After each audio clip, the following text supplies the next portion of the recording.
next, foot on their neck, standing on business, stop respect. It is a problem, I put it in check. Came out the money, I'm up like a jet. Up like a what? Up like a jet. Claim you a dial, but you ain't a threat. I'm Omega, watch how I step. I'm with the gang, I'm with the set. All in, no way out. You scared? Tell me now. Walk in, shut it down. All in, no way out. No way out. No way out. Till the casket drops. Till the casket drops. Till the casket drops.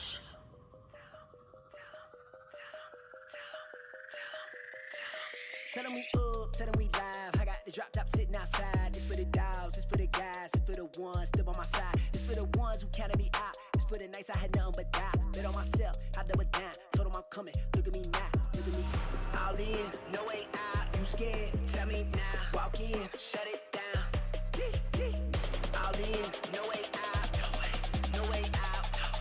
No way out. Till the casket drops. Till the casket drops. Till the casket drops. Till the casket drops. Till the casket drops. Till the casket drops. Till the casket drops.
This stream contains fast-flashing images that may affect viewers who are susceptible to photosensitive epilepsy or other photosensitivities. Viewer discretion is advised. April 1st, 2023. The path to champions begins right here. It was the beginning of a new era in VALORANT esports. Birth of VCT Americas. We'll meet on this stage to do battle in this arena every single week. 3 regions became one. For the first time in North America, VCT had a live audience. giving fans a front row seat to show-stopping action every single week. Mata with another one! I'm him! Over the past 3 years, 261 matches have been played at the Riot Games Arena. Let's go! That's 13,894 rounds. We've seen 121 heart-stopping aces. Watched as the impossible became reality and witnessed the birth of new milestones. The Americas region is home to greatness. So far, we've got 3 Masters winners, A journey that stretches over 1,000 days. 3 world champions, and we're just getting started.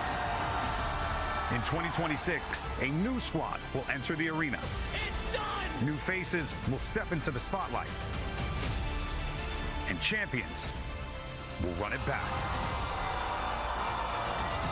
This year, expect the unexpected.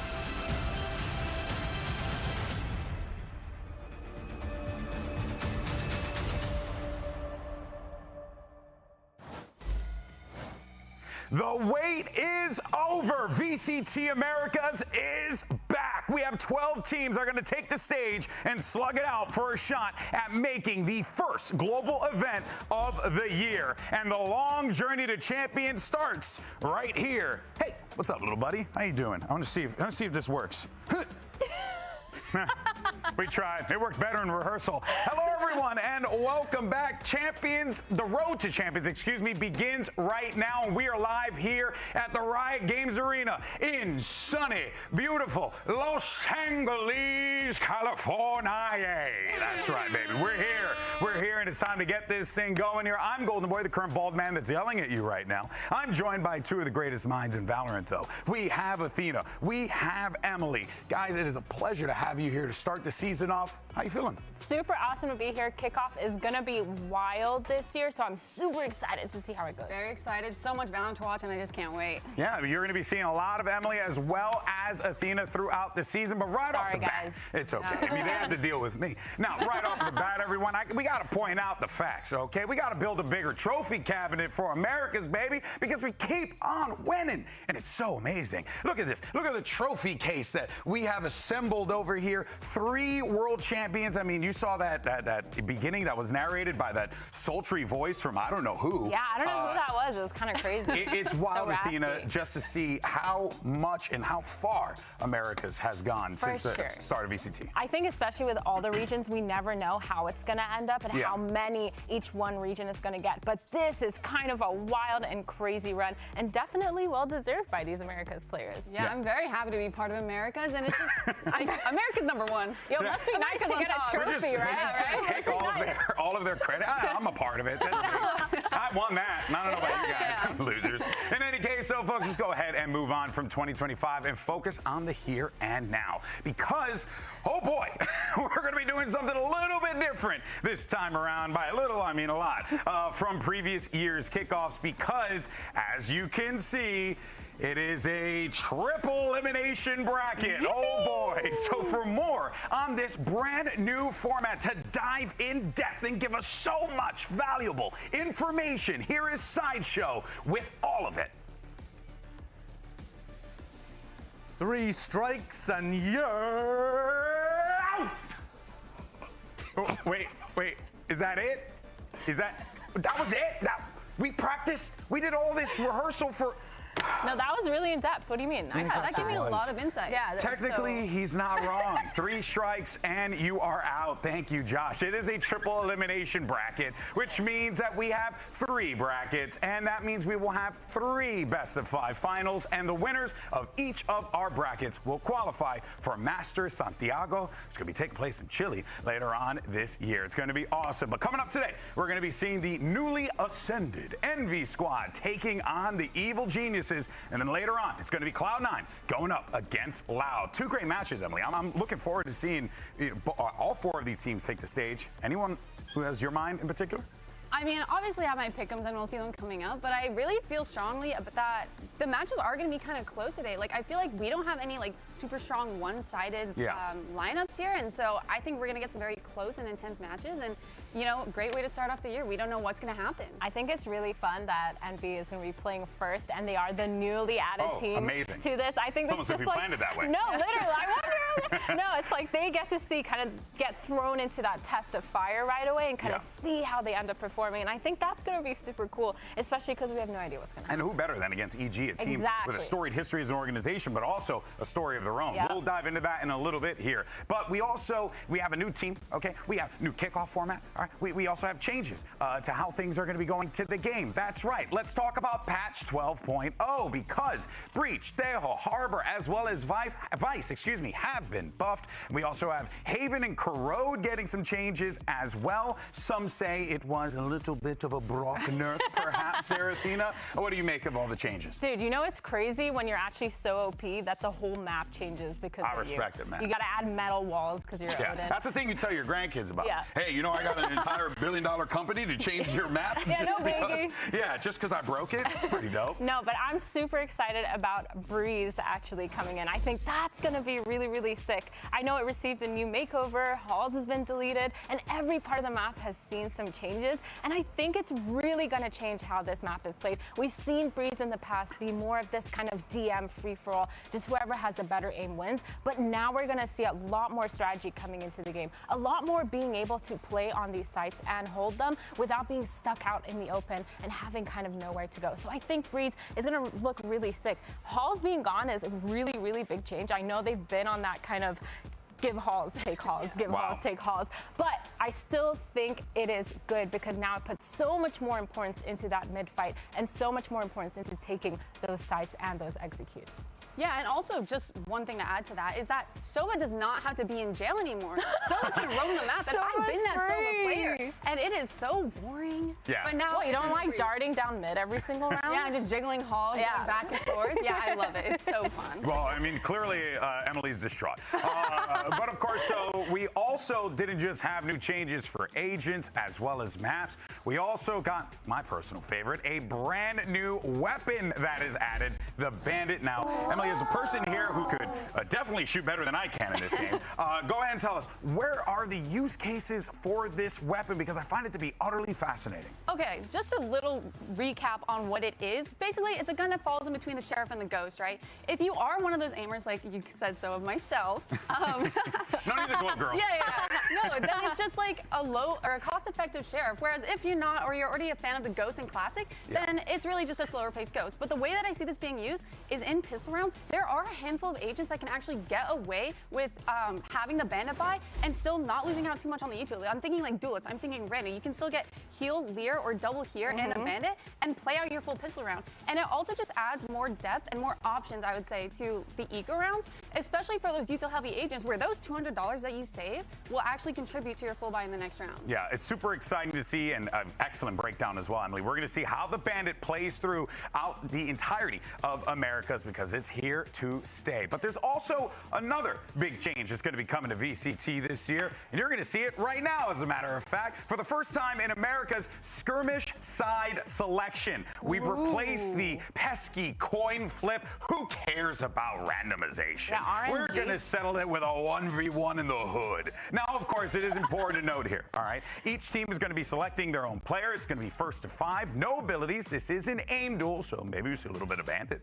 We're not going to be doing 1v1s for every match. When a team has higher seeding in the bracket, they get a map pick advantage, as usual. For instance, when the top 4 play this weekend. So when you see those guys take the stage, all will be normal as it usually is. But we had our very first duel earlier, and it features Envy's Poppin' versus Evil Genius's Supermen. So let's go ahead and take a look. It's happening, and we're going to commentate right over this one, guys. So a little bit of a 1v1. Yo, your casting career is back, I mean, this is it, guys. Back. Poppin' immediately. Did you see the comment? It's just kind of running out, dude. Yeah, and I was not expecting them to use, like Phantom or Vandal. Like I was half expecting them to. Okay, Poppin. Oh my God, dude. Poppin All right. crazy. He's having the time of his life, rubbing his hands. All right, he's feeling it. He's Dude, feeling actually, it. low-key, this is the best warm-up that a player could have for getting into a game, no? But the thing is, if you lose, you're like, your mindset is GG. Like, you're actually going to be like, 100%. either you're going to be really mad and try to make up for it in game, or you're just going to be like, oh, this guy's better than me. Yeah, I couldn't agree more. We did see Superman pick up one just now, on the board. and that is going to be a clean couple of rounds there. I believe it's going to be first to 5, so they got to get there. 3-1. Exactly. You have 2 more rounds to gain here if you're Poppin. And meanwhile, for Superman, real tall order to climb back here. Poppin has been hitting these shots, but Superman answers back with one of his own. Dude, it's actually Phantom versus Vandal. No, it is. And Poppin's thriving running at him, but Superman taking it slow and actually getting a couple rounds. Wait, I think that catching literally up. describes their it's a play style 4-4. perfectly. And no? actually, It it does, seems like yeah. we missed one of those. Okay, never mind. It seems like we had a situation at play there. Not quite sure. But it does seem like Superman picked up the skirmish win from that. And of course, guys, as with everything that we do over here in VCT Americas, let us know what you think, feedback, all that stuff. We always want to make this show the best show in all of esports. So your feedback always going to be very important for the skirmish moving forward. Now, of course, we're going to be seeing Cloud9 and Loud do their 1v match ahead of the second match today. So we'll be catching up with that in a little bit. For now, though, let's dive into our first matchup of 2026 and talk Envy. This is a little bit of a deja vu for me because I've been covering Envy as an esports organization for years across a variety of different games. So it's great to see the boys in blue here in Valorant. Shout out to my boy Hastro. Always looking forward to seeing what he does. But yeah, in any case, I mean, let's talk about this squad, Athena, because they did have to make changes. Yeah, so obviously we have the 2 members that cannot be playing because they are under 18, but it doesn't matter. I still think this team as a roster has such a good, solid foundation.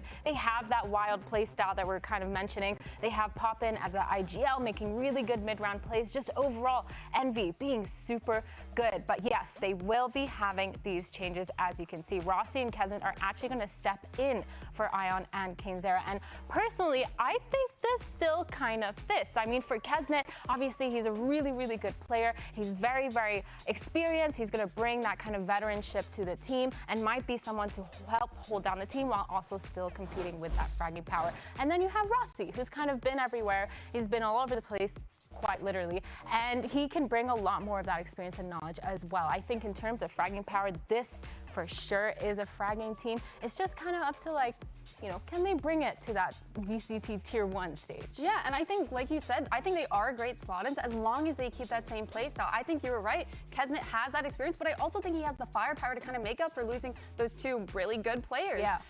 And I think he could almost even be a star player for this roster. I want to wait to see how it plays out, but that's kind of my prediction for that. And also, I think that Exer and Keznet duo will kind of go crazy. And I think Rossi coming in as that player that has previous experience IGLing, previous just experience in general, I think he could be like an anchor for this team, where if things start falling apart with their current playstyle, I think he can even step up and be that secondary caller that they may or may not need. I just hope they don't lose themselves in it, though. Yeah. Because, like, their Ascension run was so sick. Like, I don't want them to kind of be like, okay, now we have to, like, try really hard and play a certain way. Do the thing that brought you to the dance, and I think that Keznet and Rossi most definitely are going to be playing in a more of a supportive role, to your point there, Athena, without a doubt. But now for more on Envy's debut, let's actually send it over to Elizabeth, who had an opportunity to catch up with Eggster earlier on today. Well, Exer, let me be the first to welcome you to VCT Americas, but Envy qualified here with 2 people who are not here playing with you guys today. So how are you going to go about the challenge of facing these teams without those 2 crucial players? Yeah, I think we got 2 really solid pickups that like match the vibe of Kane and Ion. It's very sad that we won't be able to play with them. The other thing on my mind right now is like Keznet's flying in like right now. So a little excited to see him on 0 ping. Like we've been playing with Keznet on like 110 ping, which is like crazy. But I'm overall like really excited. Best of luck. Thank you. All right, well, let's go ahead and talk about the Eggman. And no, I'm not talking about Dr. Robotnik. You know, I had to make one of those jokes because I was a Sonic kid. Now, who is going to be making their T1 debut? That man right there. And he's more than likely going to be playing Yoru, which, if I'm being honest, I don't think anyone's going to be particularly disappointed at, considering how good he is. No, his Yoru is quite literally insane. If you guys don't know, he only plays Yoru. But this man plays Yoru with such good intellect. He has really good game sense. His mid-round plays are insane. He's always able to frag out and be in that clutch position and end up winning them. And he's also able to make space for his team when needed as that duelist kind of take that space using that ult. A lot of the mid-round calls are around the information that he can provide as this duelist. So Exter, I mean, these stats are pretty good. He's showing up as Yoru. I really think he is going to stick with the Yoru all the way through VC. Yeah, I think it's going to make sense. I do think that there might be a chance people might kind of find a way to abuse the fact that he's only playing Yoru, but still, it's really, really insane how much you can do with this character. He made it look super flexible, and I think honestly, it really fits, and it's a vibe. Yeah. Yeah, no, for sure. And when I look at Exter, like, he's not the most consistent player, but the way that he plays Yoru, like you said, he's just a force to be reckoned with that teams have struggled playing against and kind of trying to counter. And also, might I just say, he's kind of the most successful one-trick we've had since the Trent Teo era back in Stage 1. Like, he's kind of insane on the Yoru. I was, and yeah, you know I got to talk about it. I was a little disappointed he cut the hair. Just throwing it out there, man. Those locks were gorgeous. Okay, but I get it. You know, sounds New Year. like someone's jealous. New Year. Obviously, look at me.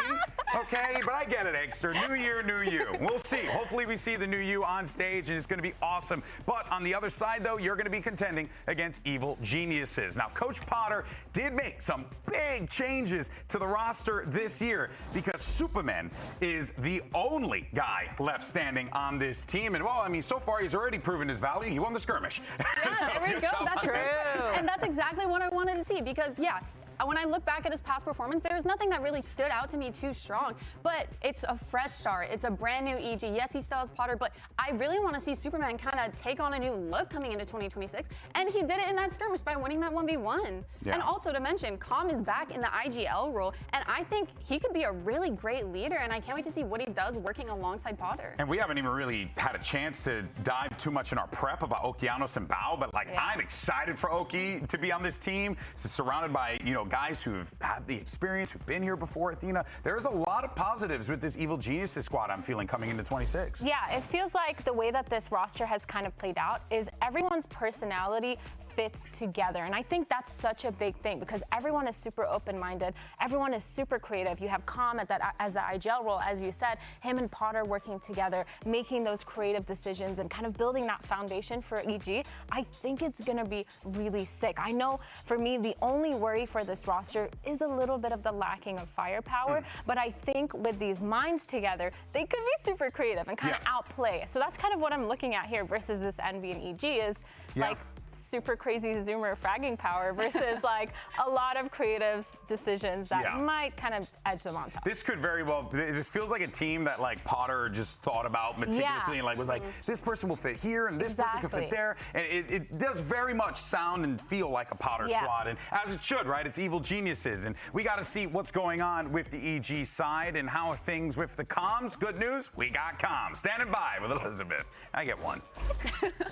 Now, Calm, welcome back to VCT Americas, but you are back on Evil Geniuses, the team you won your world championship with, but this time it's a completely different crew. What makes you believe in this version of Evil Geniuses?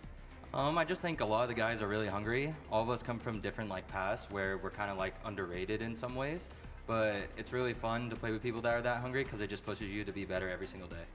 Well, best of luck. Thank you. It's good to see Calm back in the white and blue there for Evil Geniuses, but he's joined by some new faces on that team, and one individual to his direct right, as a matter of fact. It's Digizin, the man who we have seen Emily take to the stage so many times and dominate with the op. Is swagged out, could probably punch a hole through you too. Guy is an absolute menace when he gets going. Does he fit with this squad? Oh, I for sure think so. Like, I am such a big fan of him ever since last year because if you look at it, he didn't have the best start on Loud. He didn't get the results he wanted. Instead of sitting on the sidelines and seeing like what comes his way, no, he ended up grinding all the way through Tier 2 and making it to Ascension with Team Solid and performing so well throughout. And I think that journey in itself back to Tier 1 just shows how hungry and passionate he is to finally get on a team where he can win. And I think this is the roster to do it. Yeah. And I think even if you look at these stats, like look at this ACS. ACS. This is insane. 241 ACS. This is 2025 operator stats. This is literally him only on the operator having these stats. He's super, super consistent with that operator. The only thing that I am worried about as well is making sure he has that confidence and brings that into VCT. Because like you said, he did struggle in Americas a while ago. And if he does, he did take a lot of that time to learn his play style again, figure out who he is as a player, kind of have that confidence in his personality, in his entry fragger, a lot of the neon plays that he makes, as well as the operator being that anchor. So if he just brings that to the stage, this is going to be a dang close game. And I think he's going to be the one to kind of carry EG in terms of fragging power. Oh yeah, for sure. And I have no fear of him being able to be confident coming into kickoff, just because he did play throughout the entire year. It's not like he took a break. It's not like he sat on the sidelines. He's been playing and kind of finding himself, like you said, as a player. And I expect nothing less going into kickoff. I think the passion and the hunger that he has, on top of the firepower that we've already seen throughout all of last year, I think that's just a deadly combo, and I'd be so scared to go up against him. Yeah, no, great points that both of you brought up there about EG. We can go on about this squad for a hot minute, but earlier on, we did get an opportunity to catch up with the legend herself, Coach Potter, about how DigiZen landed on this EG roster. Take a listen.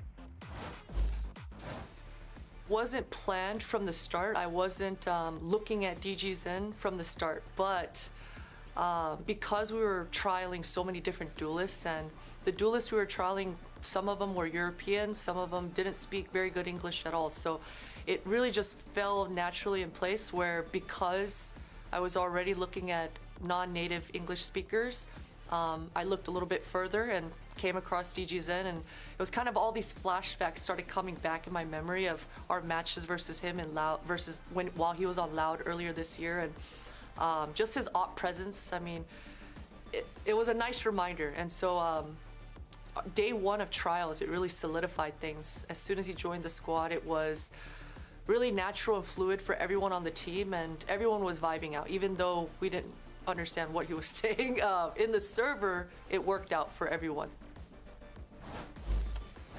That's always a little bit of a worry when you can't really fully understand your player outside of the server, but as long as it's working inside a server, that's good. Yeah. Potter, she has a really good way of building out these teams, and like we said earlier, a lot of the personalities coming into it, but I really like what she said about kind of reaching out and finding DigiZen and feeling like going out of her way to kind of pick that up, and I think that kind of proves that he had a lot to show to them in the server, and so today I'm expecting to see exactly like you said, Emily, a lot of that confidence coming in, especially from all the off seasons and all the VCLs that he's been doing. I was going to say too, I think that this is a great situation for Com, for DigiZen, for Supermen as well, because don't get me wrong, like, you know, these teams are all phenomenal, right? But you know, when you're playing on Loud or you're playing on Leviathan, you're playing represent Brazil, you're playing represent Latin America, right?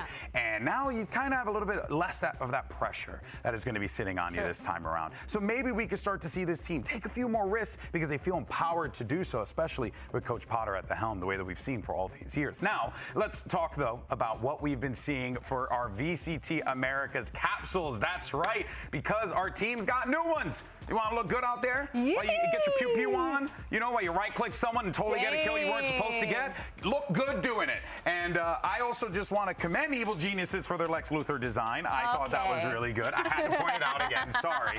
Which one do you like here, Athena? Dude, the 100 Thieves one goes crazy. The gold and the green look so good together. So like old money vibes. You guys are sleeping on Lev. Look at that. Look at the I like the dragon too. Guys. Yeah, no, the Lev one's awesome. Of course, those are the new 2026 capsules. You're also going to be getting Envies a little later on, so stay and look out for that, but it will be coming down the pipeline there. But for now, let's go ahead and take a look at the predictions for opening day from the broadcast team. And oh, wow, okay, so I like this. No one really knows where to go. Bunch of EG lovers on the desk, other than me. Okay, all right. I respect it. I respect it.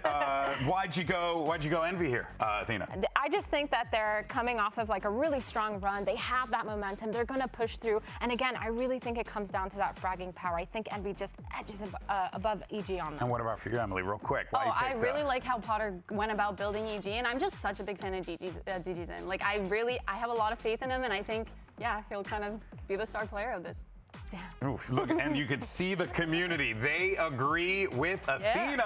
They're saying 51.5%. Sorry, Emily. You know, you'll get there. You'll get there in time. But in any case, folks, that's going to wrap it for our pre-show. Envy and EG are ready to take the stage. So let's get 2026 underway, folks. VCT Americas Kickoff. It's starting right now.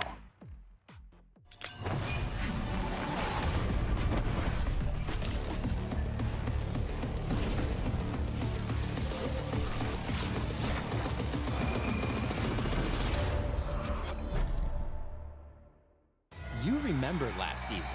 The champs, the chokes, the chaos. Esquece, é aqui que tudo começa.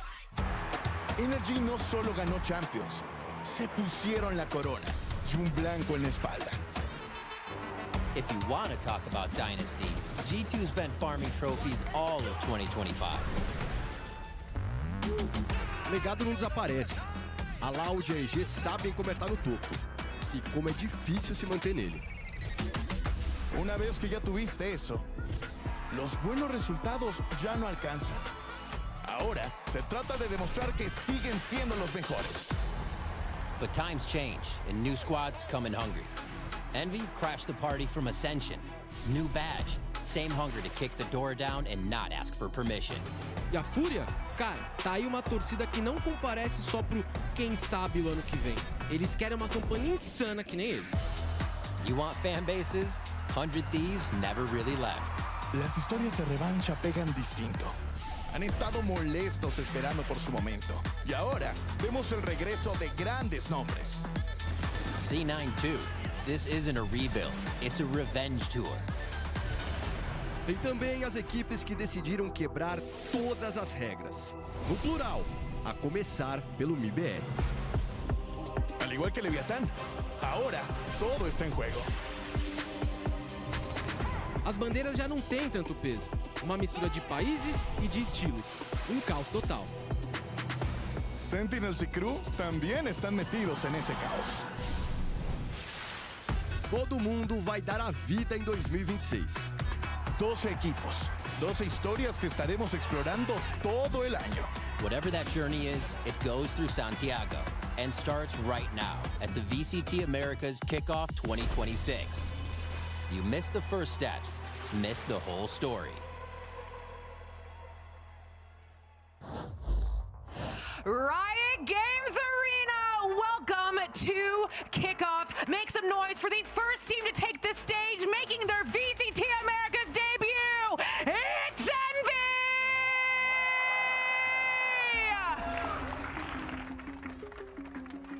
And here come the upstarts from the Ascension tournament, having an absolute run and a half during that entire competition, Athena, showing everyone that they belong here. And now that they have these new additions in Rossi and Kesnet, having to sub in for players that had gotten them to this point, there's so much for this team to prove. For sure. Not only do they have so much to prove, they actually have so much more to show in terms of their skill ceiling as well, because this is a team where their skill ceiling is so high. Let's not forget, they haven't reached their potential yet. What are you giggling about? You can already see the veteran Kesnet, who's been here and done that before. Yeah. He goes to the front, he does the pictures, he's like, all right, time to move, and the rest of the team is still standing there. Hey, you'll get it in due time, kids. Yo, You'll get it in why due are you time. Let's go ahead them? and bring out your next squad. And now it's time to bring out their opponents. Make some noise for Evil Geniuses! And now it's Evil Geniuses' time to take to the stage. And of course, being led by a former world champion for EG, it's Calm. And Emily, this is going to be an exciting start for Evil Geniuses, we hope, because so much intent was put into the development of this roster coming into 26. Yeah, I'm just very excited to see Potter and Calm back on like this coach IGL kind of relationship run again, perhaps? Run again, yes. Perhaps. I'm very, coming into this, I had no idea what to expect from them. And still, I kind of don't, but I'm excited excited to see how they take into this first map and this server. Yeah, you could see, by the way, Okeanos really excited to jump back into this one, Athena. The whole team getting ready. I'm pumped to see these squads take the server. Yeah, Com even mentioned in the middle of that interview with Elizabeth, he was talking about how these are a bunch of people that feel like they were the underdogs, and so they're so hungry for it. So it's definitely going to be super interesting. But these maps, I mean, personally, I'm super excited to see Abyss. It makes sense that Envy picks that map. It's such a fast-paced map. You're kind of in and out of the site within that 5-10 second mark if you really wanted to. A lot of those fast-paced plays can happen and being caught off guard, especially with that Yoru. Yeah, it really fits their playstyle. Every time I've watched them play Abyss, it's almost like watching a really high-intense ranking. Like, they're always moving. They're not super in depth, but they're able to just kind of overpower any site that they want. I've also seen them pull some insane fakes on the map, which is crazy. And also for the side of EG, I still have hope, even though they play really zoomy. What does that mean? I'm confident in EG. You think this is going to Envy right away? What's going on? No. I'm very confident that DJZin is going to whip out an off here. And even though they play fast, I think he'll find a way to kind of pick them apart. Yeah. I think that's what I'm worried about for Envy the most. Yeah, I'm very interested in that Corrode, though. We're going to see new Corrode in action here for the first time at VCT Americas, Athena. So it's going to be a different approach, I think, for a lot of these players. Or are they going to try and do the same thing and see what works? I feel like we're going to see a lot of the new kind of fresh things from EG, actually. I know Envy is the newly ascended team. We're supposed to see a lot of those fresh minds. But when you think about it, you know, they just ascended recently. They're there. They still have that same foundation, and they have those two new players to pick up on. But then you have Potter and Com who can sit in a server and really talk about their strategy and their foundation. But Kesnet on the ISO. Wow. Yo, what do you think? I'm very excited. Like I said, I think he can be the star player. And of course, Eggs select the Yoru. Well, I think they're going to be a power right in the duo. world. Surprise! Yoru. Holy. Yeah, that ISO is going to be fun to see play through, Athena. Yeah, the double controller makes sense for sure. I'm kind of expecting to see a lot of lurks coming in as well, especially a lot of like ping pong plays where that Yoru is kind of taking all the attention, the ISO and the Yoru taking all the attention on one side and going back to the other. But Vito and Breach on EG, I don't know. This is like a they really cooked here, comp. Yeah, I'm really excited to see what kind of plans and plays and even traps that they'll have with this comp. And I'm also just excited to see DigiZen pick up the Yoru, and it's going to be a Yoru battle between DigiZen and Oh, yeah. No, it's going to be a Yoru battle without a doubt with Eggster and DigiZen. It's going to be amazing. Let's go ahead and get this started. Send it over to your casters for the first pistol round of the year. It's Mimi and Ender. And you know what, GB? It's not just the first pistol, it's the first map, it's the first series, and it's the first time Envy are going to be playing up here on the stage. They're the newest squad to promote into VCT Americas. Mimi, walk me through. Why should we be excited for this team? Yeah, this team went from kind of a meme as rankers. The team that pugged it through Tier 2 was playing a very different style than anyone else. But they brought that all the way to a win with Envy in Challengers, to a win in Ascension, playing some of those aggressive Valorant you could think, double duelist, Clove, stuff that you normally consider as ranked, but put together in such a way that no one could shut that down. And now they get to try and show it in Tier 1, but with the twist of having to bring in 2 substitutes and make changes to their roster, on top of big changes to the game as a whole. Yeah, so a lot of things they're going to have to work through. On the other side of things, Evil Geniuses completely revamped themselves, overhauling, coming into this map. We're kicking things off here on Abyss between Evil Geniuses and Envy, and already Envy have ideas towards that A side. Yeah, but pretty quick down mid from EG. We'll get the Vito embedded, have a teleport to get him out. Interestingly for Envy, this is a very shallow wall over towards A. Doesn't give them a lot of space to work with, but they can call out behind that wall. First shots don't determine much of anything, although Evil Geniuses have already bought 3 players to the party. It's a really good undercut, meant no utility to stall out, so it'll be a full retake for EG, but they still hold on to Heaven control. How do Evil Geniuses and Envy navigate around this wall? Right now, Envy have 4 players into backside as this flank starts to activate from EG. But once they see that flank, Envy will want to fight into CT. Opening shots go EG's way, quickly traded on back, and now that flank of 2 players coming in quickly. Evil Geniuses stuck behind this wall for now. Now it's really paying off. Only way through is with a flash and a nice shot. Still some time to work with, and Evil Geniuses clean things up here on the retake to take the first round. Good start for Bao, gets 3 on that one. And the timing works out quite well for EG. Envy fight first, making the decision to go towards CT, and that was very successful. But Envy was fully committed to that CT fight, and with one smoke up mid-site, EG had an incredibly powerful position for Bao to watch both these angles as his teammates put so much pressure with that defuse coming in. Yeah, a lot of the time, Bao was just holding lines for his teammates, and the second someone comes into his crosshair, it's an instant kill. But that fast rotate was possible because both of these get-out-of-jail-free card characters with the Vito and the Yoru had walked early into mid.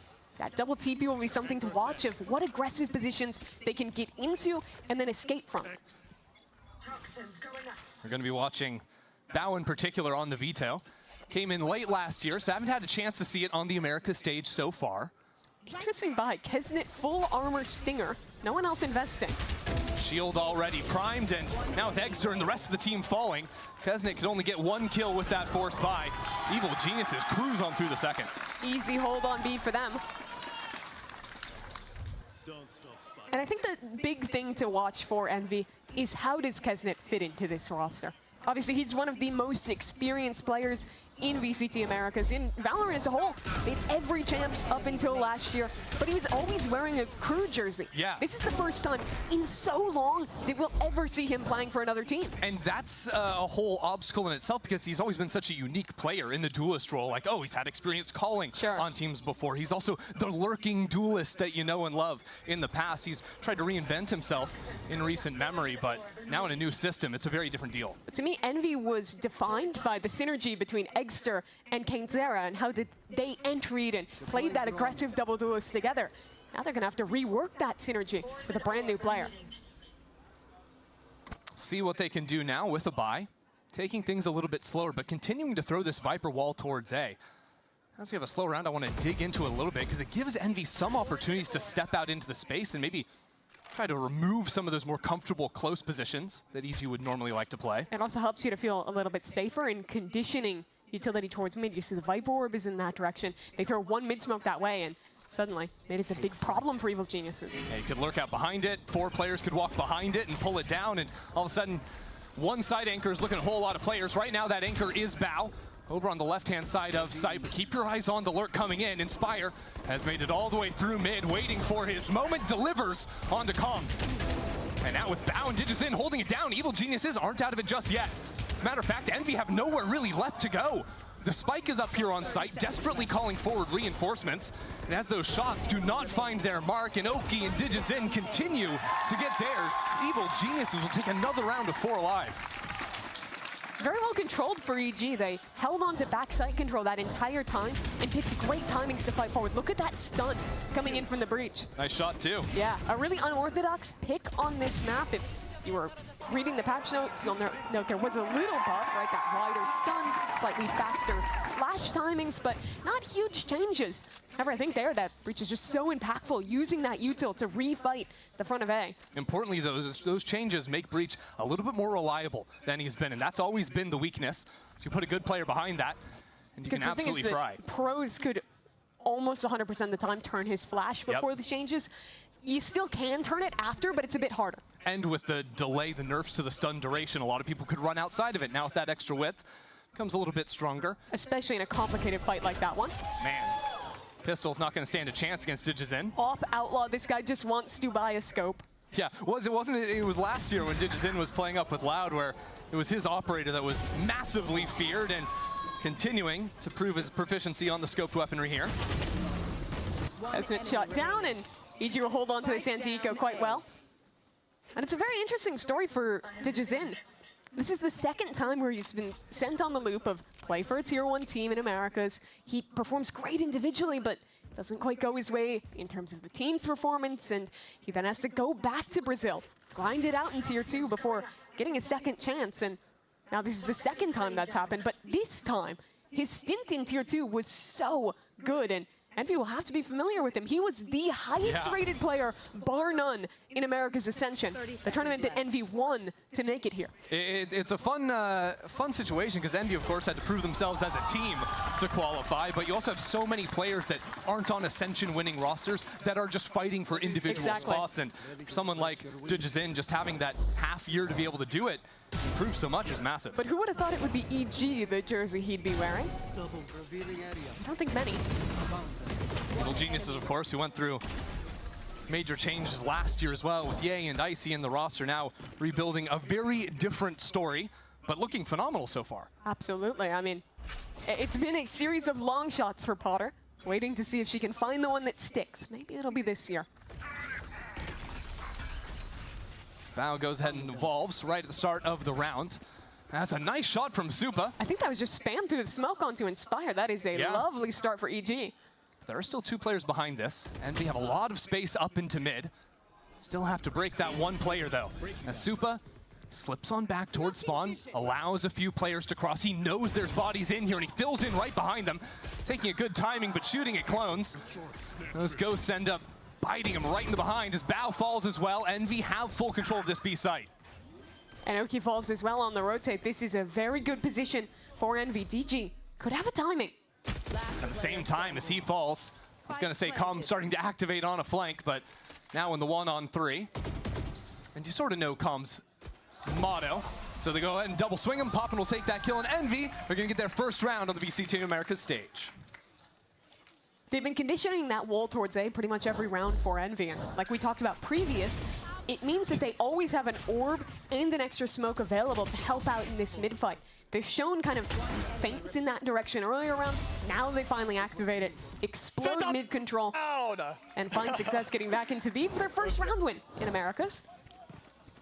So now Envy, after taking that round, have 2 major ultimates on their duelist to play off of, a Bucky in Exter's hands. But now they've got to deal with DG's in, his first op in hand, and he's looking to contain mid. Yeah, that op can sometimes be hard to work with when there's a Yor ult on the other side, so often used to just overwhelm a site.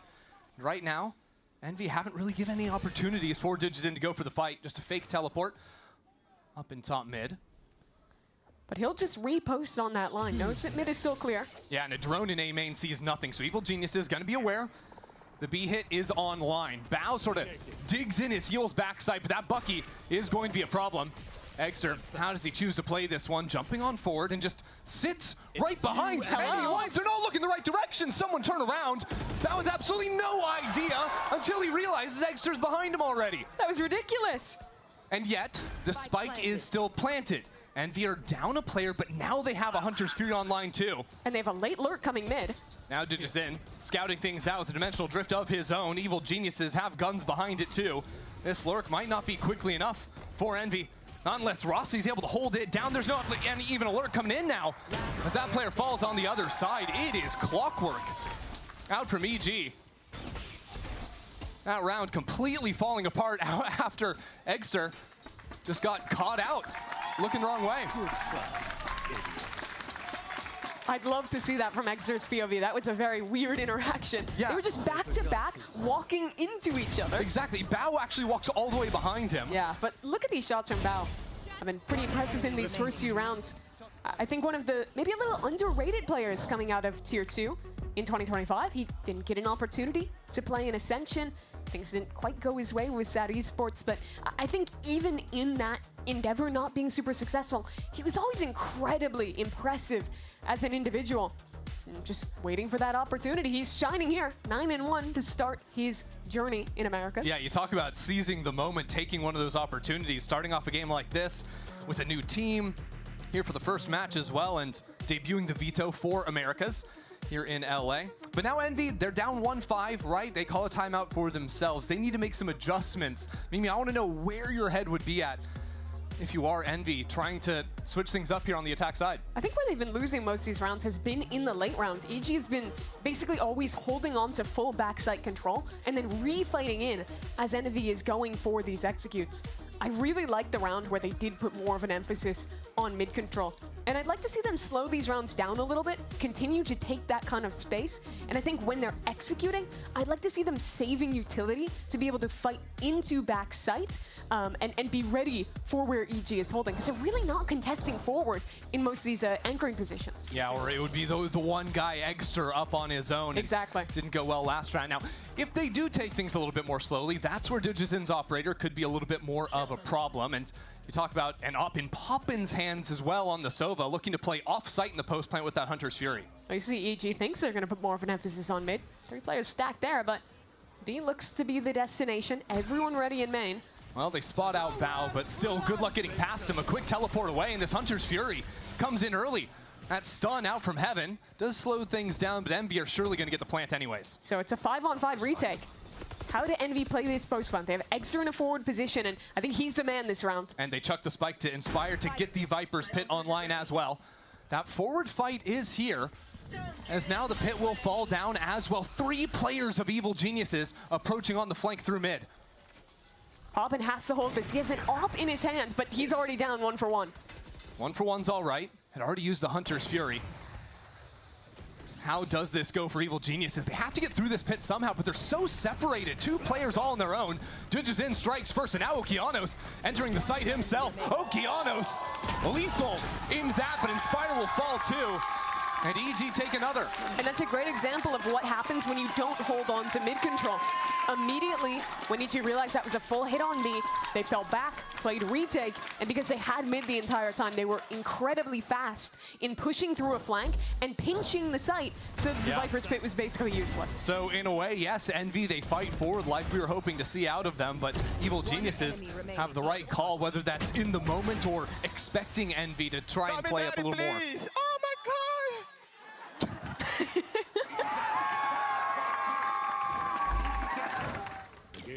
2 very different attitudes in the coaching booth as well, and the scoreboard reflects it.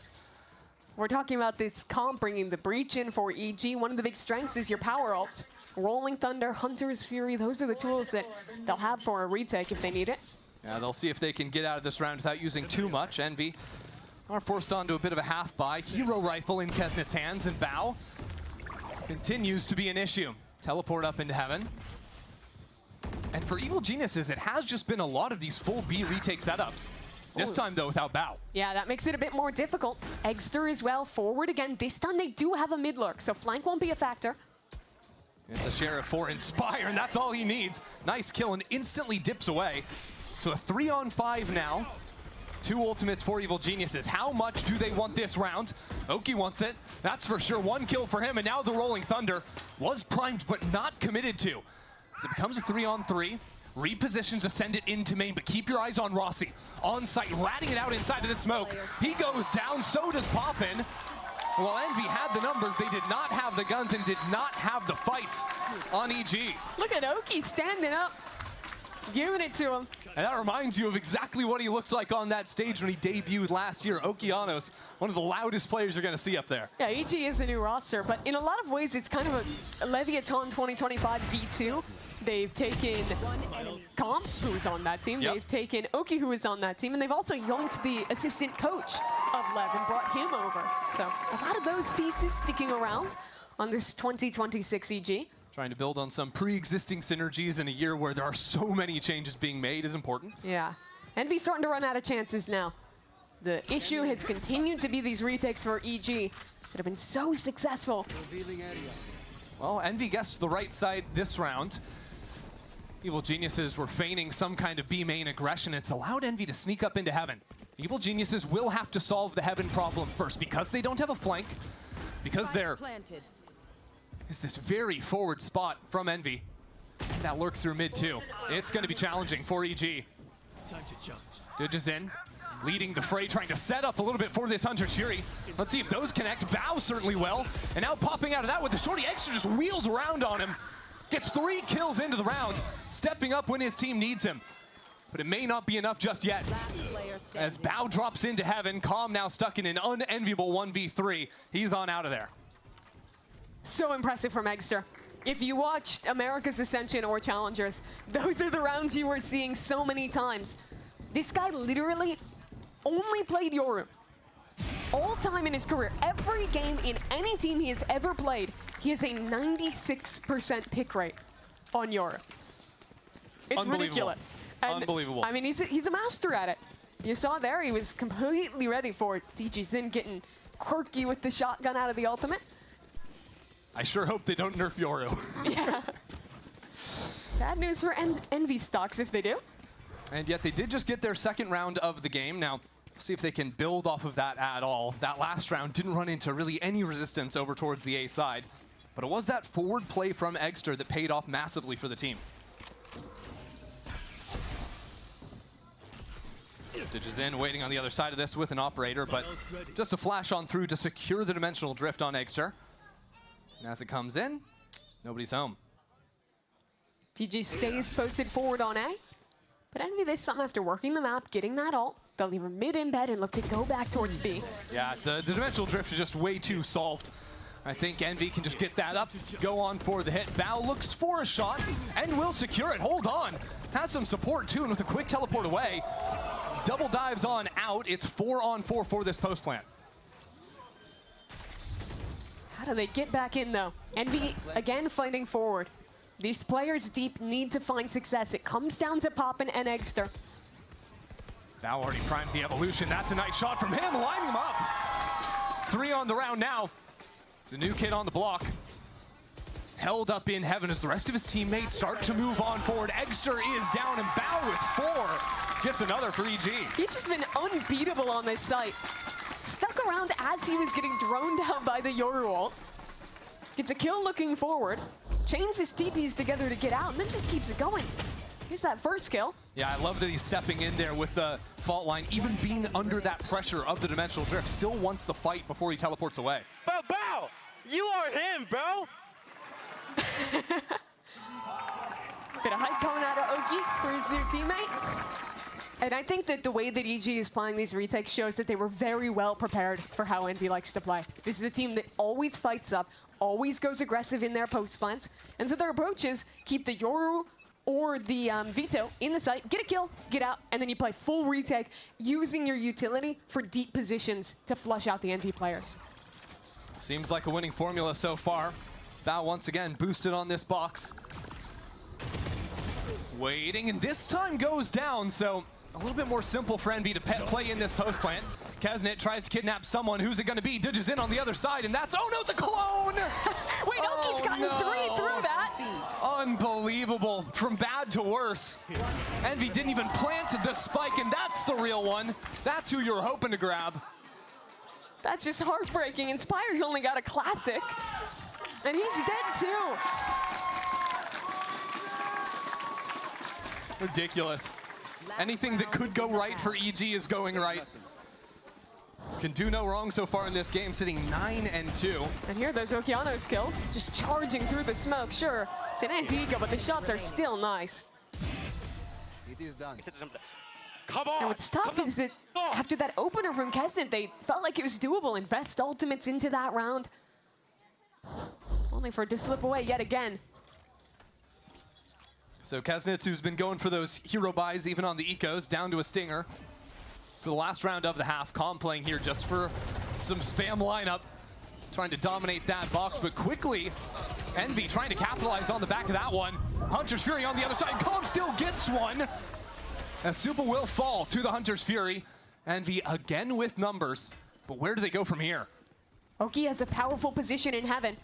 Could spam on through, but the plant, it will get down safely. So another set, retake with the spray! And that's the Rolling Thunder, needed that kill to unlock it. Okeanos trying to dive on in here, capitalize for EG. 10-2 goes this first half, absolute dominance. How many rounds does Envy lose a player in their post plant? Try and fight forward and swing directly into Jujazin's op. Ever since he got that weapon online, he was dominating. 15-2 for the Brazilian duelist in his America's re-debut. Just stellar stuff. Even the last kill before the flash comes online. Dujazin and Bao currently sitting at 30 kills to 7 deaths combined. It's disgusting. And there's a little bit more after the break.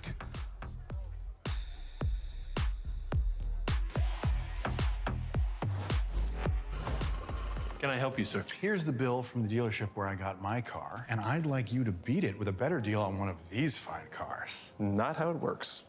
Guess you're not as cool as Verizon. Bring in your AT&T or T-Mobile bill for a better deal today.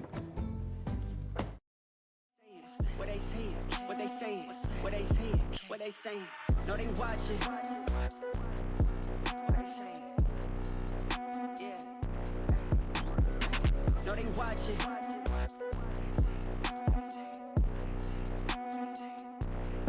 What they say. Got me caught in the middle. I don't know where I stand. mixing the signals, and it's out of my hands. We fight and you put my head in your chest. I cry the next thing we're getting undressed. Last night's the last time you're getting my bed.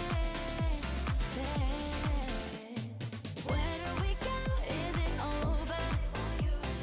I need you close, I need closure. I gotta know if you want me right here by my side. Where do we go?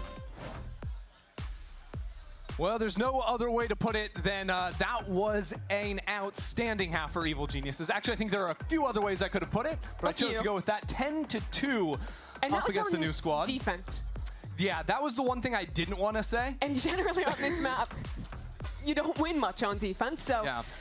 a bit of a rough start for our new Ascension squad. And, you know, I can't help but think a little bit about our previous Ascension teams.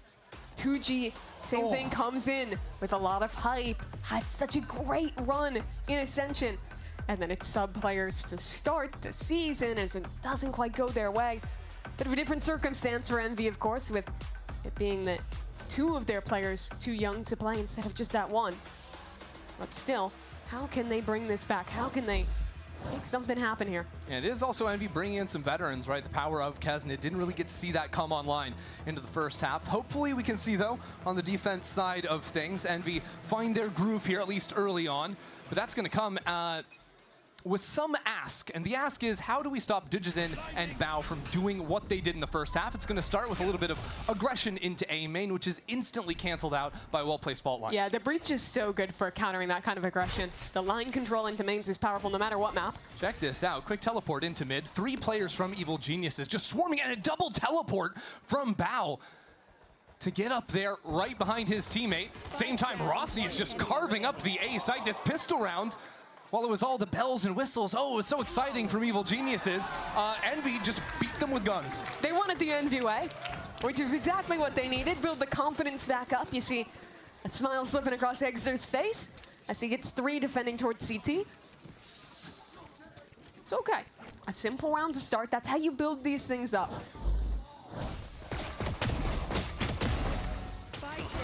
They're just running straight through the one-way and even a long range. Rossi lining up those classic hits.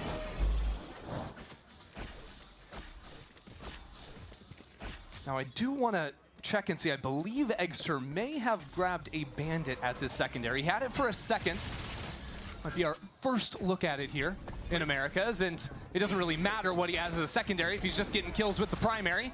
That'll be the first one for him as Rossi and the rest of the crew just keep on flying through. He's got 5 kills already for Rossi in the second half, already off to a much better start. Yeah, very aggressive for Envy. Full push through. Bye-bye. Okay, bye-bye. That's Don't tough. give him an alt orb.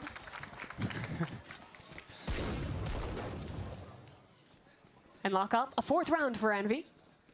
It's going to be interesting to see how this plays out. Of course, playing a no Senti comp. I think EG showing us that pistol with the double TP into mid might become a bit of a theme, especially when they themselves are playing the single smokes. Suddenly went from 2 to 7 kills. True.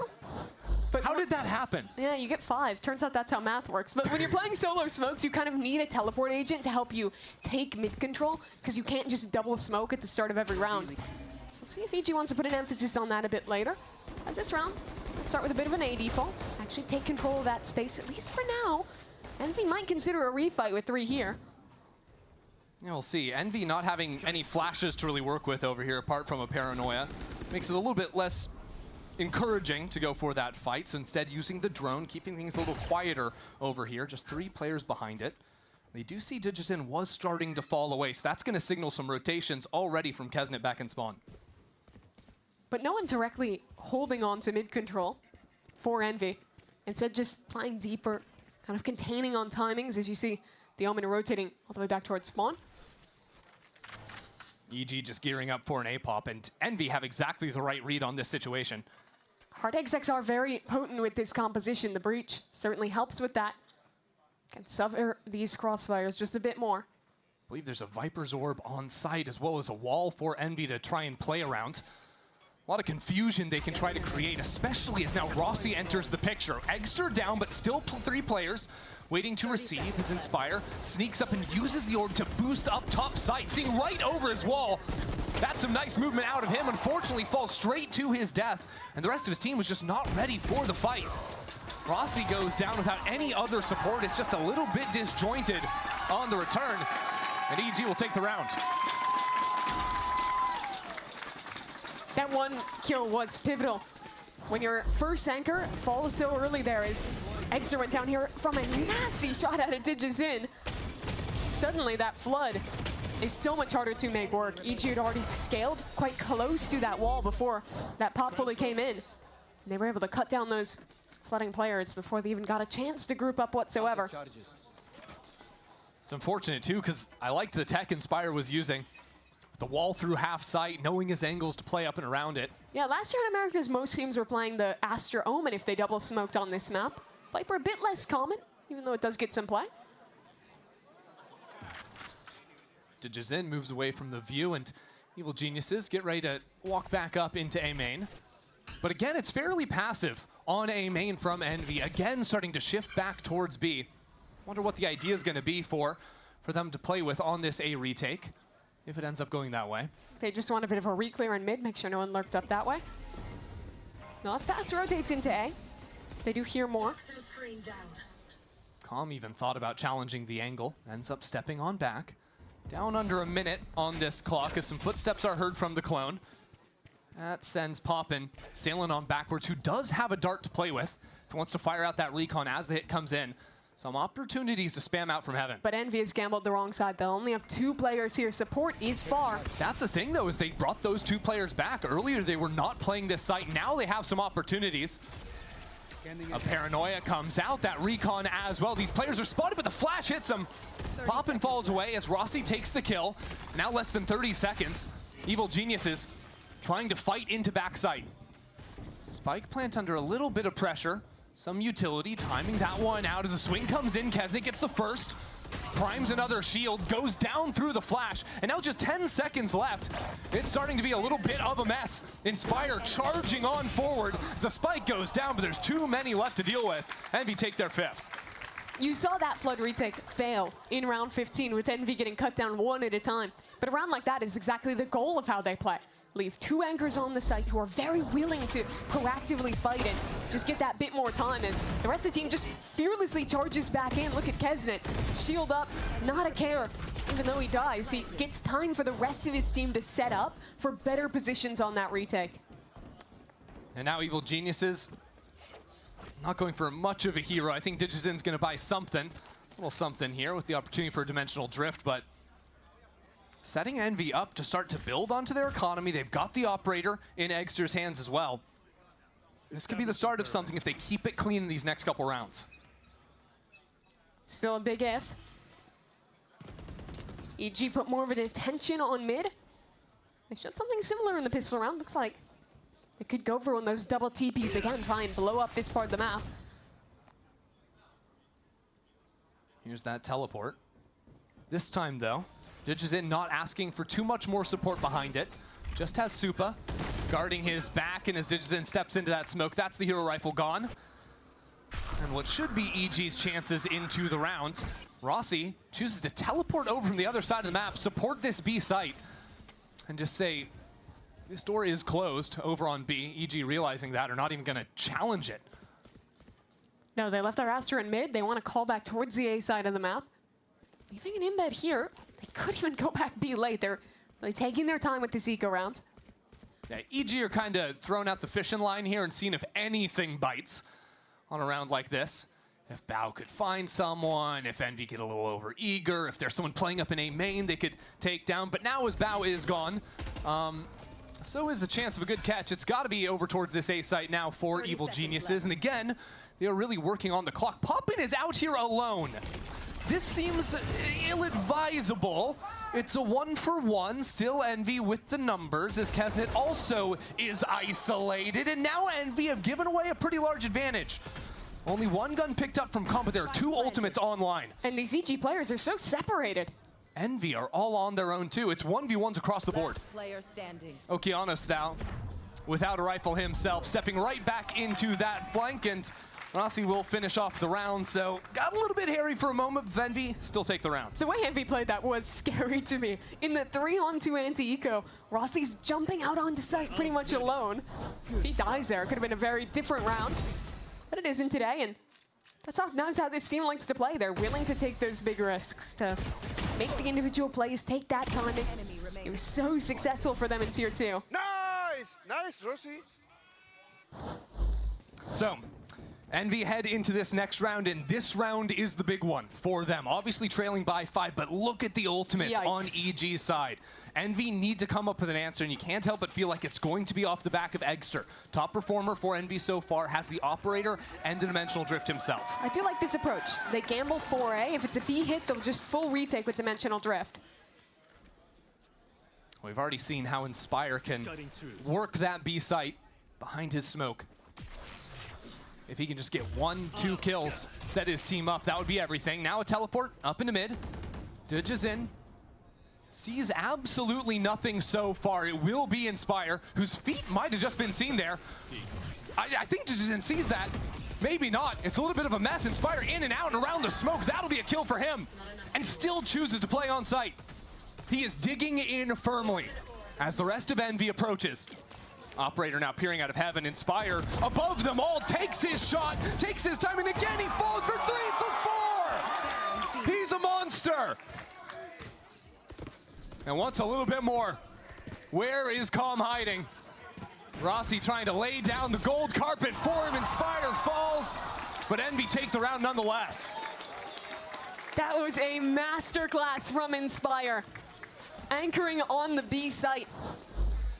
It's not common you see Viper get a lot of play on this map, but you can see just how many angles this setup gives you. He can jump up top, dive down on either side. Oh, window. Come on! And that's all he's got to get. A little bit of... You sit down! I love the turn of emotion. Oh man, window. Wait, I gotta talk my game. That's awesome. What an evolution throughout 10 seconds. One of the problems with EG's comp into a setup like that is Breach as an initiator really excels at just taking a site when there's not a lot of smokes, things like that, because he can only flash off of walls. You think about someone like Sky, like KO, you can flash anywhere you pretty much want to take it. But with that agent, you lose that flexibility, and one wall going up. You saw there that the flashes for Oki were completely blocked by the Viper wall and never affected that anchor. Yeah, and when Inspire can pop out of any one of those smokes from so many different angles as well, all of a sudden you can't hold all those angles. Even if you know he's somewhere inside of it, it becomes really hard to cross your T's, dot your I's, especially when you're under a time crunch to plant that spike while the rotates are coming in to fight you. And I don't think it's necessarily time yet to bring up that it was 10-2 and that it's 11-7 now. And yet you did. Explain yourself. I'm just thinking Explain yourself. I'm just thinking about some EG games in the past. That's all. I won't say anything more yet.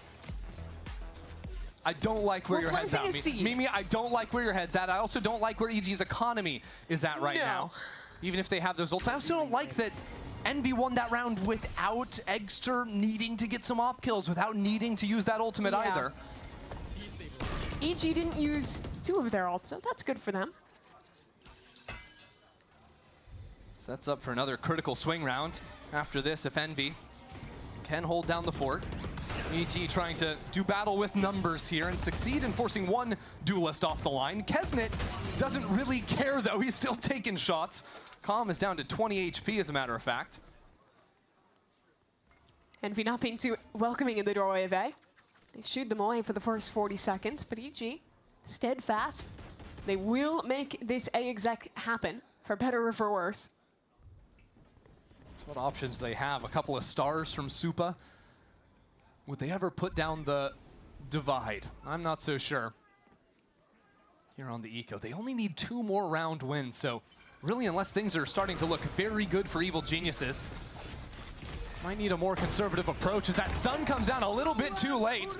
And now a Hunter's Fury sent from Calm back in main, popping, shooting out some of his own utility from heaven. Now the drop comes in, and Kesnet wipes the floor with them, so that ultimate pays off in absolutely no manner whatsoever, and Envy are within 3. I really don't like EG using an ult there. I think when you're up this big, you only need 1-2 rounds, something like that. The goal should always be to build 3-4 of your power ults into 1 round, then you can basically guarantee you're winning. They took a risk, it didn't pay off, and now their tools are just a bit weaker going into this next round. Yeah, some small timing things as well there. I think the one-way disappeared with 1 second between the fault line coming down too, so that allows the shot to come in from Egster. Need to tighten things up a little bit for Evil Geniuses, who have really struggled here on the attack side. So what do EG do? Egster will post the op in mid. EG want this mid fight, have 5 players ready for it. That same TP primed, but a player watching it. Oh, hold on, Digizin teleports forward. Kesnet just mowed down. What on earth just happened? This round started and ended in the blink of an eye. Somehow, DG gets that kill on the teleport. That turns everyone's head to look at him. And in that exact timing, Bao swings out and just feasts. Yeah, Bao had taken advantage of that quicker walk up, using the new halls up into mid, just playing on the other side of Bookcase. Absolutely carves Envy there. And suddenly it goes from it feeling so good from the momentum building to a nightmare scenario for Envy where they're losing round 20, staring down the face of 12, and EG didn't have to use any of those key ults that we keep talking about. That sets them up beautifully. You talk about saving a few ultimates to just confirm a series, or a map win rather. Once you reach up onto 12, Evil Genius is going to be in that exact position following this one. Yet that mid fight, maybe not so easy just to replicate, so Evil Geniuses going out of the woodworks just yet. Com goes jumping around there. Secure that round and put Evil Geniuses on map point.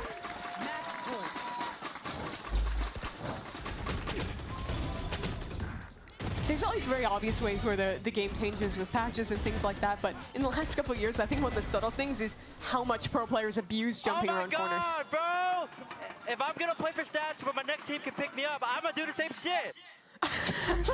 That's crazy. I think we should just leave Oki's mic open the whole game. Just let it be a hot mic. Yeah, just let him do it. Unbelievable. Well, Envy feeling the sting just a little bit. Need 4 rounds here, tie things up. And it's going to be Poppin tasked with the operator duty. Back in mid right now. Of all things, Extra wanted to handle the rifle work in this round.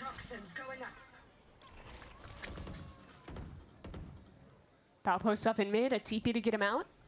And that interceptor as well will completely hold off any re-clear attempt with a drone or a dart. This A side is really light from Envy. Rossi just needs to find something here and fall away. Doesn't even challenge onto the angle. Instead, falling away. Knowing there's a rolling thunder on the other side of that Cosmic Divide. Poppin's out on the ledge. Thought he could play with something with the op of all things. And you can't quite get that shot down. And now the kidnap. That's the planter. That's Calm. Picked up by Kesnet. Kesnet, what have you got? He's got Calm. And now Envy could take their time on the retake, but with Poppin falling, things start to equalize. Inspire takes down Bao in mid. Now without that lurk coming in, EG need to fight forward, but that goes horribly wrong as well. And now Egster getting full information over the site, sees exactly where these players are. Digizin is down, and Envy stay alive. Some key parts of that round. I think number 1 is flushing the lurk in mid. Envy were aware that Bao was there. They get a pick on him before he can become a problem whatsoever. And the second is that Envy was willing to just play full retake that round. I think that's absolutely the right call. If they try to hard anchor against these ultimates, Bang! Could have gone pretty forward. Let's go. I don't think he's playing today. We'll check in with him later, maybe. Yeah. See what's up there. Now, Evil Geniuses still have some opportunities left, but it's just 2 rifles for them in this round. Really strange buy. See what they can do with their heavy hitters here. And Digizin and Bao, who completely dominated in that first half. Hasn't quite been the same story here on the attacking side, but maybe with them working up into mid and B respectively, they can get something done. Cutting through. More of a spread default for EG this time. Poppin still holding on to that operator, still liking that angle and going for the reswing. Maybe a little bit ill-advised. Now Envy without any way to gather mid-round info. That makes things a lot more difficult. They decide to just split it 2-2. Just play contain on mid control. So EG, if they group for an exec, either side here will be at an advantage, despite the worst guns. Drone onto A, pulls out one smoke from Rossi. Evil Genius is just waiting to get back over towards B. Eggster has some smokes to play around. Let's see if he can channel some of the magic we got out of Inspire. He can't do anything, and Inspire might just be a little bit too late. Now into the site, really trying to hold things down. A pit out from him, and he jumps up as well. Not again, not from this position. Inspire sees that player, but I think he was seen on the other side. Dujizun takes him down, and this game might just be over. Not unless Rossi can do something here. Pulls away from the shorty now in a 1-on-4. Make it 1-on-3. Rossi still getting it done, needs the ace. But he goes down for a thrifty. EG take the first map of 2026. There's a dominant start to this map. 10-2 in the first half. Started to slip. Envy got their legs under them. But they can't quite close out the comeback. Big takeaways from that first map are really just Bao and Dujizun. Those monsters. Two were insane on this map. DG with the op, Bao is an anchor. They are what led to that 10-2 half. Dujizun ending that map 22-11 on the Yoru as Evil Geniuses prove they can close a map. We're stepping away, but up next, GB and the analyst desk will break down map number 1. One enemy remaining.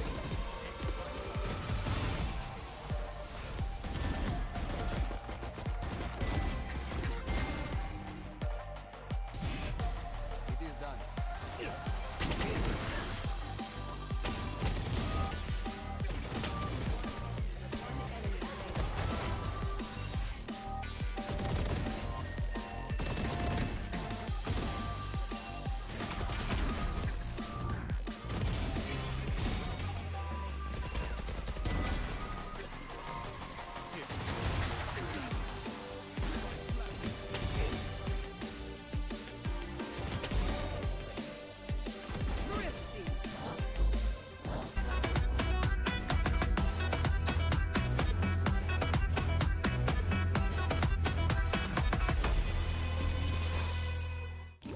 Holy smokes! You don't look so good, boss.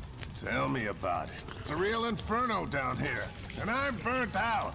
Here, try a Red Bull. It's devilishly good. Red Bull? Oh, that tastes heavenly. Wait a minute.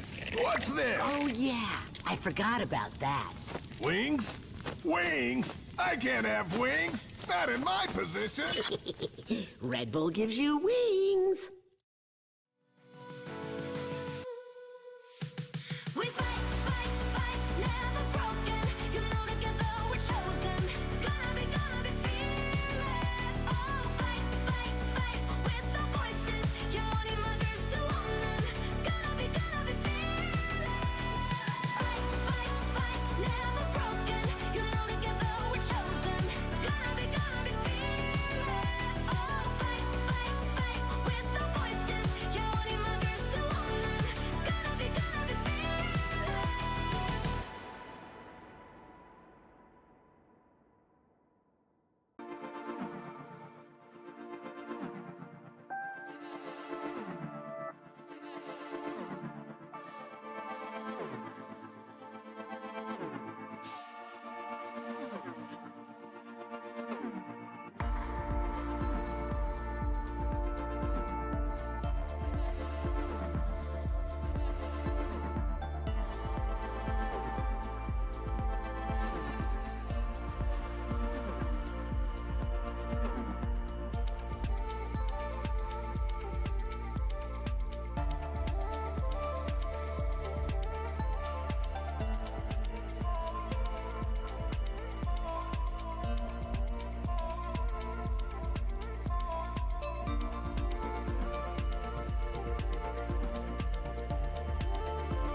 All could be made. But Inspire has the back to Boathouse and finds 3!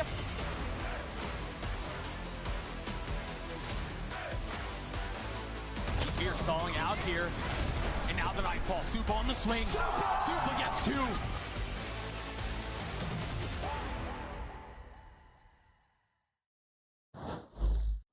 Here with the coach of Evil Geniuses, Potter. Congratulations on winning the first match of 2026 in VCT Americas, but that almost didn't go your way. It was a tale of 2 different halves. Talk to me. It was Envy's map pick. What was the strategy going in? We really just focused on our game a lot. You know, there's not a lot of countering to do, not a lot of data. We didn't even know if Kesnet was going to play for Envy coming to this match. So we really focused on ourselves. We have a brand new player on the stage, so making sure that Bao is as comfortable as possible was our goal. Well, you looked very comfortable. Best luck on map 2. And I think it's safe to say after that performance that we just saw on Abyss, Bao is feeling pretty darn all right. Welcome back, everyone. GB here alongside with Athena as well as Emily, and we're looking to break it all down. Let's talk about DigiZen because we were really putting the microscope on DigiZen coming into this one, Athena, but it did feel like we got the DigiZen show that we were promised. We were talking so much about his operator, so much about how he can control the map, and he really was doing such a good job. He was constantly in their face, constantly getting these operator shots, even on those retakes. And Emily, I know you're hyped about this round. I mean, an op and a retake has never looked so good. Normally you see the duelists kind of trade them off. Not him. He jumps in, gets a kill with a shorty, and then whips out the op in a Viper and still gets away with it. Like, the impact that I saw him having every single round, especially on the defense half, was insane. And I was a little worried because, yeah, Envy does kind of run it down on them, but he was able to pick them apart like I was kind of hoping for. Yeah, and I think the biggest contributor to that as well is the way that he is just openly able to take space by himself, make himself kind of a playmaker in that sense within those retakes, and coming up with 261 ACS. That is an insane stat to have, especially on just one map where you're opping, and a lot of these retakes are there. Like, you don't see those kinds of stats when it comes to opping on retakes. And what I love about DigiZen is that he plays with this very fearless mentality. We were seeing it round after round. He was in the thick of it, always looking to be in the fray, op in hand or not. And it was very clear that for EG, and to what Potter was saying earlier, the game plan, sticking with what you know, certainly worked out well, because it felt like we were watching the DigiZen that we've been watching all throughout his time here at VCT Americas. But there was also another aspect of EG's game plan that we were not prepared for, Myrna, and this was the retakes, because we were seeing EG just, we'll just walk right back in there a few of those rounds. Yeah, no, the EG retakes were insane. It felt like they had them down to a book. So the way that they were playing it was every now and then they would have that one player, either the Vito on the site or the Yoru on the site, just getting that one pick and falling off, and along with all that util, the breach util, getting back into site and making sure they have a plan for every single one of these retakes has been insane. We have mentioned a lot about DigiZen being a big factor of it, but also the way that they were setting up these retakes, setting themselves up for success, waiting for all the util, clearing out all these angles. It almost seemed like Envy didn't have a chance when EG was on their defensive side. Yeah, it felt like Envy was kind of scrambling to find something to work, especially in their post lanes, because for Envy, they're used to be able to brawl on site, get a few kills, and then play the post lane. But EG wasn't letting that happen. EG was playing back, allowing to go into the retakes, and it was really cool to see. Yeah, and I mean, look at the stat. EG had a 71% retake percentage. That is insane. Yeah. And again, that was super successful, mainly because of that. And even Potter, she said, well, we didn't really have to counter. We just played our own game. Well, that was an insane counter to Envy. They felt that really fast within the server, because playing off that site, exactly like you said, Emily, not giving them those brawls and just being able to retake with all the util, it worked out perfectly for them. It was an incredibly strong start for Evil Geniuses, although we did see some signs of life from Envy, even though it did ultimately lead into a fake comeback. Still, it was nice to at least see Envy come back. They're my prediction. I still believe they came back a little bit. They're back the whole time. No, they were just a little scared at the beginning. She never gave up hope, okay? She never gave up hope. But that means, though, coming up next, we're going to have Corrode. Let's preview this real fast. What should we be expecting out of this one? Because we got a lot of changes. Yeah, I mean, honestly, that game threw me off. I thought we were going to see crazy explosive plays, but instead it was super structured by both teams. Yeah. So honestly, for Corrode, I have no clue anymore. I really was expecting a lot more zoomies, a lot more fast-paced plays, but no clue. Yeah, well, let's go ahead and hear what Coach Stunner has to say as we get ready for Map 2, Corrode. Here with the coach of Envy, Stunner. Now that almost was your map. It was a tale of 2 different halves. Tell me, did you see what was the difference in strategy between the first half and the second half, or was it just kind of, you know, we needed to warm up? Yeah, I think we just needed to warm up. I think it was our team hasn't been on this stage yet. You know, it's a new feeling for these guys. They just need that warm up, and I think we're good to go for the next 2 maps. Should be dominant 2-0 on this side of the map pick. Well, best of luck. Thank you. And hey, that makes a lot of sense, right? This is a team, Emily, that is brand new to this stage. They got a lot of things that they got to work on together. And on top of that, you have a lot of pieces that are coming together, in some cases coming in last minute to try and make this thing a reality for Envy. So it's a bit of a tall task. No, it is. It's asking a lot out of a team that just kind of made it here, right, through Ascension. But going into a map like a Corrode, I think that their playstyle is perfect for this. I think, like I said before in the pre-show, is that if they continue with having the same similar playstyle, like kind of running down, it didn't really work out for them on Abyss, but I think a map like Corrode is completely different. Guys, listen, I just need to speak for Envy here. Okay. We don't need to forget, sorry, is that these players literally just flew in. Kesnet just got into LAX and went straight here to the studio from LAX, and it was kind of insane seeing him just taking his pictures up front right away and getting ready to go into the game. So again, we need to cut these players a little bit of slack. Yeah, and we were talking about this before, right? It's kind of how I felt about it. Envy's certainly going to need to figure things out. They don't have a lot of time to do so, but the good news for this Envy squad, they have the talent. But can Evil Geniuses close it out in 2? Let's send it to a quick break, and when we come back, Mimi and Ender will see you on the other side for Corrode.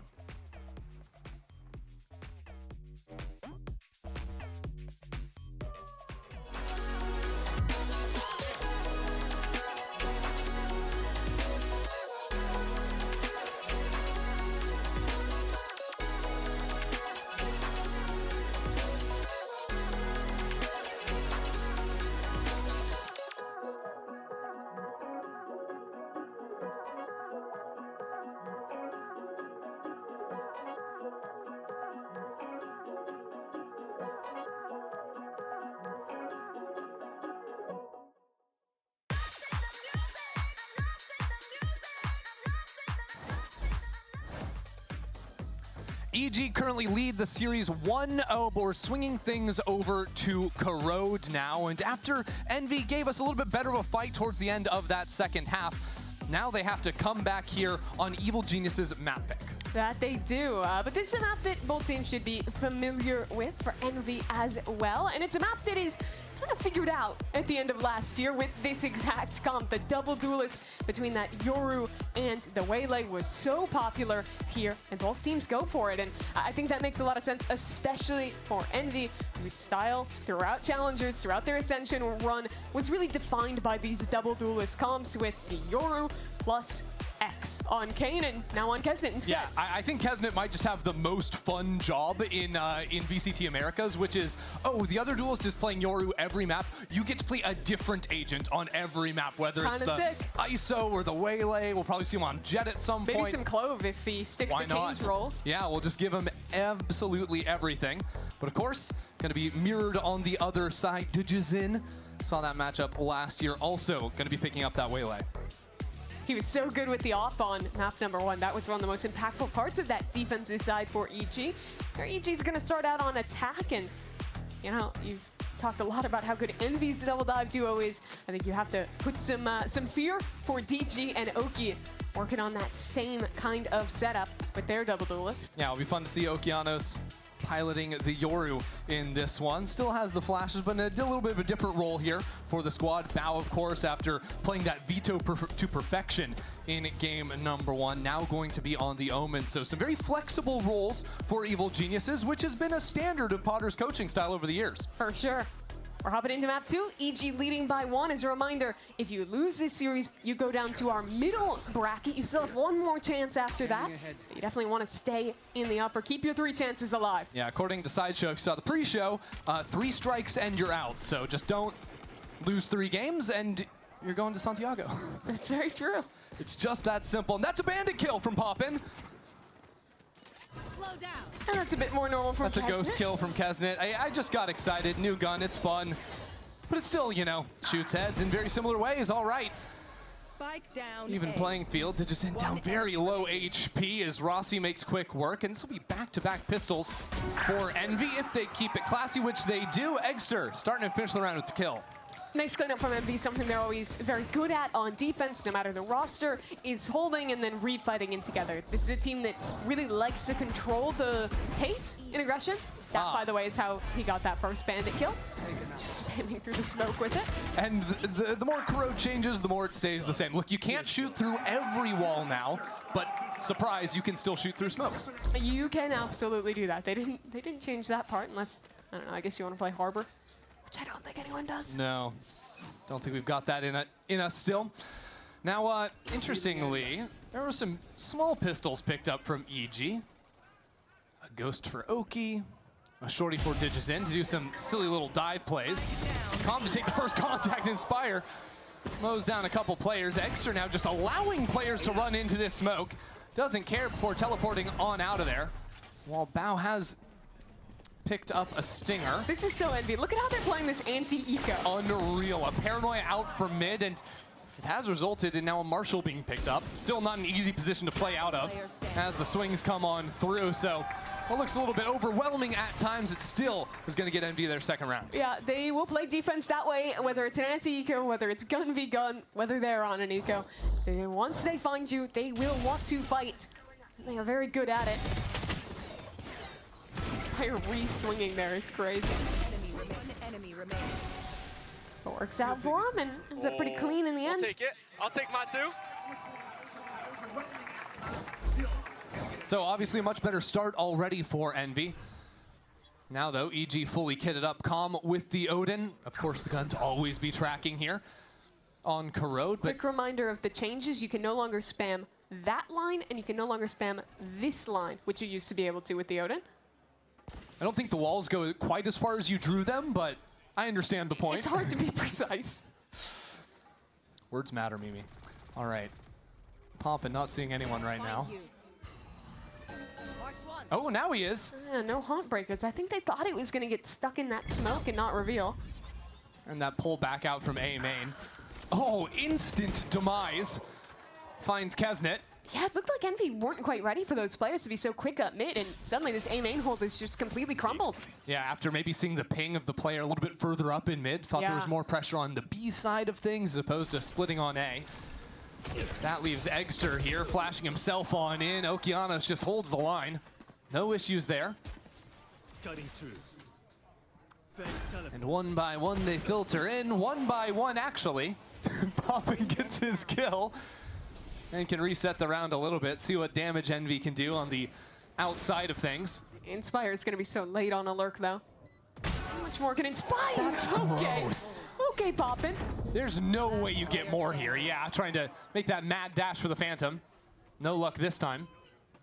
But already taking 3 rifles out of the equation. Not too disappointing of work from Envy. Inspire's managed to upgrade into the Vandal. Now falls on down. EG get their first. And it really just crumbles in that A main hold.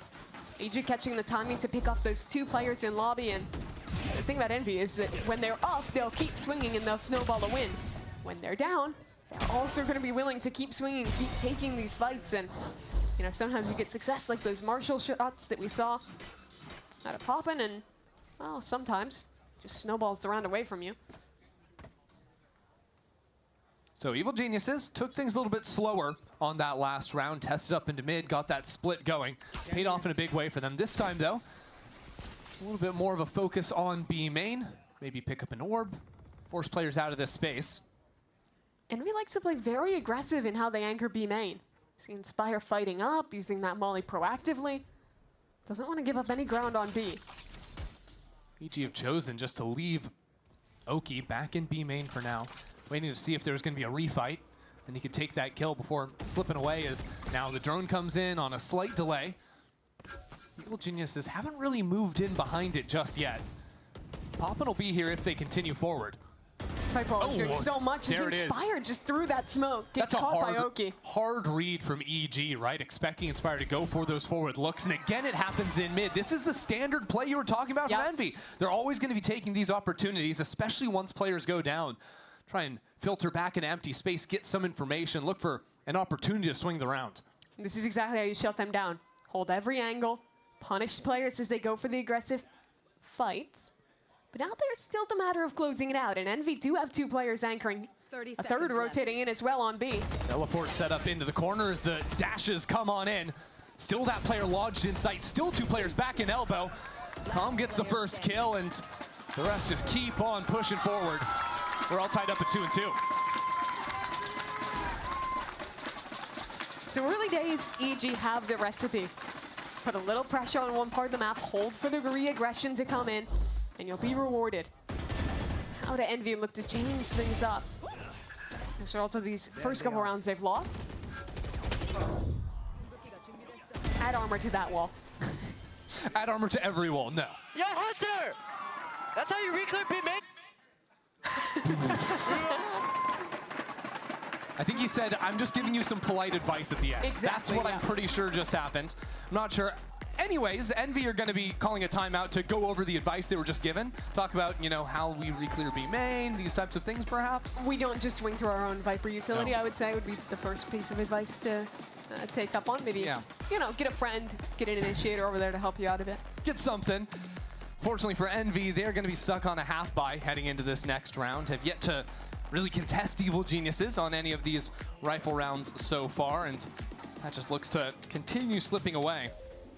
Now, Evil Geniuses was a team that was struggling a lot more on their attack side of things back on Pearl, if you remember. But I really feel like when they're playing these slower rounds and just taking the fights as they come, especially that slow work into mid, it's really putting a lot of pressure on these Envy players to go for those timings you see them looking for. Yeah, and it feels familiar, right, to see Calm back on this team, to see him alongside Potter. But it is very different than that 2023 squad, not just in the players, but in leadership. It's Calm's first time being the primary IGL for a team. He's always been a very vocal player on that initiator role, as many players in that role are, but now having to take over and kind of nurture this next edition of EG. Envy getting active up into mid, but instantly punished for it. Seeing if they could find anything here. They're still going. Judges in, now the pressure comes in, can't get anything else. And now this puts EG in a really strange position. It's less strange when Envy just keep running into you and dying. For a moment, EG were separated, 2 players towards B, 2 towards A. That can be hard to play when sound is off and it all stalls out in the round. Bit of a divide there. Eggster runs forward, continues the fight as Kesnet is falling back and rotating away. I think if it's Kane there, you probably see them continue pushing together. Now, Envy on opposite sides of the world. You really hate to be in a position like this, and for Evil Geniuses, I just think that they've responded to a lot of this aggression very nicely. Like, it doesn't feel like they're reinventing the wheel or anything like this. They just, whether it's the last couple of rounds, put down an insert maybe, played a little bit for mains, and just waited for Envy to sort of overexpose themselves. Plant will come down. It will eventually activate, but he's spotted out and won't get away with anything. Now, Mimi, you were one of the Envy believers we had before this series. So far, they had that comeback towards the end of Abyss, but couldn't actually turn it around. What's the hope you would sell to try and get things on the right page now that we're heading into an actual honest rifle round for them? The first thing I would sell is that I accidentally submitted the wrong Pred. And I meant to Okay, no, I'm not going to accept that. I'll sell your argument here for Envy. I think the number one thing is slow down the mid-round aggression on your own. I think that what EG is doing is in their default. Coach, I'm sorry. I meant to give it to him. I didn't expect him to run there. I'm actually sorry. Talking to the camera. Walter White to camcorder. No, but I'd like to see them slow it on these kind of mid-round re-aggressions. You've seen a lot of players just get caught walking up on timings, and it hasn't really been working out. If they go for re-aggro, I want to see set plays instead with the duelists playing together or getting Poppin involved. One easy solve could just be Operator in Eggster's hands. With that Viper on A main, though, it's a little bit harder, so Eggster just has to hope players aren't creeping up behind that wall. Get his kill and get out, but already Digis in has gotten pretty close here.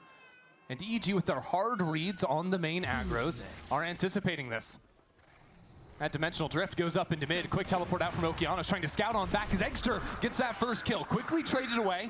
And now Kesnet under pressure. The Hunter's Fury trying to play off the back of that information. Forces Envy to run away. And as Poppin gets knocked down in mid, more and more individuals from Envy are asked to enter into the fight, and Rossi steps up when it matters. Knocked down just in the same moment as Evil Geniuses throw that wall up, slow things down, plant the spike, and set up in the post. 2-on-3 now. This is a very big round for Envy. If Kessin can get one kill, he'll get his ult online. This hold from Evil Geniuses, covering a lot of their bases, and now as they see more and more players, can make it a little more simple. That dart reveals absolutely everything, and Evil Geniuses shut Envy down. A couple moments this game where I'm noticing a slight disconnect in Envy playing their aggressive floods that you wouldn't have seen when they had their full roster in Challengers. This round, when they go for that fight back site, watch here how you see Rossi swinging all the way out far on that angle, while Kessin is still stuck behind that Viper wall. Envy's a team who makes a lot of decisions very quickly. They choose when to fight. They're very kind of just mind-linked when you looked at the old team of how they fought forward. And with introducing new players, it's hard to get used to that new style of integrating someone into that system. Yeah, because so much of timing, spacing, and swings comes down to communication, but even more at times is coming down to just that raw synergy and the expectations. Exactly. When you've played together for so long, and they no longer have that advantage. Have to work on building that back, and again now onto a bad buy from Envy, so maybe not to be asked of them in this round, especially as EG continue to take things slow. It's interesting. You've got Dujizin playing slow over towards A, waiting for that re-aggro to come in. Evil Geniuses very clearly have done their homework and have a set idea of how to play this map. So Okeanos just goes for the swing into B main, gets the kill, gets the orb. He's looking for another dimensional drift in a couple rounds. And he knows exactly what's coming next. Sometimes it doesn't matter if you know what's coming, you still get sat down. Ah, you do. Inspire getting his revenge in B main this time. Envy do have a stack towards this A side. EG don't have infinite time to play with if they wanted to get this information and pivot away. And Envy, with an ultimate ready in Kesnit's hands, have a chance here on the light buy to do some damage. Down to 25 seconds now. EG really forced forward into this A site. Bundled up with 4 players. As the saturate comes down, they're slowed again. 15 seconds. Envy locking it down on A. EG have no option but to force their way back in, and it's so many for EG. Calm, left alone, charging on in. Only one shot left, and he gets it. Time to plant, but not time to pull away from this spike. Inspire, not going to see him just yet. Peppers him through the smoke and takes him out. Inspire steps up to the challenge. And finally, EG's slow rounds are punished.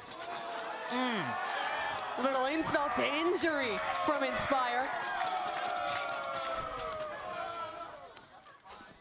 And it's coming down to the wire. So little time left to go. Inspire. What does he go for? There's a gun over there on the ground. The spike, it's ticking away. And he gets it with 6. Good bit. Okay, Inspire. I see your game. I see your game. And we're just going to move on. Okay. This fight was everything, though. Inspire has gone for that refight so many times because they just made it too long. They finally exec in 10 seconds. Bandit in the corner. That is a big round for Envy to win.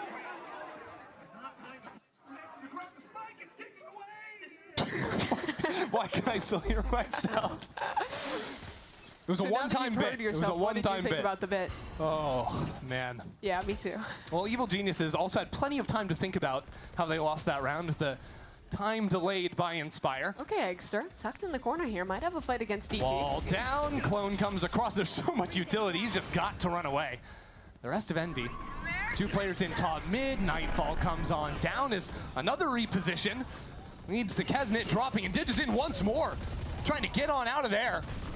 As Poppin swings back in for another kill. Eggster behind enemy lines. At the same time, Baogub zipped into heaven. This map is insanity right now. Evil Geniuses want to come back into their Omen, but there is still Inspire on this site, and a nice shot from him locks down B.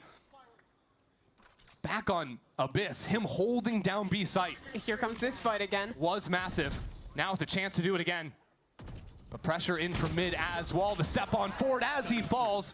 Again out of it. And Mimi, there's another flank coming back through B main right now. As some stall goes up from heaven. Extra trying to make plenty of noise. This flank is quick. Evil Geniuses are not looking the right direction yet, and that's gonna punish them. Rossi now in a one-on-one. Okeanos on the other side. Paranoia as he comes in behind him. It's ring around the Rosie. Somehow Okeanos has crept into the center of sight. And Rossi is right on top of him. You have got to be kidding me. Rossi gets it done. We're tied again. Crazy 1v1 to end it. But it's Envy coming out on top again. And you're seeing how much this team thrives in the chaos. Last round, in the last second, winning out. This time, in one of the most chaotic mid-fights you'll ever see. Picking the right timings to reaggress that final flank that came back in through main. Getting that kill onto Calm and setting Rossi up for his clutch. Last round, in the last second, winning out. A little bit wild in that last round, but Evil Geniuses are going to hit the break button. Now as a couple of rifle rounds secured by Envy. Calling that timeout. Potter gonna... really only one. It was that crazy eco and then that last round. Yeah. I don't they feel lost like 2 rifle rounds in a row. It's true. I don't think we've truly seen a clean round from Envy yet, but you don't need clean rounds. You just need rounds. A lot of things going through the minds of these players right now as Potter tries to right the course. One thing I'm looking at for Evil Genius is they've got a slew of ultimates. You've got Dimensional Drift, Hunter's Fury. I think every time we've seen them with those 2 ults, they've always been trying to combo those.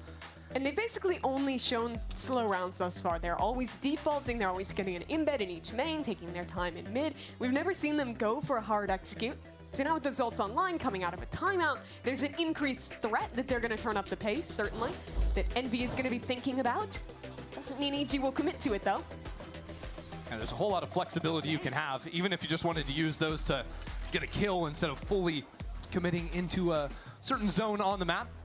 See what the call ends up being, because right now it's looking like some other EG rounds where they have loved to put their 2 duelist players on opposite ends of the map, play for the mains, try to shut down any over-adventurous Envy members. But Envy reacted to that this time by very early pushing both their duelists into mid-aggressive. EG almost always in this default starts, taking the 2 mains, and then goes back into a mid-reclear. Envy's ready for that this time with this crossfire. Especially because the mid-reclear might just be with 1 guy. Okeanos, though, has the ultimate, has the teleport to get on past those 2 players. He did not look behind him, though. He did not see them. I don't think it'll matter. Yeah, I mean, at the end of the day, you're going to see an empty A site. The problem is these 2 mid players are coming in quickly through this smoke. Eggster has no fear when it comes to swinging on through these, so flash through in front of the Saturate, sat on down. 1 more player behind as the Hunter's Fury comes in. The Evil Geniuses just mow Envy down. This round over in the blink of an eye. Even these last 2 members of Envy completely isolated. And it's 1 piece of util that does it. Digizin Saturate there was so perfect. That refight in was very well set up. A flash, an Omen Paranoia, but DG counters it out completely. Inspire will get 1 over towards mid, but comes in a little bit too late to have any real go into this round. Yeah, and with players this poor on the side of Envy, you want to save these guns, get a buy over to them. Now what I'm curious is, obviously that round from Evil Genius Leap pretty solved, right? You know, they use those 2 ultimates to run on into the A site, hold down the quick flank through mid. Now they've got to solve these next 3 rounds without the benefit of those critical ults.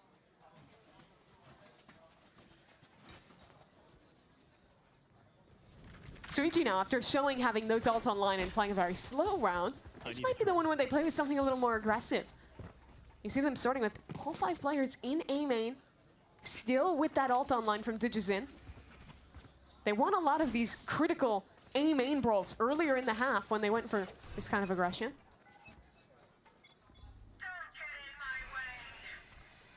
Pit put down over towards the B side. Rossi's in a good spot.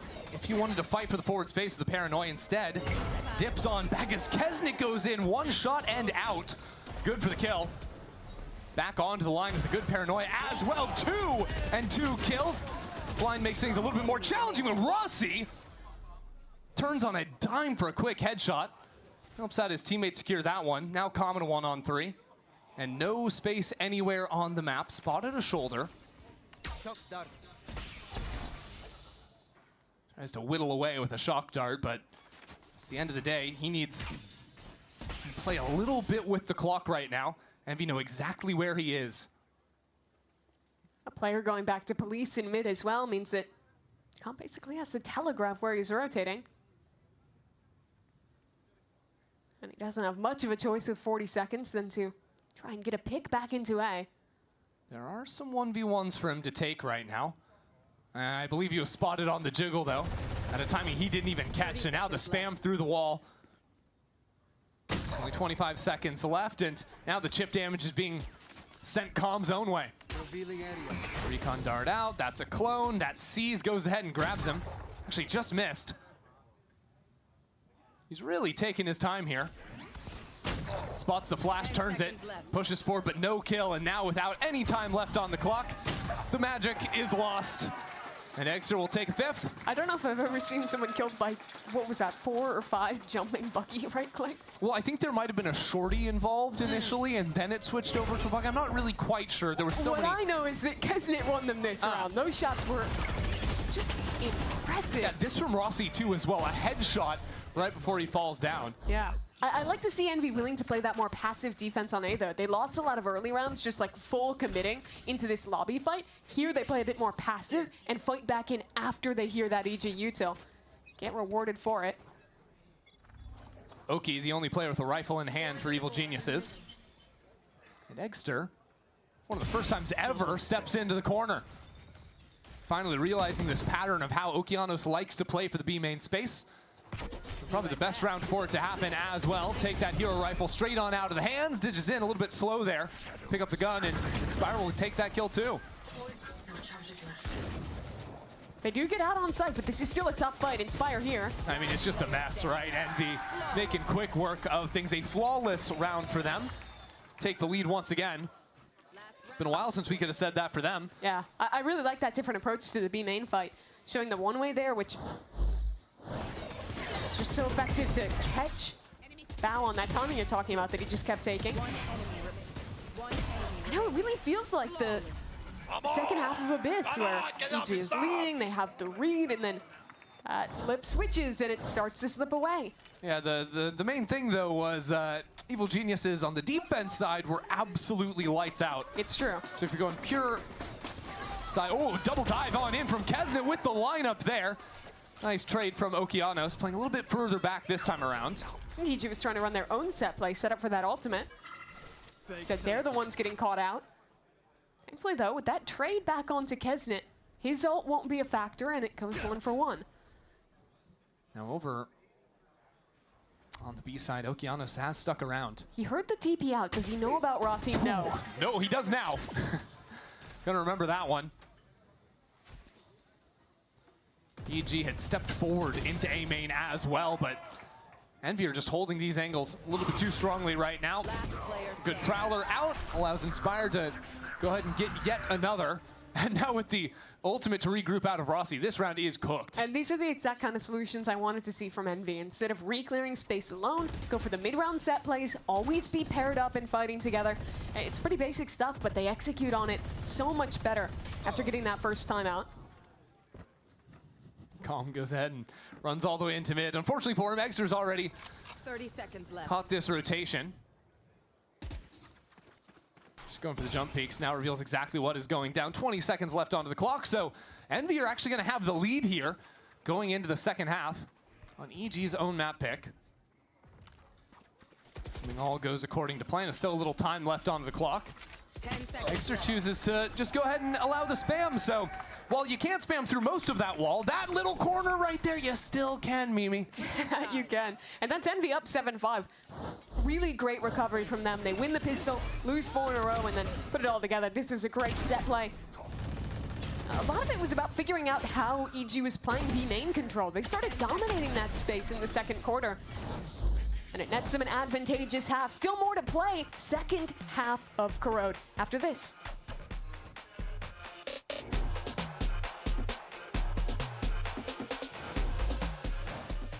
We've got two esports endemic brands coming together to create a series of products for esports for the biggest stages. 퍼포먼스랑 컴페티션이 주요 키워드다 보니까 레이싱이라는 테마를 잡고 거기서 이제 영감받은 그래픽 요소들이나 다이내믹하고 날렵한 그런 실루엣 같은 것들을 저희 FS1 마우스에 적용을 해봤고요. 我们希望可以协助 Pulsar 成为电竞圈的顶尖品牌，而 Voxy 是其中一个助力。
Well, Mimi, Envy certainly built off that success they started finding in the second half of Abyss and currently lead at 7-5 on the half. The big question for them is, will they be able to overcome Evil Genius's defense, which was so lights out on the previous showing? Yeah, it was outstanding, and I think the big people you're looking towards this half is Kesnet and Extra. I call out a couple moments where I felt like the synergy was a little off with Kesnet, the new addition to this team, but individually he has still been outstanding. And those two will certainly have to apply themselves on this attacking half for Envy that relies so much on these hyper-aggressive double dive plays. And one of the things we'll be watching is some of that aggression in the post plants, the forward fights from Envy. EG love to play heavy on the retake, and we're dominating Envy in those late round skirmishes. This time Envy not really doing any amount of misdirection. It's just a full-on exec over towards B, where the Bandit gets a couple of nice shots out of Soup, and he can fall on back and set his team up again for that post plant. This time, though, Envy just charging on forward.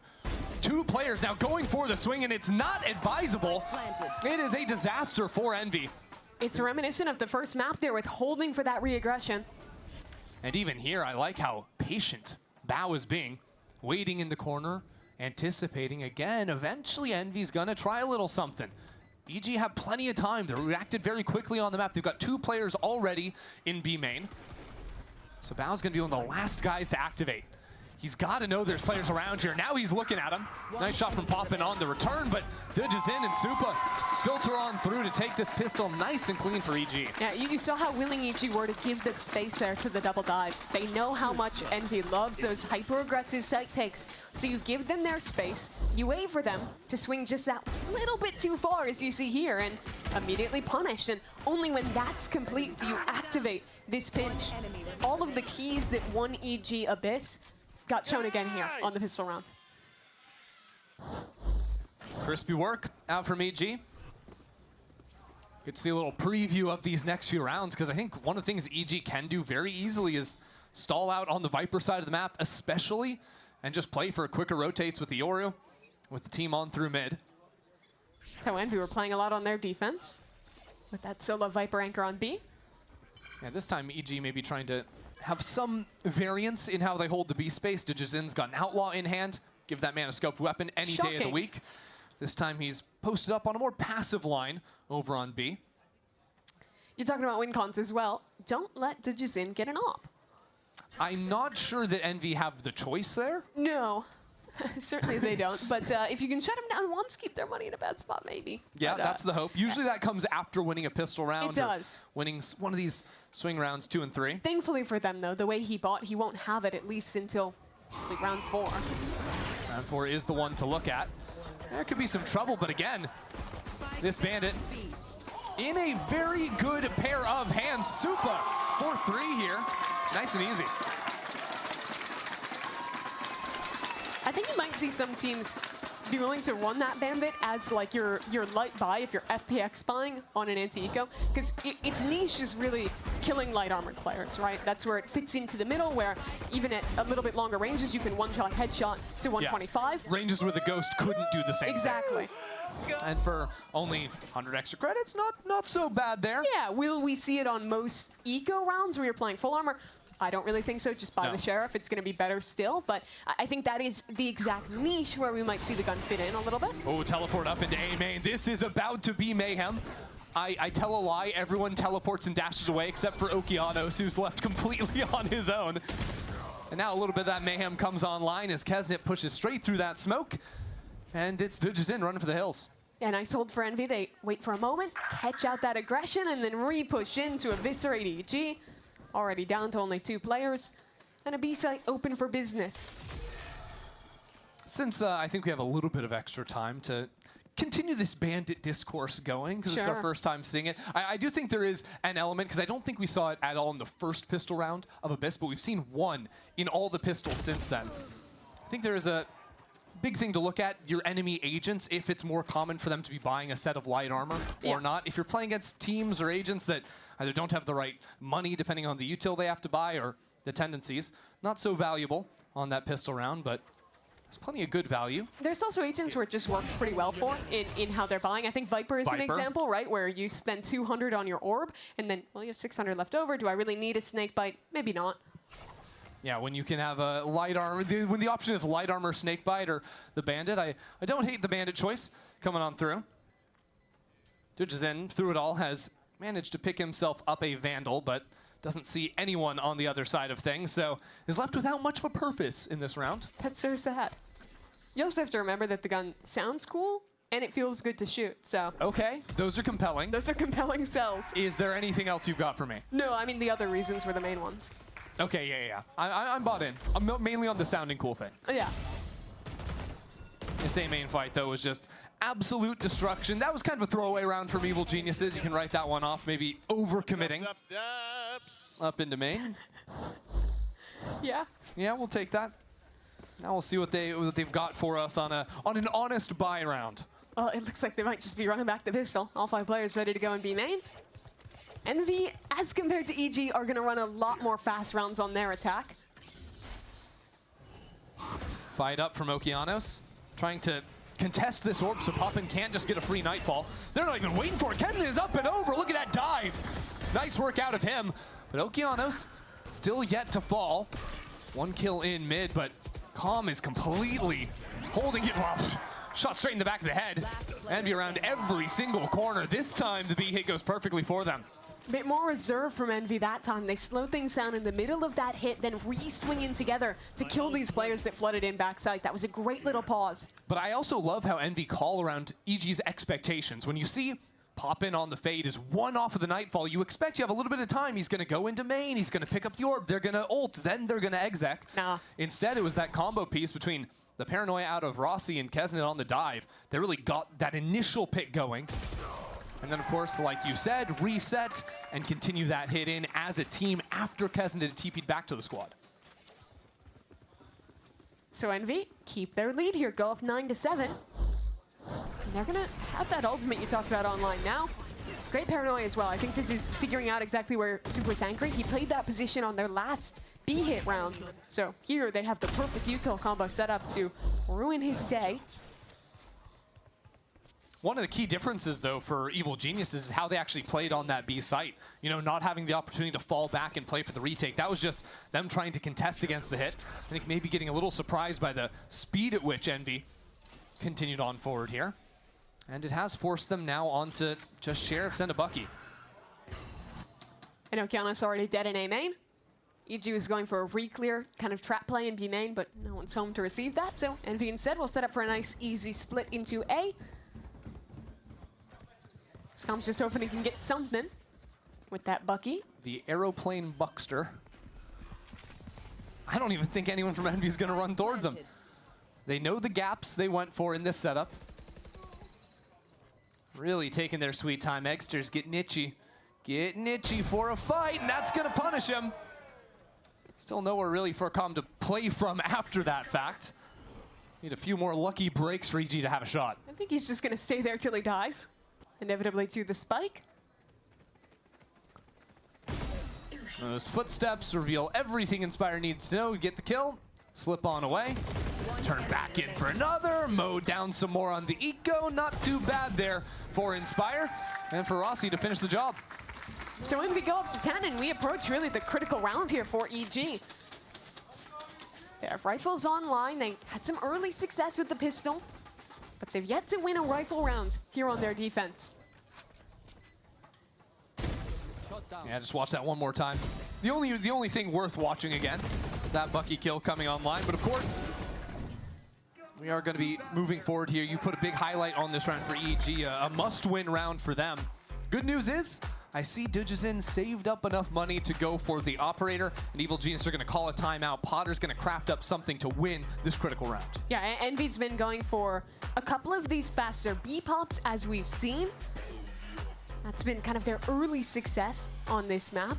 You saw there as well that kind of look in towards mid. This is a team that very often will show you a double dive at the beginning of the round, be that just to take mid control or actually to commit off a site exec. So I think a lot of this round for Potter is figuring out where Dujizin should set up, where he's going to get that opportunity to catch someone before they can actually commit that exec. And Potter's going to know all that. And she's a very specific coach when it comes to instructions in timeouts. She's going to have an exact idea of how she wants her team to play out this round. She's going to give them options. If this team does A, B, or C, these are our then 3 responses.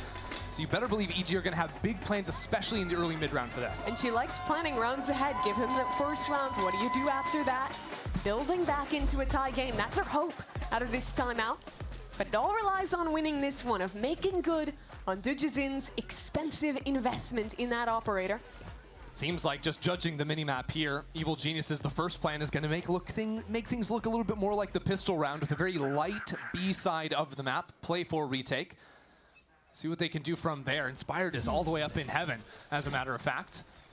Maybe some opportunities to look for some spam if Calm's going to throw a dart into the mix. As Exter goes all the way up into heaven, sees that player. That could be a problem.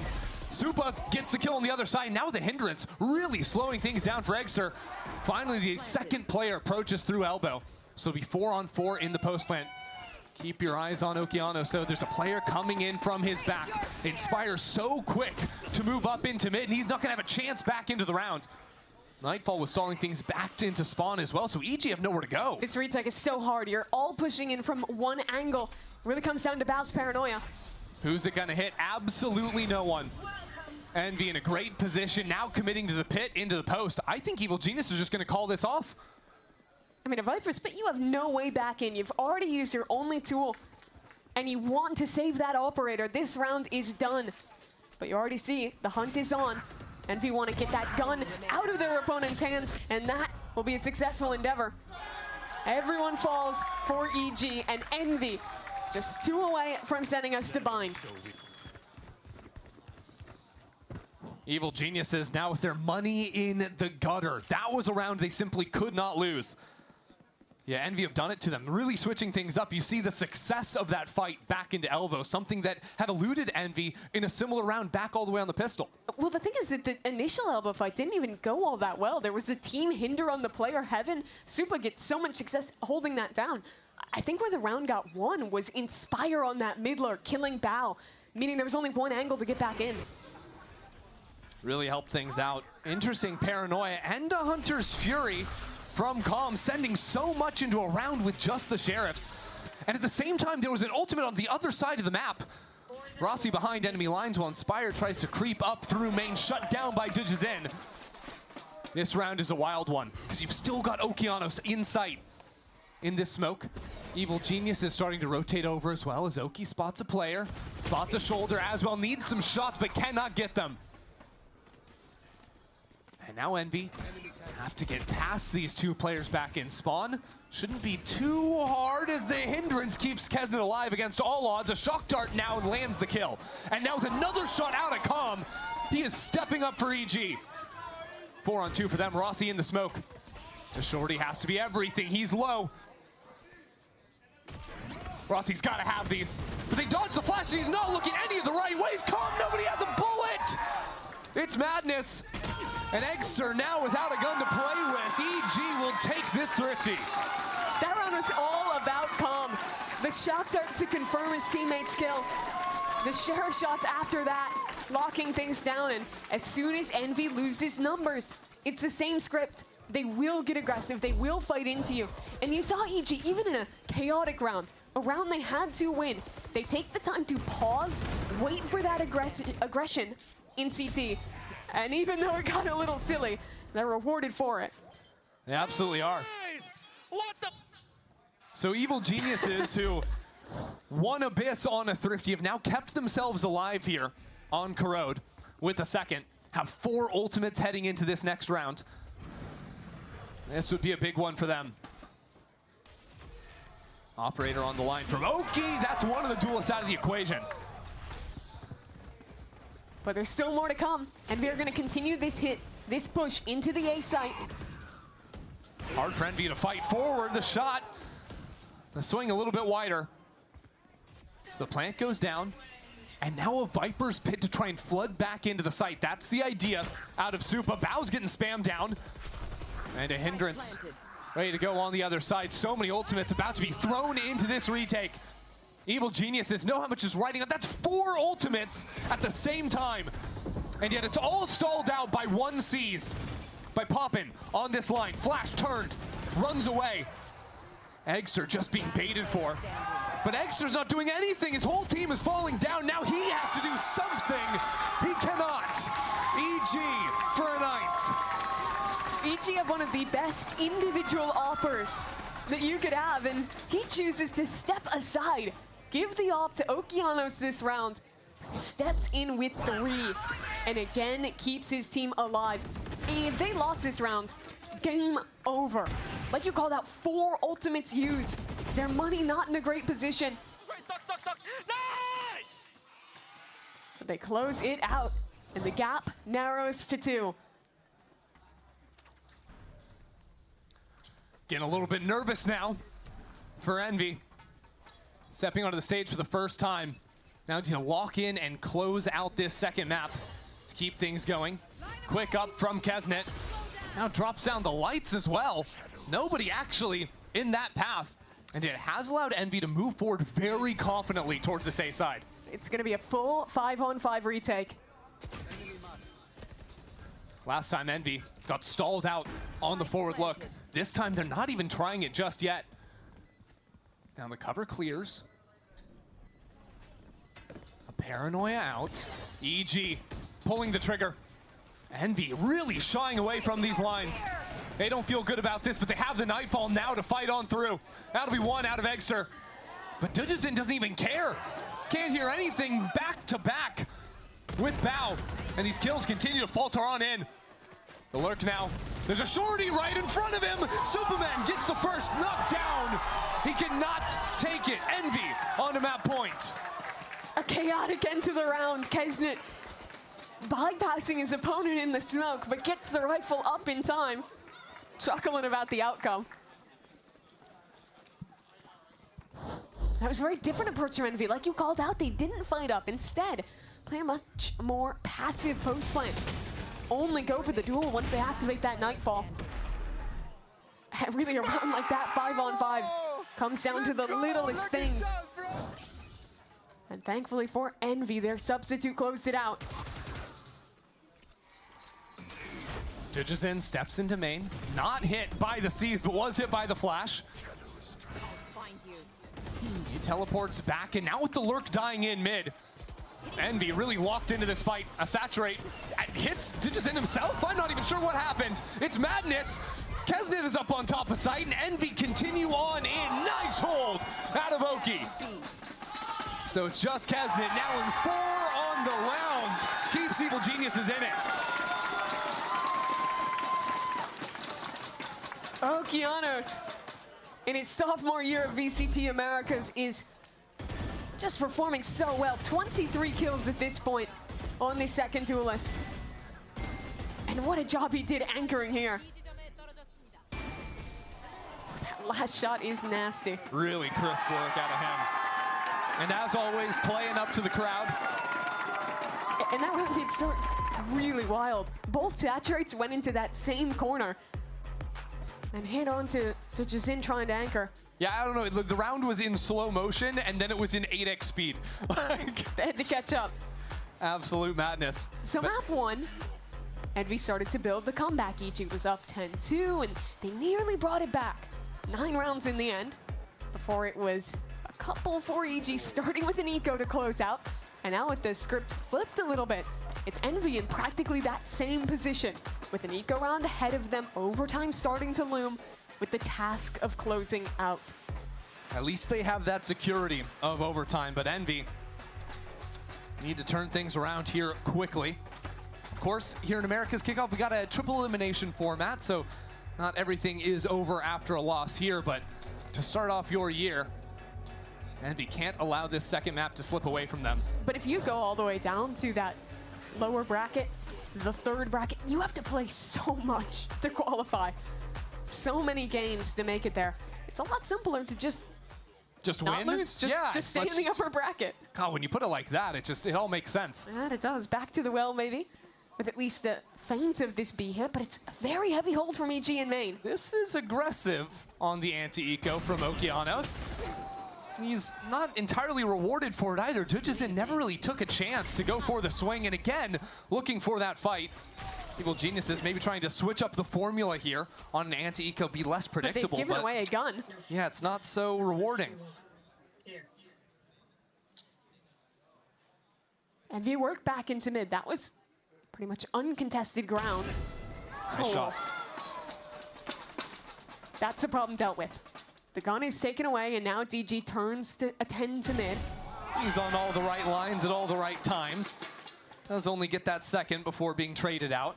And Supa's on relatively low HP. There is a world here where Envy can get the spike down. Both these players are so low. Scum got something cooking with the shocks.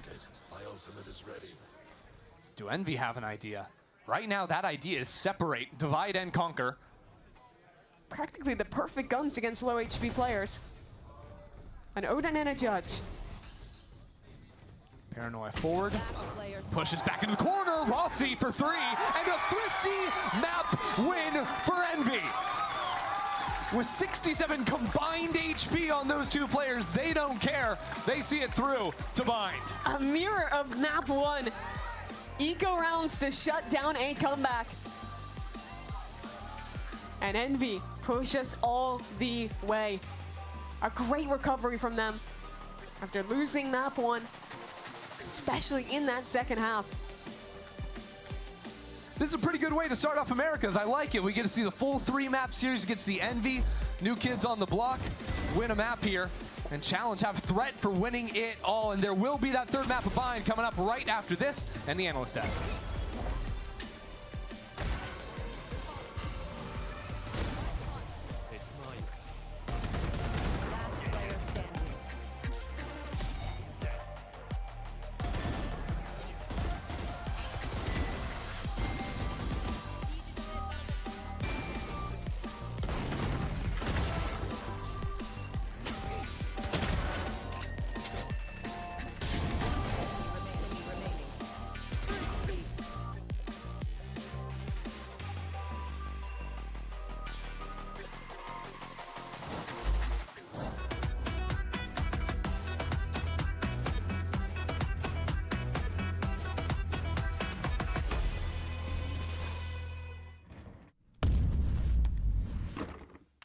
Red Bull gives you wings.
all through the main.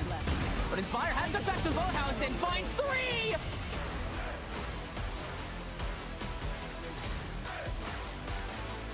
Fear stalling out here. And now the Nightfall. Super on the swing. Super gets 2.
Oh, that was good stuff. Okay, welcome back, everyone.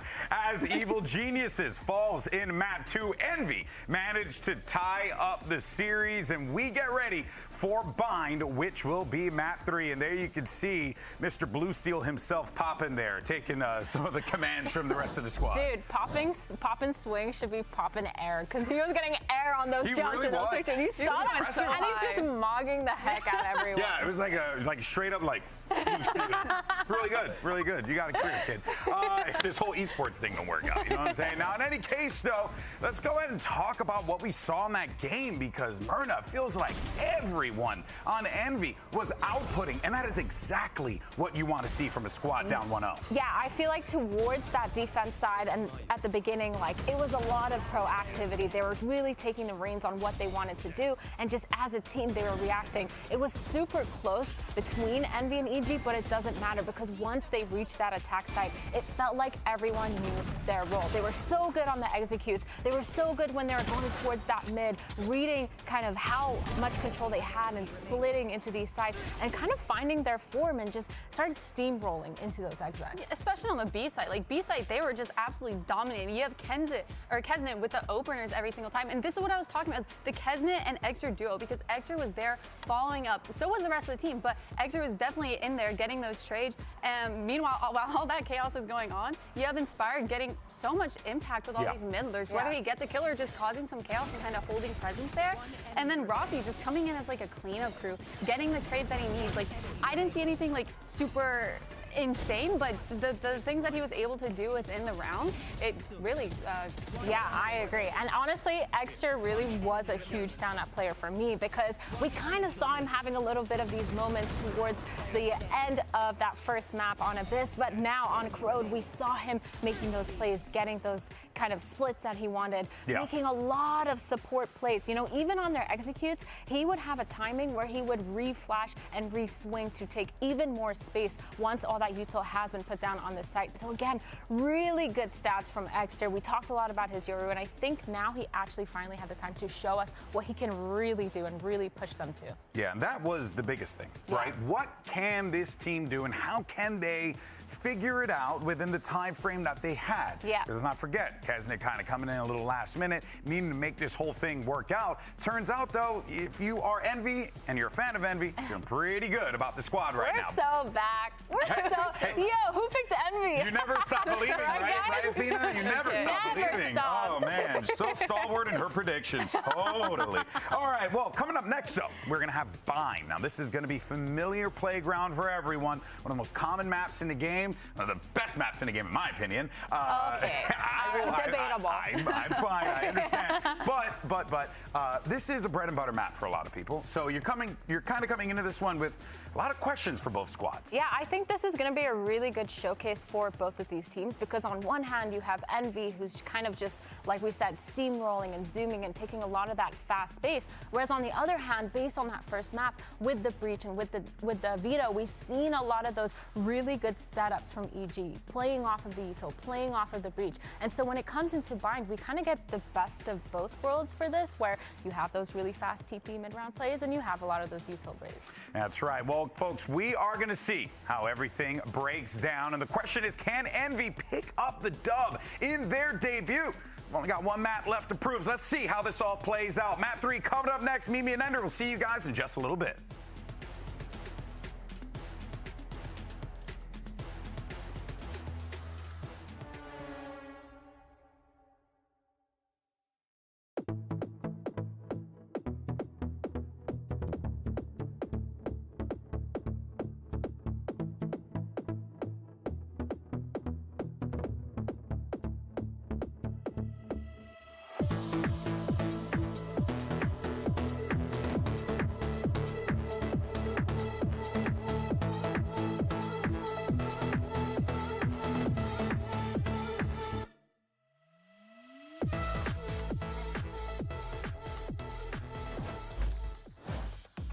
Well, our first series here of 2026 in Americas is going the distance. We are heading into bind for the third map between Evil Geniuses and Envy. We've got agent select here on your screen. Basically mirror on both sides. We just got Poppin on that Sky versus Comms Classic Fade. Yeah, big surprise double duelist running it back with the Waylay Yoru.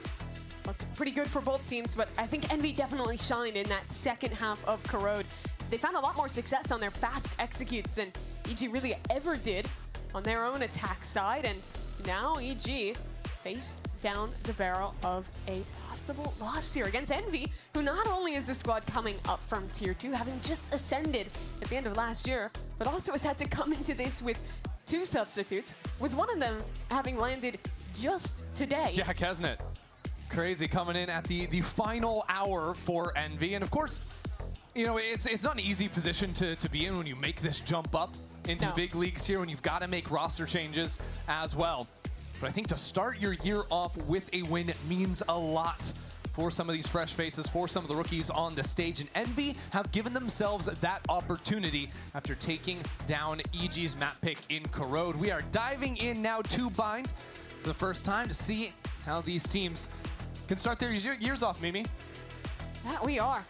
Excited to see how EG wants to play this attack side on Corrode. They were very much defined by super slow rounds, working to bait Envy into re-aggression before really figuring everything out to make a decision. And the start for them this half is slow as well, with the duelists on the corners. Envy just paired up 2 and 2 in Showers and over towards B Long. I think, looking at the minimap, there was a bit of a fight over towards Showers. Quick teleport away from Digizin early on after spotting 2 players, and now Envy choose to keep things a little more quietly as the smoke expires. Kesnet was thinking about a fight, and now that opportunity will arise. A mess there as Okeanos left without any real help from the rest of Evil Geniuses, and we saw him finding a lot of success early on EG's attack back on Corrode, but Envy have done a lot of work now to improve on their extremity control. Now forcing EG over towards the A side. Yeah, they saw the Brim Smoke plus 2 players long. They knew that this is only a 2-strong setup on A, but the issue is still backside, which EG do not have control over. Yeah, there's also that Viper Orb on default, making it hard for EG to advance in, except for the creep up. And actually threatening a backside plant of all things is wild as a teleport comes on through. Poppin now hindered on up, taken on down. And Envy just mowed down. It's a 3-on-2 right now for Rossi. Sort of stuck in the corner, calling in support from Inspire, but it's around the world now for Evil Geniuses. They hop in that teleporter, hear that pressure behind them of a follow-up TP out of Inspire.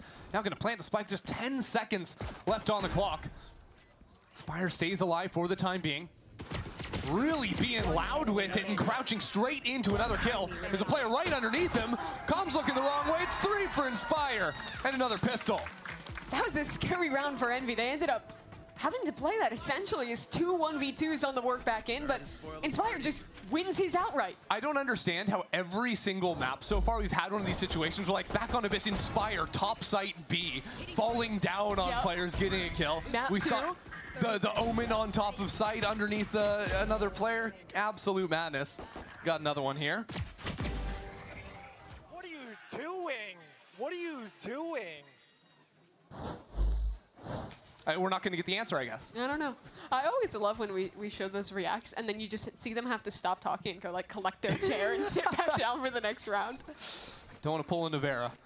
Got to be locked in and ready to go. That's a deep cut. I was there for it.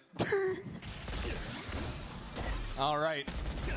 And the hindrance just going to make things a little bit slowed down for the time being. Envy completely locked down these extremities. And I think if you can maintain control over Showers and Be Long on the map of Bind, you're going to have yourself a really pleasant defense side. That's one way to put it, yeah. It becomes a lot more pleasant when you do have that space. And Inspire will ensure that at least on the Santiago that is locked down. Even a shot through the wall there. Takes Supalo. And the reason holding on to one of those two sides is so good is that even if your opponents do go for a dive play, your backside anchor can just fall away and you're still retaking from 2 angles. Makes it a lot easier than getting full pushed off on binds where, especially towards B, is kind of tough to retake. This chip damage just making a bad situation even worse. And that'll just about be wraps now for Evil Geniuses. Rossi getting a little creative, jumping up on this one. Evil Geniuses love to take their time. That's a really important thing to remember about them. And Rossi going to get us through this round with a flawless for Envy. So now EG, we have to see what they actually want to put together. I think the biggest issue, like you're bringing up, is their approach to extremity control. On the pistol round, the way they lost was a re-clear on B long. They killed one of their duelists as they were taking that space. And for most of this map and their previous attack side, they've always had kind of a 2-2 on each extremity. I wouldn't mind seeing them start stronger towards one side early, just to really pressure, get an embed, and then go back and clear the other side to say Showers. And this time they are doing that. 3 players ready to take B long. Still 2 on the other side of things. As Inspired actually got all the way up into that smoke on A short. Trying to play a little bit more of these close range angles here on the bonus from Envy. Envy oftentimes to go for re-aggression in positions like this here. They temper it. Yeah, dash and a flash sends Rossi on out of there, but still He's playing so right on the tempted. side of the wall. Inspire really wants to see if he can make something happen around this smoke. Yeah, the fight on short's going to come a little bit later if we ever end up seeing Supa activate on that, which he doesn't, playing a little bit weaker on this side of the map. Evil Geniuses don't really have a clear plan in this round so far. They will group back towards A now. With an embed towards Showers, it makes it a bit easier, but look at this stack already for Envy. 3 players here, including that Brimstone still within the smoke. Inspire, a problem. Absolutely is. Steps on through that smoke at just the wrong timing, though. Less of a problem now as Eggster says he's going to be the problem. 30 seconds left. Now sets up a flash for his teammate. Drops on out of heaven. I mean, this is a little bit hypey from Envy. Just stepping on back into this. They've got the molly down on the spike, making it hard to get the plant down. Now another swing out of Eggster. Means there's just 15 seconds left to grab that spike, plant it, and there's more members of Envy on the approach. It's a great stun out of Poppin', and there's just not enough time. Not with all these players coming in. It's a bonus for Envy. EG have got to speed up on these anti-ecos. You remember, last map, going too slow on an anti-eco, that was the critical thing that shut down their comeback on Corrode. And here again, well, you do have to credit Eggster with some stunning individual play. They just didn't leave themselves options. The Viper Molly stalls out, and because they never took Showers control, that extra extremity, there was too many angles for EG to deal with. Just a quarter of a second difference on that smoke, blocking off Eggster there. And he seizes that to punish EG, now onto a bad buy. Again, just getting bullied away from B long. This has been consistent from Envy. They have done very well to make it impossible for EG to ever get into a comfortable position on these slow rounds, and it continues here with an even further step up that they hadn't showed before. With that extremity player dead for EG, they basically have no map control already. Having used the Prowlers for Calm. And sure, it is just an anti-eco, but I think the way that their map control has been completely taken away here is a bigger issue continuing to show through. I would be surprised not to see an earlier timeout here come in from Potter and try to solve some of these problems for EG, whether that's changing the approach and how they actually want a full fight for B-Long control, or even just switching up their general macro ideas, because whether it's been the long control or some of these fights into showers, it has been a drought in terms of map control for EG. One enemy remaining. And that's only going to continue here for another round. Does Potter call the timeout?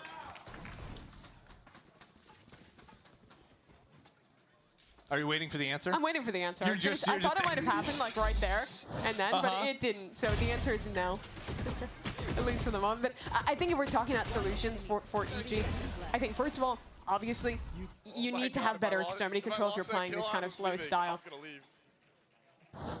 They have been slowing down. They've been wanting to take this space, but generally they've only ever found one part of the map, and when they're eventually hitting, they're still dealing with that extremity. Option B, just simplify. It's bind. Go for a hard exec. You have double duelist.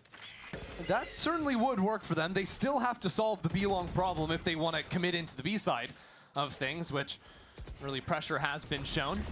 This time EG have some bodies and have the chance to dash on in. Has to fall away as Okeanos capitalizes on the distraction, but no one else left to support him again.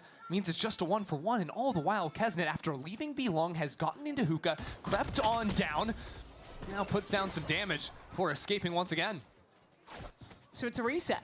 Envy have just re-cleared B-Long, and this is back to square one. A 4-on-4, and EG don't really have map control. But if things get a little bit lower on the clock, I mean, even without, Envy have some options. Inspire has the orbital strike. EG. Yes, a molly too. This is a lot of stall on A. The stall on the planter was the big problem in the previous round, and he's primed it. Here it comes. Thought those players a little further up into lamps, but it gives Envy so much more space. They can go right back into that. This fight into showers goes Eggster's way. And now how do you plant the spike? There's a smoke on default. Kesnet is out of lamps. Kesnet taken down. It's not comfortable as Inspire lines him up. Sends him home. 5-0 for Envy. They are decimating EG on defense here. And Inspire just looks so good doing so. This is how that round started. EG actually finds success in getting a pick long, but there wasn't support for that trade. And once this B-side exit comes through, that kill in showers is really everything. Once Inspire gains that space, you see that he actually puts down a smoke on default, and then with his teammates can swing in together and just spam the planters. Put EG in a position where they have to either swing through that smoke or hope they luck out in being able to stick a plant. Well, now the timeout is going to be coming in from Potter, but it comes on a round where they won't actually have a bye. Envy already leading 5-0. And, you know, we've talked about the problem points, I think, a lot, whether that's the B-Long control, whether that's like playing slower rounds or they're getting stalled out on the A spike plants. She has to come in with some different looks for EG and not just a one-round win like she needed to in the last map. Yeah. She needs larger systemic changes for EG now. They are starting to get some ults online, so you can build something up looking towards round 9 here, but on this one, it is just going to be a bit of a worse off economy. I don't know why I said round 9, I meant round 7. Yeah, you're looking into the future, and maybe you end up being right, but... It could be true. Go ahead. College kids. Yeah, we'll see what happens when we get there, but let's hold off for now. It is just EG on a broken bye here in round 6 in present day, and it will just be them running down A short, it appears. Doesn't take a college degree to see what's happening on the minimap. No, it doesn't. The problem, though, is they're not going to have showers control, and that has been the problem constantly. There's that same smoke from Inspire. What they could do, though, is just fight into backside, and I think that's got to be the idea for them, and it gets mollied off, actually. Nice quick thinking from Inspire. Means EG have to set their eyes once again onto default. And here's the stall smoke up. 1 molly, 2 mollies, and spam the follow. So now the fight on through. Good utility out of Evil Geniuses. These are the right ideas. Unfortunately, I just don't really think they mean enough versus the setup that Envy had. Envy already had 3 players on this side of the map. Yeah, flawless, in quotes. In quotes. No flaws, that's for sure. I think what's really been cooking EG on these A-takes is the bigger picture is obviously not having shower control, but a micro thing is that smoke. You see that Viper orb that's thrown up? That's being cycled with a Brim smoke as well. So there's always something there that means EG is at a disadvantage. He tried to knife him. Welcome to the big stage. Yep. Get ready for more of that. Yeah, that's what you can expect. But when they're swinging through that smoke at such a big disadvantage. Ooh. I like the change in setup from Envy. It's a rifle round. They've also put Inspire over on the B side of that for the first time, I think, this game. Yeah, extra as an op as well. That's also new. So the ideas that Potter might have put in the minds of EG in the previous timeout may be less relevant in a round like this when Inspire is just sitting inside that smoke with a shorty. They love the shotguns, don't they? I mean, the thing is, Calm has the Nightfall. That's kind of a go, but oh no, the Prowler didn't see him! And now the ultimate, that's good. Poppin's getting chewed on through. Evil Genius is not out of the round yet, and it's through the good work of Bao. Stepping in through the smoke, sent packing, goes Kesnet. Now if you look at the map, it is madness. Both Vipers on the other team's side of the map. We got flanks on flanks. The only known quantity really right now is that Kesnet was back in spawn. So Rossi has a chance to step on through here. Needed that kill to keep this game perfect for Envy, and it won't be. Evil Geniuses take their first on bind. A great combo there with the slow from Tijazin coming through with Bao's ultimate. And this time the scaling just a little bit better. Both duelists get into the site. No one gets stalled off by a molly, and this was nearly a nightmare. Losing Calm where they did. Look, it's really easy to play around when the your ult tells them exactly where you are, and then you just put all your utility on that player to get the kill. Helps them get into the site. Let's go, guys. Let's go. Now they need to show they can do that in other ways.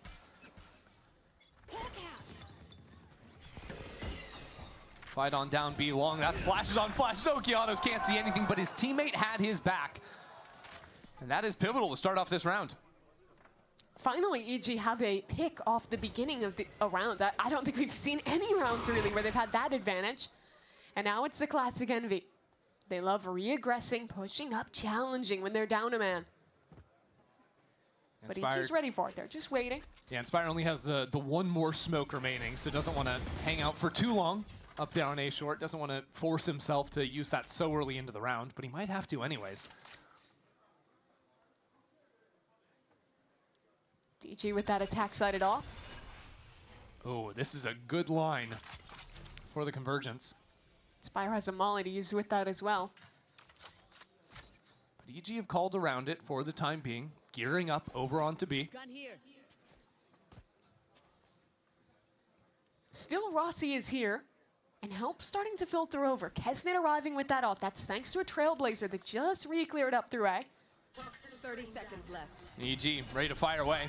Kesnet lights up down long, really segmenting off this hit with 20 seconds on the clock. Rossi and Kesnet, how long can they hold? They can't escape the side. They've got to buckle in. And now it's just Rossi left on his own. He's knocked down. EG take another back-to-back. EG that time punished the aggression on B long. Wait a moment, but they don't let time become the enemy. Pick the right timing to re-exec into B. And now finally have chained 2 rounds together and are building something here on bind. We'll see it again. This Nightfall just sends Kesnet and Rossi scattering, and the mollies just continually being sent back there on spawn not only locks those players onto site, so they can't leave, but the support also is just getting chewed through. And Envy is always a team that loves to flood retake. That's their big thing on defense, and those mollies completely hamper that effort. Well, Mimi, Kesnet's got an operator down B long this time. A little fake gap in the smoke. Hello. Oh. That's a big missed opportunity. Needed that one. So now B long, which Envy have controlled so consistently during the first quarter of this half, has now been taken away from them in back-to-back rounds. Warning shots. But EG holding for now. Just 4-1, leaving a lurk over towards A short. And Envy this time without any really aggressive positions, bar Rossi, who just challenges. Yeah, and there's no one in a position to turn around, cover him, look for a trade, nothing. Just gets away with murder there. And a mid-round Seekers is great information as well. Only sees the one still on the B side. Sees two going in, so Poppin is running behind that outside of Hookah right now, while EG are forced into the A side. He's got a quick flank. Inspire, ready to stall out this plant too. Eggster spotting absolutely everything with the dive on over. That is mayhem out from Envy, putting Insanity up to 100, and it is paying off for them. Beautiful look out from Envy. I mean, look where the spike is. It's in the backside of Lamps. It doesn't make any sense as Envy are running away with this half. Those are the plays you have to be ready for when you're in a match against Envy. Rossi in this corner, drops the wall, challenges Digis in. No one's there to trade it. That's just cascades into a classic Envy defense. Chaotic swings, good util. I don't even know what he's saying, but Rossi's passionate. Yeah, you know, million words a minute, getting it through, but Envy, I mean, just instantly resetting after losing a couple of rounds. Really love to see that out from them. Again, it'll be Kesnet rocking the operator. EG still have money, but are way more timid to actually contest early space nowadays. Now it comes in, that flash on in, but the quick teleport away nets them nothing. Now they're without the double dash. And Inspire has slipped up all the same. They're spamming for him, they're looking for him, but on 2 HP, he can still deliver. But into the site is EG. They have a post plan established. Envy, the player's already in heaven. They want a flood. Coming into it now as Kesnet distracts on the other side. Eggster finds his mark on the other. One shot, two, now knocked down. But his evil geniuses back away into the corner of this pit. Envy are on the approach. Calm disappears back towards short. Oh, it's calm around the world, all the way back through showers. Classic looks for him, knowing that Envy have to work slowly into the pit. Knowing he has this opportunity. That is vintage calm, going for it. Decent plant for him. And Supa still delaying on the outside of this smoke. Now it comes down to Calm as the pit falls. That'll be a kill for him. And Kesnet is low. Not a lot of time to play with either. Calm is just playing with his food. He is toying with him. He will fall, but there's not enough time left. He wins it for EG. It's just classic, isn't it? All the way around the world with the Red Bull clutch for Calm. Just feels right seeing that back in an EG jersey. I missed watching that. I'm not gonna lie. When will teams expect it? That's the real question. Never. Seemingly never. Yeah, hard to know exactly what to do in a situation like that. Calm could be in so many different places. And ultimately, it's just that time game that ends up paying off for EG. I really thought Eggster had the round-winning play there, jumping through heaven, getting 2 kills, but in shutting down that double swing, he doesn't kill the Viper, so Supa's pit stays up, that sets up the flank, and wins around for EG. Now Evil Geniuses throw a fake Prowler on the A side of the map, while the rest of the team challenges into Hookah. A different idea from them. Haven't seen much of this, and have not seen the Judge either. Poppin waits a moment before shying away, and that is now EG without one of their duelists. DG's having a lot rougher game here. Been getting shut down a lot in some of these early rounds. And that means the ultimate not available here. Ooh. That's another pick as well out of Kesnet. That was a refight through showers. Envy have done a very good work at shutting down the solo players, solo lurkers out of EG. In the first quarter, they had very proactive holds on the extremities. Now we're seeing a lot more re-clear plays, and that has been successful in these last few rounds. Means that EG haven't really been in a position to play a comfortable side exec a whole lot, even when they've got ultimates or could farm an orb and get one online. Now they're heading in 3-on-3 on this B site. Without that same setup utility, the shots, though, continue connecting. Poppin with the Judge is a problem, and they're going to try and solve that with the ultimate. Bao wants to take this round. A flank already from Inspire.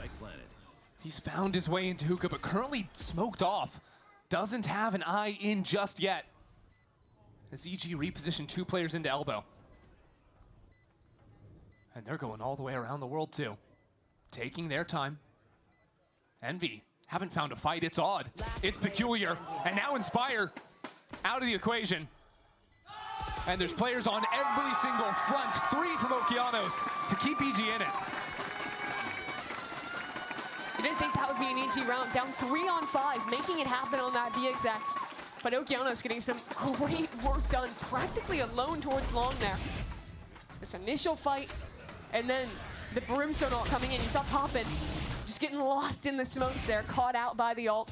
Yeah, because I think without that ult, there's no chance EG win the round. No, because there's still a player backside with a judge. And you only have 20 seconds left on the clock, and you don't have the util to clear him. Yeah, you don't even have your main dive character anymore. Despite that, though, we're into round 12, and EG, from what was a dismal start, have a chance to pull this 7-5. EG want to go quick. Dimensional drift into Showers already. 1 player spotted into the corner. Realizes EG don't have control of Showers. And ditches in, trying to hit into backside. Okeanos playing inside of the smoke. That is madness! 2 for Oki. And Evil Geniuses slow things down. They still haven't planted the spike, but they have major numbers in this post. It's a 4-on-2, and both players from Envy completely separated with only stingers in hand. There's no logical way for Envy to win this round, especially with DG already reflanking. Poppin makes a footstep, and that will seal his fate. Evil Geniuses, even 4-on-2 in full control. Doing due diligence here to win the round. Poppin has no clue what's happening to him, and neither does Eggster. Evil Geniuses within 2 at the half.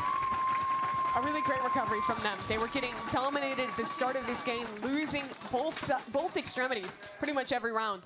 But they start to figure it out, start to find solutions to get that space. Throw in a couple of these faster hits as well, and there's some performances with guys like Okeanos in back-to-back rounds. Make this map 3 doable. Yeah, it's a mirror fashion to map number 2, 7-5 at the half, Envy leading, but this time EG carrying a whole lot more momentum into that. As a matter of course, setting us up for a pretty exciting way to close out this series, and we'll have that after this.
We've had some close maps here already to kick off the 2026 season. The first half of Bind was no exception. 7-5 is the score. Envy in the lead. But EG strung together 5 of the last 6 rounds, Mimi. They are riding a wave of momentum here into the second half. They are, but they're facing down an Envy who has looked quite good at these attack sides, especially back on Corrode. With this double duelist Yoru Waylay composition, they excel at these fast dives, and Kesnet and Eggster being super willing to fight deep and punish players as they try and flood the site. I don't expect the pace to be too much different here on Bind, and it's EG's task to shut those 2 down. See how well they can manage that. Early on, it does look like Envy have some interesting ideas over towards the A side of the map. Slanted wall over on a short, 5 players ready to pop out behind it. Not wasting any time. The dog on Poppin as well. Double dash up to the top of site, and Calm was waiting for it with a frenzy of all things. And Envy not slowing down either. They're continuing forward, stopped by a Seize as Com continues to lock it down. Only now to falter. Now with Egster taken on out. Seems like Envy still have not been dissuaded from that forward fight. But already 2 players back through showers. There's a flank on a flank. This is such a weird round, but Inspire still it's gets just a 1-for-1 at the end of the day. Gun barrel spotted. Now from Rossi. It's EG up a player right now as shots go wide. It's a bit of a mess on every front. Poppin in a 1-on-3, but the spike is just being diffused. He can't stay alive regardless. EG take their 6th. Very nice hold from EG. They knew that a fast play was coming. As soon as they heard noise down short, Com backs all the way up towards spawn and is able to receive that waylay and that Yoru diving in. And while that's happening, the other parts of this retake are activating. EG's calling that it's a backside fight, so the reaction is to double TP and have a fast flank in. Those are all the right ideas to shut down these kind of hard executes for EG, and that's the momentum just continuing into the second half. Keeping that ball rolling. So once again, we've got Digis in, picking up the Outlaw. Actually a bit of a investment out of Envy of all things. Couple of the Bandits, 1 Sheriff. Supa's being challenged on the B side. Digizin goes down to a nice headshot, and that is Envy with full control of the B site. Yeah, no matter your guns, retaking B is tough. This is a scary round now for EG. Spike planted. Very forward hold from Envy too. Already taking elbow control with Inspire. Oh, they're just swarming. 4 players now reposition into elbow, and the fights continue on through. A perfect snake bite. Divided Supa from the rest of the team. Even a little extra scouting on Egster. I mean, Envy did everything right in this round. Just 1 headshot out of Kesnet was what they needed to start it. Now in a beautiful position in the post plant. I'm curious where Kesnet is going right now because he's going around. Kesnet's on the A side while Com is killing them on B. There's not enough time left. He's just gonna be here to take the gun out of Com's hands eventually. Com ready for the one angling. Kesnet there to deliver. Nothing makes sense here in this one. It's 1 kill that makes the difference that round. Digizin at the start of this series was absolutely dominating with the scope. Was feasting on the Antigas with the Outlaw, was on point with the off, but here misses 1 shot, opens up the B side, and like you say, Envy did everything right in their post plant, took the right fight, had a great molly and an elbow, and suddenly momentum is gone for EG.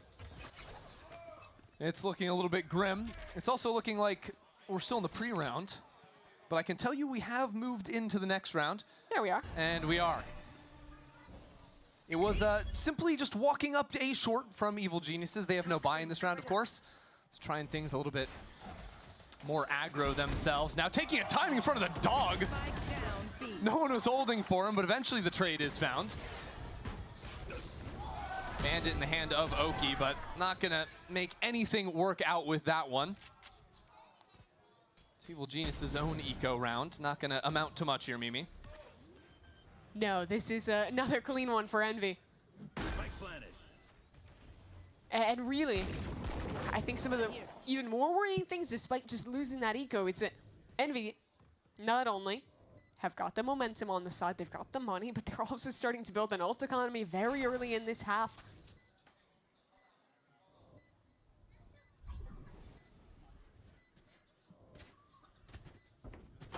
Envy just doing some gun swapping to enable Egster to charge on in, get the dimensional drift online.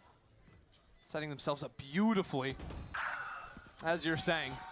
And Inspire continues to do good work here. A 9th round on the board for Envy. Pretty much a dream position for them. EG now. This is the round they absolutely have to win. Digizin has an operator online. They have guns. If they lose this round, this is starting to look like a full-on Envy snowball. But I think it's tough to get value with an op against a comp like this. Envy is so aggressive. They have so many tools to either blind or block off an op line. Despite all that, I still think that DG, he's got to be the man, and well, this round doesn't look like he's on the right site. Envy moving 5 players towards B. It got the dimensional drift. It's just going to be an exec, you have to imagine. So my eyes really head towards Okeanos, who just gave up his position in hookah, instead choosing to fall on out. EG want to play for the retake. Actually, Oki's getting right back into it. That's a little bit wild. What is he doing out there on his own? Envy just crushed those two anchors. I thought they were anchors. They went back into smoke, trying to fight back in. I think this is already a save, especially if Calm dies in elbow. There's no way EG can win this. Calm has secured one. Calm might try to do a little bit extra on his own as Inspire goes in again for another kill. Calm is islanded on site. Not easy for him to escape at this point, so he might have to keep this fight up. Taps the spike, spotted by a dog. I mean, good luck. That's not gonna matter. So Bao just stims himself on out, recovers the operator, I guess, is the smallest of wins. Does he get to keep it? I don't think so. I'm not sure. One bullet left. Maybe you can line up all three of these guys. I don't know. One kill and now the shorty. That's a little funny, but at the end of the day, it's just 3 more kills for Inspired. And Envy goes up to 10. The all purchase amounts to nothing, and you called it out, but I think that the way EG played that, it felt like they were very back and forth. Everyone got off site looking like they wanted to play set retake, and then at kind of the last second, you see Okeanos run back into site. He gets mollied off, he gets slowed by the Waylay, and suddenly with him dead, a 3-on-5 with an off, that's pretty much unwinnable in a B retake. And now they're on an eco. It's getting worse. It's getting worse for Evil Geniuses. You know, one of the things that plagued them throughout 2025 as an organization was they would get into these advantaged maps all the time. Go up 11-4, 12-5, these types of things. So many games that ended up slipping away from them. That didn't happen in map number 1, but now it feels like a series that's slipping away from them. You'd think even earlier than that, in 2024, you had some maps like that as well. It's a bit of a theme with EG. Well, A-site crumbling also starting to be a theme. This time, of course, on the half buy. Stitches in, goes all the way back to B. That was maybe the craziest visual thing I've ever seen. Supa did find one shot with the Sheriff, and they are up numbers. With the gun recovered, and Calm with an ult, maybe there's a chance. We'll see. There's a Nightfall thrown into the mix. And now there's only one player left. Kesnet decayed down to 1. 2 bullets in this Outlaw chamber. That's 1, but he can't get away. And Evil Geniuses will right the course. Quite literally out of nowhere. Bring that one back under control and finally break this streak. I want to see on the replay where these kills were coming from. It started off so good for Envy, taking that site, fighting back towards Showers. GT being all the way back, but it was Okeanos with that recovered weapon. One great work. Yes, yes. He seems to agree. I think the Nightfall caught 2 or 3 players there, which was a big deal. Hold on, something aggressive maybe here towards short. Walking into this close cubby, but with the dog spotted, DG is forced to walk away. Yeah, that Waylay is just so good at stalling out any quick ideas. But of course, there's always a second layer, and here goes Kesnet. Moving over to the right side for some early scouting. Spotted 1 player, but Envy are not locked into this just yet. It's a fake. They want to go back into B. Only Supa here, and that might be all he needs. 1 kill already as Rossi steps through the molly, taking a timing. Instantly spotted though, Supa's locking it down. And they just keep on coming. 1 by 1, the members of Envy into the site, now bring it to a 2-on-3. But there's a spike they have to go back and recover. There's this massive laser dividing things up, slowing it down for now. And Kesnet, I mean, how do you go back and get the spike when EG can fight you at any time? No smokes available. Exter's right in front of it! Exter for 4! Completely alone towards CT. A 1-on-3, and Exter cuts them all down. And from elation for EG, winning an eco round, being up numbers in this. You died last. Good job. And the Yoru expert takes it back.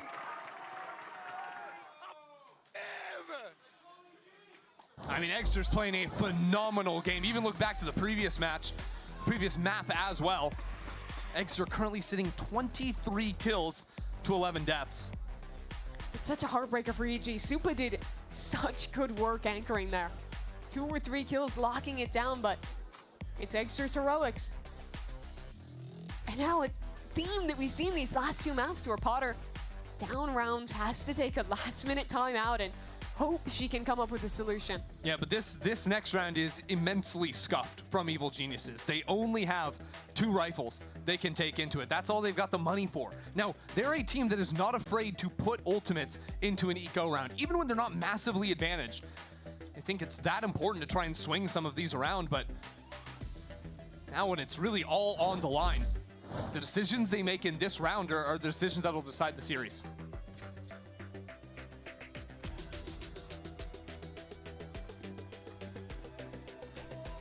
So they start off leaning heavier towards A. 3 players set up that side, but Envy, they've been nothing if not quick in this half, and it looks like here again they want to just put a fixture on the B site. Dimensional drift, courtesy of Egster's 4K in round 18, and this time wasting not even a second. Already up, sees nothing, might have seen a shoulder, yeah, player spotted there, and now with Supa just still holding it down. Hold on a minute, Kesnet out of the picture. Poppin comes on through, so it's not over just yet, and Evil Geniuses are trying to retake fast as well. Digizin sees that planter, tries to set it up on the other side. But Egster still waiting inside of the smoke, and Envy, with these forward fights, continue to impress. In the exact same position, he carved up EG in the previous round. Egster again sends him packing. These rounds are just classic Envy.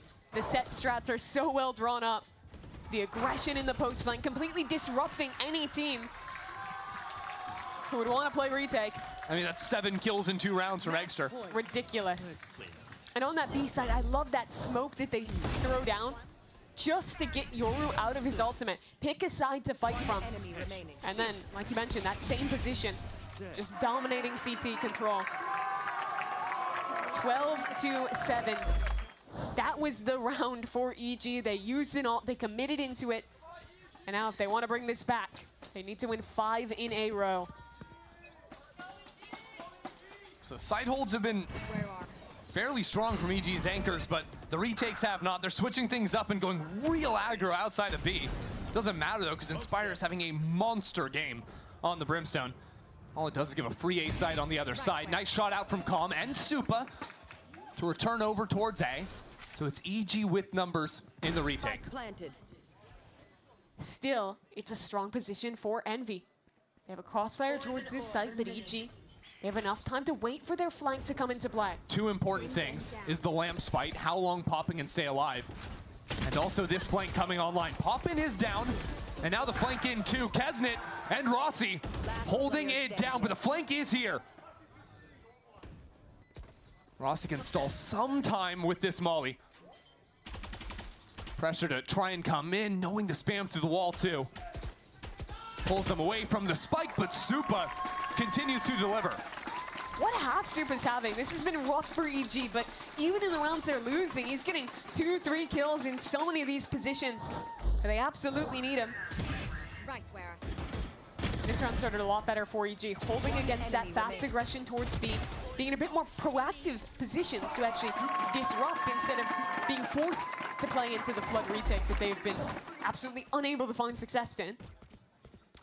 Well, I'm getting word that we have a technical pause coming on a line, trying to figure out some in-ear situations, I do believe, but it gives us a chance to discuss the state of the game right now, because Evil Geniuses are trailing by 4 rounds, and when I'm looking at this next round, the bye's a little bit all over the place. Neither team is going to have a full kit heading into the next one, and it is EG that have found a couple of round wins here and there, but by and large, they're still looking for a larger solution on this defensive side. And right now, a lot of what it is it feels like EG is being held together by Supa. He is getting a couple kills for this team, barely keeping them in control. I feel like you need to see Digizin come online and show why they made this investment for EG. It was a weird move, right? Picking up a Brazilian player who would, doesn't have maybe the greatest reputation in Tier 1 for that history. He's always been great individually, but these teams have never found success. And for an English-speaking roster to take that risk, pick him up, He's got a lot to prove in his 3rd season of VCT Americas. See what he can do here. The tail end of this series. Evil Geniuses, you can see with a Judge in Bao's hand. Some light armor scattered here and there. But Envy, who looked to go down B long, initially see that pit and decide very clearly against it. This game has been defined by B hits, but now they'll be forced back towards a back into the Judge of Bao. And Bao's got teammates to play for some assistance, some distraction. Judge is in, holding the wider line right now. The Prowler, the dog, needs to be shot. A good hinder too. As Bao slowed down on top, and nice shot out of Bao. Not surprised at all by the clone. And Bao charges forward for an extra shot on top. It's a great start to the round from Evil Geniuses, but Rossi has crept into the site. Inspire falls, and now Rossi, the last hope, still has to go back up into short and recover the spike. Catches Oki looking the wrong direction, but it doesn't even matter. Envy has been slamming B round after round. This time, EG have the checkmate with the ultimate. They show a really great bait setup there for Bao. They still knew Bao was in this corner, but despite that, he shows the trigger discipline to not shoot the clone. And get 2 from that tough spot. So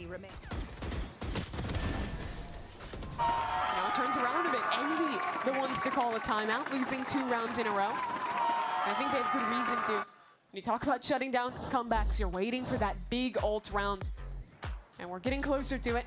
Inspire, popping both with those tools. If they get into post-plant, Rossi has a pit as well. This is going to be the toughest round for EG's comeback to weather. So with Envy being the ones to call a timeout, I mean, at this point, they're just looking to win a singular round, but it's kind of a weird position to be in when the half is going so well for you. It seems like most things are going right. Sure. You maybe don't need to solve big glaring issues, but maybe instead looking at those tendencies out of Evil Geniuses trying to exploit. I think a timeout like this is generally going to be more so either calling out a tendency like that, or the coach has a specific call that he wants to see to end the game. We'll see what they come up with out of it. Envy in a position to win their first series on the Americas stage after promoting through the Ascension tournament. Trying to capture some of the magic of former orgs that have gone through that pipeline. G2 instantly comes to mind, but it's been a while since we've had a team come up and stun on the tier 1 stage through that pipeline. Was the inverse of G2 in many ways last year. That they were. Envy trying to write their own history for themselves. It will just again be a quicker look for them. They love these B hits. Their guns are scuffed beyond belief. Does it matter is my question, because this Bucky in this position scares me. Now, you don't often see a Waylay dive forward and just randomly spam the smoke with a Judge, or with a Bucky for that matter, but they do it anyways, and now they've got a Viper's pit down. Envy not in a bad position at all in a B-side post plant. EG have to walk through so much of this gas, go all the way down to low HP. And they don't even have the utility, or the players to play off the utility right now. 4 players into elbow. Envy are fully bundled up on site, and that is massive. Envy tear them apart. Envy, from Challengers to Ascension to Americas, will take their first series under the lights. A flawless eco round to close out for this team who had high hopes, had high expectations. But with 2 of their best players being too young to compete, there were questions of whether they could still bring success to Americas. And that is a clear answer. With Kesnet and Rossi added into the mix, they still are playing that style you know them for. Yeah, it's so fun to see the rankers bringing the heat up on the stage, fighting forward, wasting no time.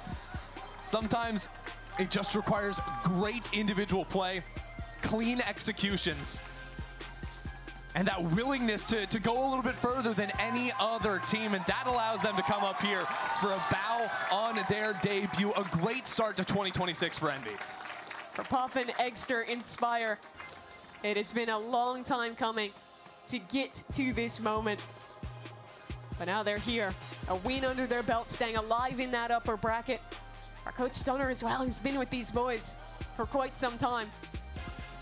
and it's proving that they're not just tier 2 players. They're not just bringing a style that only works at that level, that they can apply themselves here against top teams and still compete. And nice to see them come in here with a win as well after a pretty turbulent offseason, to say the very least, right? Whether that was, dropping early in Red Bull home ground or playing with different subs all here and there.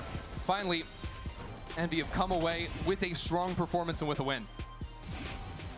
Truly a great showing from them. I love this mix we've seen. I think that there's still room to grow. I think there was still some moments where the synergy maybe didn't look perfect with Kesnet coming into the mix, but the fact with such limited time actually practicing in person and getting used to this stage, they've still come out with a win. Shown great resiliency as well, and coming back in some of these maps and really putting a fight to EG even in the map that they end up losing. It's a sign of good things to come. At the same time, for Evil Geniuses, a disappointing way to start things off after taking the first map. Just couldn't quite generate enough momentum on either of these two comebacks on the second maps. And they're going to start off without a win here, but still have plenty of time left to go in this kickoff tournament. Now remember, they go down to that middle bracket, one more opportunity after that, but you definitely don't want to be down into those lower brackets early on. For Envy, it is their day, though. A truly impressive start here, and I think just so exciting to finally see this team on the Americas stage after waiting so long. Yeah, and the fact, too, that the style didn't change in a massive way or anything. It wasn't like, they're okay, still using the let's Bucky, they're tone still it down. double duelists. Nah. Yeah, it's funny because you talk about like G2-2G being polar opposites. I feel like Envy, complete opposite as well in the style. But we are going to send it down to Elizabeth on stage for the Verizon post-match interview with Poppin. Thank you so much, Ender and Mimi. And yes, for the first Verizon post-match interview, it is Envy's Poppin here with me. Everyone give it up for Poppin, who played an incredible game, led an incredible game with Envy. I mean, let's just call a spade a spade. You guys came from tier 2. There are people who said, is that style gonna make it in tier 1? There was a question of like, would you guys even win the grand finals against TSM? Now you are here, you have beaten EG. I mean, it's a very basic question, but how do you feel standing on this stage right now after you are the first win of 2026 VCT Americas? I mean, right now, I feel amazing. In general, I feel amazing, just like where I am, where we came from, just coming from tier 2, coming from just even a ranked player, all of us just content creators playing the game every day. But I'm not gonna lie, after that win, I feel terrible, honestly. I played so bad, and my teammates hard carried me, and I appreciate them for that. Well, I just said to you, you win as a team and you lose as a team. They could not win that without you. All right, let's be very, very clear about that. But I'm gonna talk to you. I'm glad you brought up content creation because I found a tweet from October 23rd, 2023. You put out your LFT post. You say, I wanted to go pro, content took off, put it on hold, but I will work harder than anyone else. Now you are here in the midst of these tier 1 players, Miss Wino with Kesnet, facing DG Zin. I mean, how does it feel now to be like a tier 1 player now that you have made it? Again, coming, like you said, from content creation to your rankers days to Envy on tier 2, now that you're here with the big dogs. Yeah, I mean, it feels amazing. Back then, I was trying to get on a team, messaged a ton of people, no one replied, okay? And if no one's replying, you gotta make your own team. You gotta make your own team, you gotta just do everything yourself. Built my team from the ground up, invited all of my friends, the best players I knew, and to make it from there to here is, I mean, it's a dream come true. I mean, let's talk about Envy as a whole for my last question for you. I think, Envy is about to be a problem in VCT Americas. You are a hard team to figure out. You are an even harder team to play against. Where do you see Envy kind of fitting into the greater VCT Americas?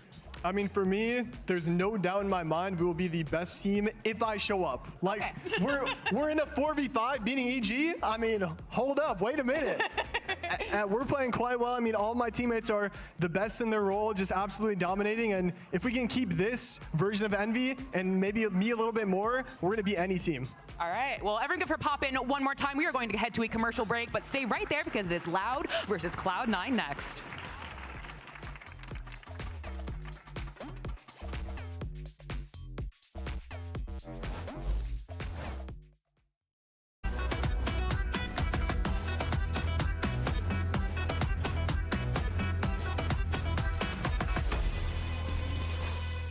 The human body was built to move. Not trapped at a desk in one singular posture for 12 hours a day. It's time your chair evolved. This is Secretlab Titan Evo.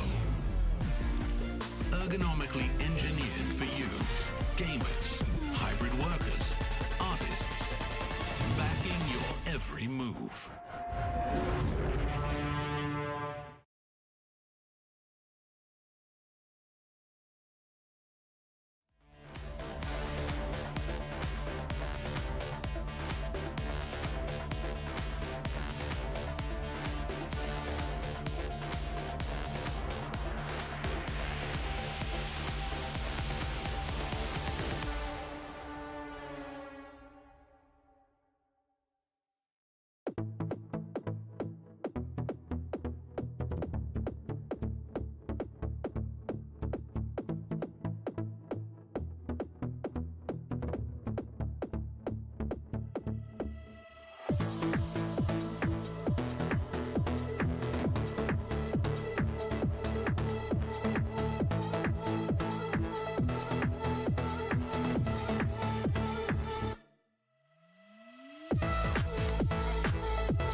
É o pancada de novo! Vai pro Ace! Vai pro Ace! Pancada dele! Oh, Mix found that timing, but not the weapon at hand, not the right one at all. The dart, boxing, forward to the shotgun. He's made the mincemeat.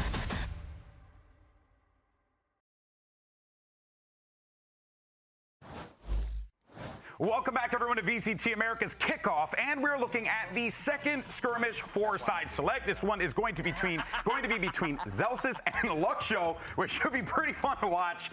And we'll see if whether or not Zelsis goes in there and really just tries to talk trash. Wait, never mind, he's already doing it. Okay. The little experience there, son. Dude, I love that. That's so funny. Yo, the off is out already. Bringing out the off in a skirmish is crazy. Yeah, he's like, seriously. I respect that. Here That's goes really the funny. third round here. Oh, no! The no scope is crazy. What is that? Dude, I would have stood up right there. Dude, he's so nonchalant. That actually is super funny. I'm a fan of this, Wow. personally. I like it. This is crazy. Okay, Hands but putting a off the zoomer mouse. up against Zelsis, come on. It's great. Okay, look. Yeah. Whoa, what are you trying to say, huh? Nothing. I love Zelsis. See, look. Okay, but Look, you see what happened? okay, fair. It almost feels like a cheat code. You have Luxo on your team and you're going to use them in every skirmish. Right? Honestly, low-key, Yeah. just put Luxo out the whole time. Zelsis kind of making a comeback, though. Trying, because it's going to be tough for Yeah. sure. But it is 3-3, so. You know, they do manage to make it work. And I gotta say, commend Zelsis on this, man. You know, you would think, oh, never mind. As soon as you said something, he wasn't even I know. There you have it, though. The results came in as the last kill comes through. It was a very clean op kill to close it out. Nice. 5-3.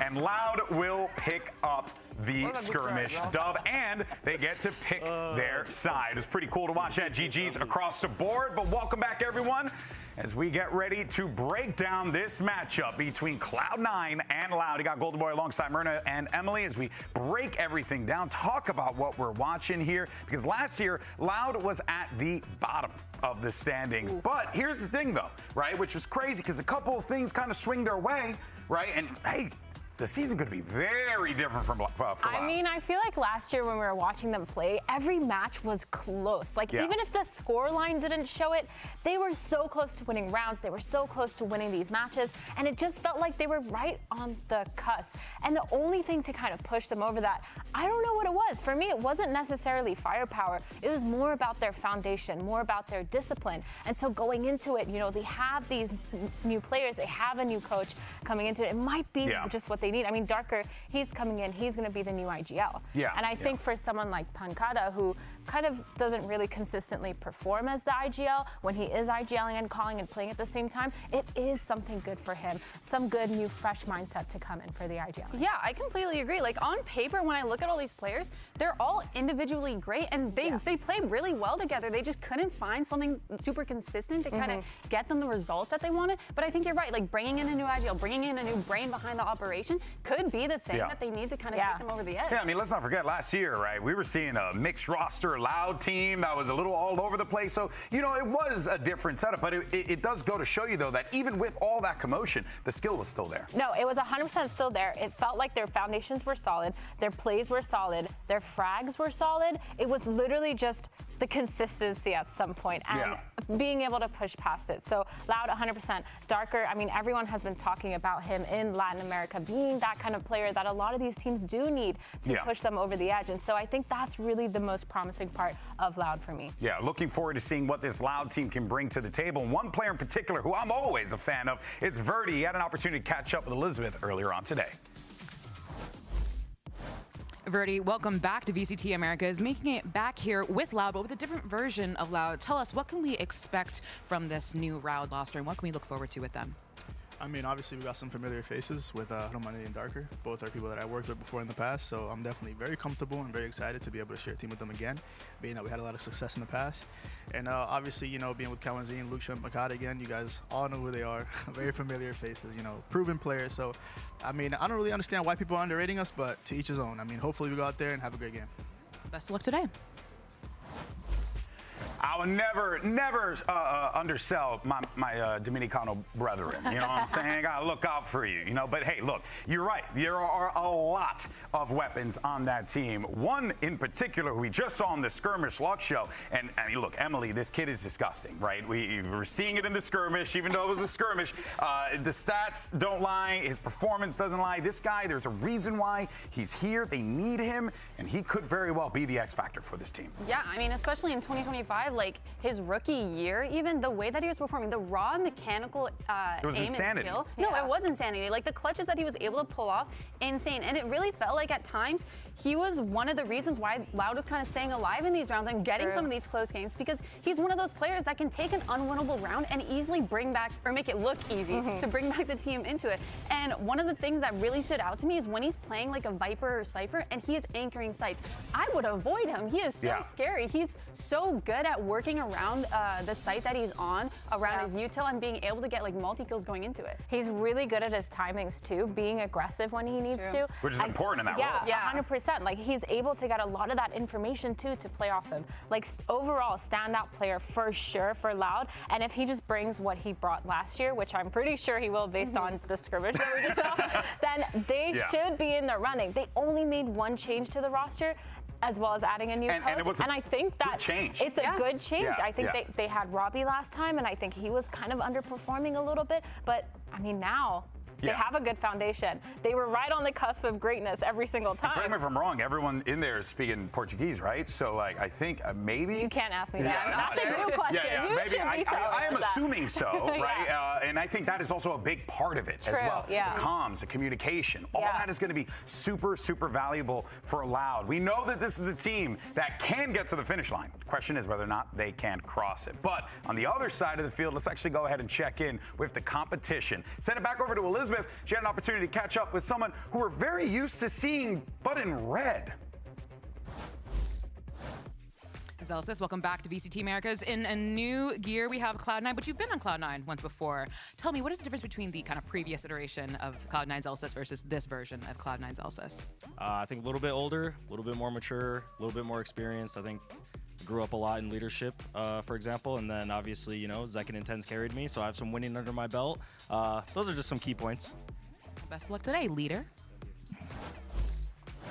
It's going to be great to see Zelsis back in the powder blue of Cloud9, but, you know, it's a different situation this time around for him. He's coming in as the vet, the leader. You want to hear something funny? I'm actually cosplaying as Zelsis right now because I have red hair and I'm wearing blue. Like, that's you are the worst. Unbelievable. Hey, but the good news for Zelsis, though, is that he is coming into this team that, honestly, Emily, is pretty well defined, considering the talent that's on this roster, that has been on this roster for quite some time now. No, completely. The core of Oxy, Vic, and Zeppa, I always thought was really strong. And C9, when I look at them, they're not a team that needed to make like insane, crazy roster changes. So I think these two additions of Zelsis and Penny are kind of just mini upgrades for them that could maybe take them over the edge. Because throughout all of last season, I felt very strongly that they had a lot going for them. Like they could get the place like top 8 even or make playoffs and whatnot. I remember last year there was a lot of people saying how they're constantly, choking. They're doing really well, but then once they get into that playoff situation, they kind of tend to choke. And I feel like that's what you're talking about. Yeah, like they exactly. really pulled through.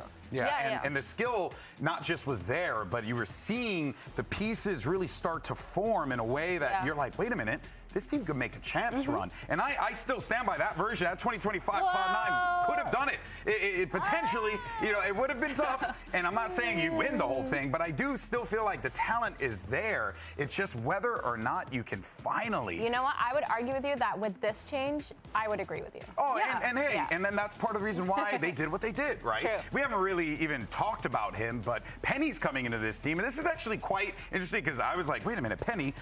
V1 Penny. I was like, wait a minute, I remember this guy. But Emily, he's coming in this one. Lots of experience for this guy, despite the fact that we haven't really seen him be able to take the stage in VCT Americas necessarily. But we know that the talent's there. He's been playing for a hot minute. Yeah, and especially playing on all these different teams and being able to be consistent.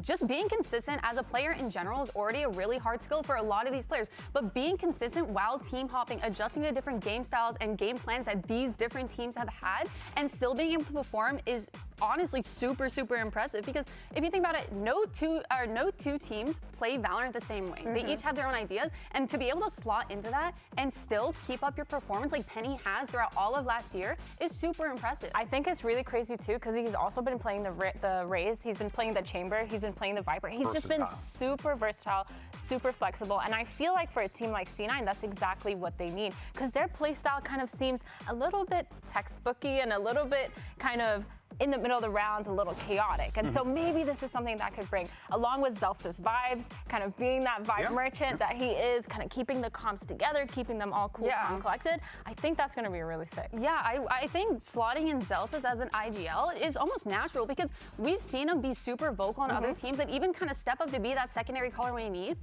And he is such a vibes guy too. He's the kind of person that can really hype up the team when they need it and also kind of keep them calm in the more serious situations. So it just feels like a natural role for him to take on. And you also have a ton of experience on the C9 side, right? We talk about the C9 core, and my eyes immediately get drawn to Zeppa, because just like Penny, Zeppa's been playing for a hot minute too, and there's a ton of experience there, a lot of knowledge that Zelsis should be able to lean on here, because remember, in Sentinels, he had, John QT there to kind of take the charge in that and then probably support along the way. Actually, I think a really good setup for that is their off-season tournaments, where they did play, I think it was in Sun City and Red Bull Homegrounds, and they didn't have a super successful off-season, but we could still see kind of the foundation being built real time. And so what we did see was a lot of consistency from all these players on the rosters. They were playing kind of a little bit of a textbook game and textbook rosters, but it still looked pretty good. I mean, they had a couple losses, but I completely agree. I think they're just kind of in the position during the offseason of just kind of finding themselves as a five, because we have players that have played together before on previous teams and they were good, and now we're kind of bringing it all together on top of the already established core. So I think it's just about finding their footing, and they had time in the offseason to do that. So hopefully going into kickoff, they're a little bit more polished. Dude, you know what's funny? I think this matchup is actually going to be That's super exciting. Yeah, it's super exciting, but it's also these are kind of the most, two of the more stable teams that we have in VCT with not that many crazy roster changes. It's kind of crazy that people are still underselling WoW. I agree. Guys, come on, man. Are you kidding me right now? This is going to be an excellent matchup. When I saw it on the calendar, I was so ready for it. So, look, folks, we're going to get to the game in just a little bit, but before we do that, let's hear from some of the players about this matchup and get their thoughts before we begin. So our first matchup is going to be against Loud, and it should be a good one only because no one really knows what they have planned. I think Pankata is a really good player, and he's been around a long time, so they should kind of have some preparation. Pankata, we're going to do that this round! I think they have a good roster. A lot of camaraderie there. Zelsis and me and Penny obviously played together back then in V1, so there's some synergy there. I'm sure they have great base, good strategy. Should be a good match. I've played against everyone before. Obviously, it's a new season, so now it's like time for them to truly like show what they have. From me, I'll be running it down and doing the exact same thing. He's taking matters into his own, and a rocket. Oxy to see if he can put death blow after death blow. This kid is back in action. Maybe a couple aces here and there, a couple multi-frags. Other than that, I'll just be running it down and having fun, and that's all I want to do. Listen, I'm coming in strong this kickoff because I need to take C9 to an international, so I'm expecting a nice 2-0 for us. But if it goes 2-1, then I'll just go bald faster, so it's fine. It's all good.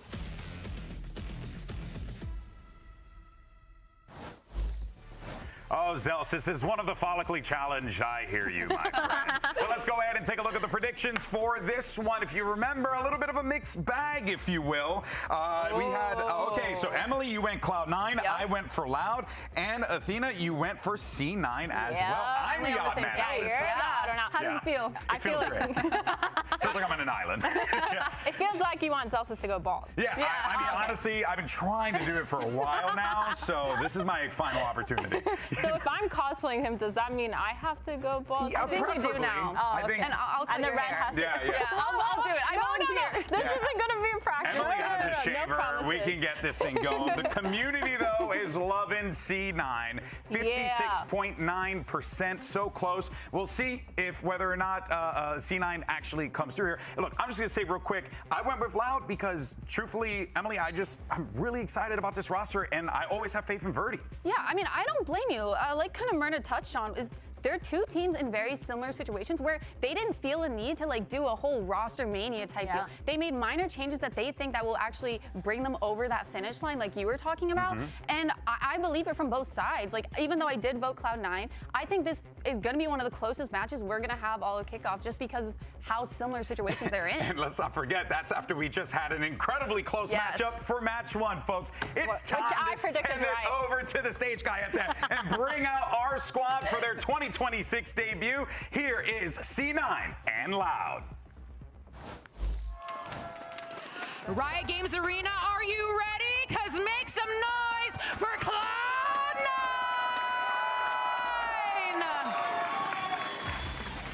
Speak fast there. All right, now it's time for Cloud9 with this new look being led by Zelsis. And you heard in that interview before, what's his job? What's his goal? Get C9 to an international event, and the journey starts right here. It's the Team Myrna that has been so close so many times. So close, so many times. It always takes them quite a while to get back into it whenever they reach that playoff stage. So this is kind of the time to get those gears turning, show off what they have as a team, and kind of make sure that they set their foot down, especially since Oxy is planning on running it down. They have the vibes ready up there. They're ready to go as a team, and it's just Zelsis and Imi coach combo that we know have been successful in the past. So. E agora os seus adversários, façam muito barulho para Loud! And the only way this squad knows how to walk out, Loud making their way to the stage, and this incredible squad filled with players that could very well make a name for themselves here and now. Because if they have a dominant performance, Emily, this is a Loud squad that everyone's going to have to be fearful of like they were in the past. Oh, for sure. And I'm just so excited to see what they're actually bringing into their first match in kickoff with this new leadership. Like, I want to see what they've been cooking and what adjustments they've made to their game plan and strategy. More so, or rather than like the player specifics, right? I'm looking to see how they go about, especially playing against a team that's well-rounded and polished like Cloud9, right? It's not going to be like they're going up against a wild card like Envy. This is going to be, I'm expecting to see some more strategic plays here. I think both these teams have a really good selection of veterans, and they both have the really good selection of fragging power. They have Luke Show on Loud. They have Oxy on C9. It's really going to be a sick fight. And Haven being the first map picked by C9.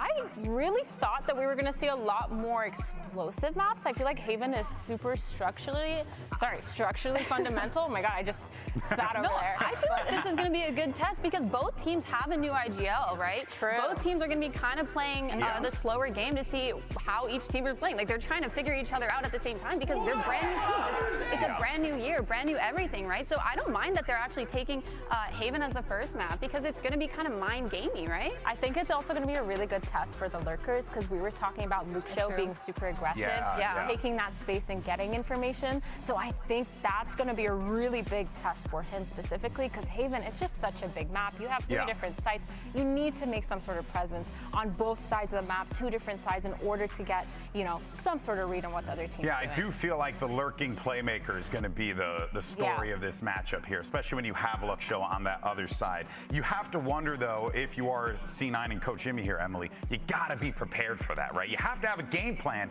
to stop Luxio as much as a game plan you could possibly conjure up to stop him. Yeah, I really don't think Cloud9's going to be caught too much off guard. Like, I think Luxio will find his time because that's what he was really good at, right, in the past. But I also think Cloud9 is one of those teams that are going to be more aware of that, and I could even see them trying to put a stop early to Luxio early on and punish him and force him to kind of play into their game rather than vice versa. I wouldn't be surprised if we see a lot more aggressive plays at the beginning of rounds, even on defensive sides from C9, because that is kind of what I'm expecting. I know Oxy said he's going to run it down, but like strategically kind of get the information. Amy won't let him do that unless that's the game plan. He has the reins on Oxy right now. But I do think that's a great point. And hey, he's playing Neon, so technically could run it down. So it does work out. And yes, I think that is exactly what I wanted to see. A C9 that comes out of the gate hot, that looks to get in their faces early on. But conversely, on the other side, I actually want to see that from Loud too. I want to see these guys really clash. Not on site. I want to see them clash in the middle of the map sometimes. Get a night fight going, you know what I mean? Just like we used to do back in the 50s. In the 50s? Damn! I was waiting for you guys to catch that. Okay. Anyway, so these comps look pretty, I'm going to say they look pretty basic. They're almost copycat. I mean, you have the Yoru instead of the Neon. That's pretty much it, right? Yeah. All right, folks. Well, hey, we heard the breakdown from our analysts. Let's see how this one plays out. Send it over to your casters for map 1. It's some of my favorite people. It's the Bren and the Egg. You can admit that's actually fine, to be honest. But let's get into it, man. I mean, the second match of the day for our opening day of 2026 VCT for Americas, and we're taking a look at 2 of these teams, and a lot of the teams in Americas, honestly, are just reinventing themselves, almost, you know, back to school kind of vibes to a certain degree as well. Cloud9 trying to shake off the Nepo baby allegations almost as well, right? And you've got Loud, which is this team that came in last year. They were getting 11th, 12th in stage 1, stage 2. They are looking for a much better beginning here for 2026, and they've put together this combination of players now on either side. Cloud9 go back to some old familiar faces, and have allowed themselves as well going in a completely different direction, really, as well. There's great old combinations here, right? It's Celsius recombining with Imi, and then adding Penny into the mix. Players that have played together before a long time ago. I love the fact that Verti is getting to play alongside Darker. Yeah. They were playing on the best LATAM North team very recently, until both of them have ended up in Tier 1. Very classic pistol here for C9. Bit of a walk down mid.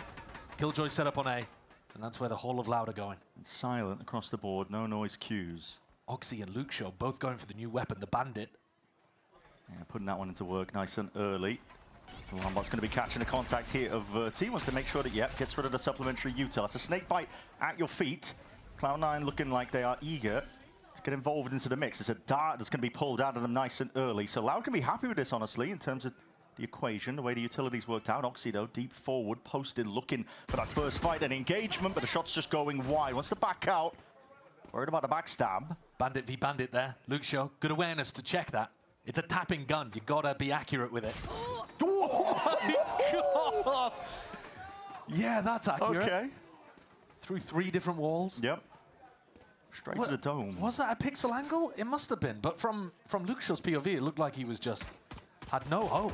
That's a nasty little ding there. Zelsis going to be backed up, but he does have players ready and waiting to reinforce most of this site. Kills starting to flood in through, and Penny standing his ground, holding it down alongside Oxy to clean one here for the opener.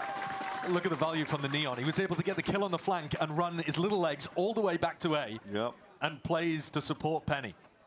A good pistol round setup, though, for Cloud9. The game plan there from Imi really giving them an advantage right from the beginning. God, the reactions to hit that. It's not like Lucio was wide swinging through it. He was setting up to try to clear that, but that's still pretty nasty. Oxy in the press conference was saying how much he enjoys playing with this new gun. He said it was like a Guardian on the pistol round. Yeah, that's how I kind of feel about it as well. But a lot of players, I mean, hit or miss with it in terms of their initial reactions towards it. They gave me a faulty one when I tried it in rank. Yeah, I mean, you need to calm down your aim at times. It's got a bit of kick to it. Still, Zels is here locking down the A site. It's not going to be your standard setup, I would imagine. Usually, these teams like to run the Killjoy on C, but for now, that's Oxy's domain with the Outlaw. And it is similar to the pistol, isn't it? Loud, fully grouped up over towards A, Oxy pinning them in from behind, and C9 ready to defend on the site. Just about orb grabbing, setting yourselves up for the future. Sure. I wonder if this is the kind of meta development now of Haven as well, with these double controller comps, the Viper being ran.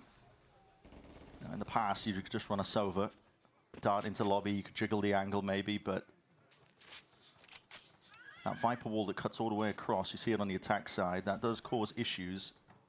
Trying to hold on to that space. This is going to cause issues. Yeah, Oxy posted deep as anything, jumping around. Guess what? Bandit is a secondary. Overwhelmed, though. Very aggro from him, swinging forwards onto the angle. He's handed the gun over. Can Loud do anything about it? Here's the thing. Penny is going to be the gatekeeper now. Pushing them back and away from the site, and they hear that gun go off, and that is the danger zone. Warning shots. Not just that, honestly, doing the damage and time running short. 10 seconds left. Loud running out of answers here for a round like this. Just need to go down before the time runs out. So, a bit of economical damage was done. Feeding up Penny's ultimate, though, fairly early on. He's 6-0, top of the scoreboard.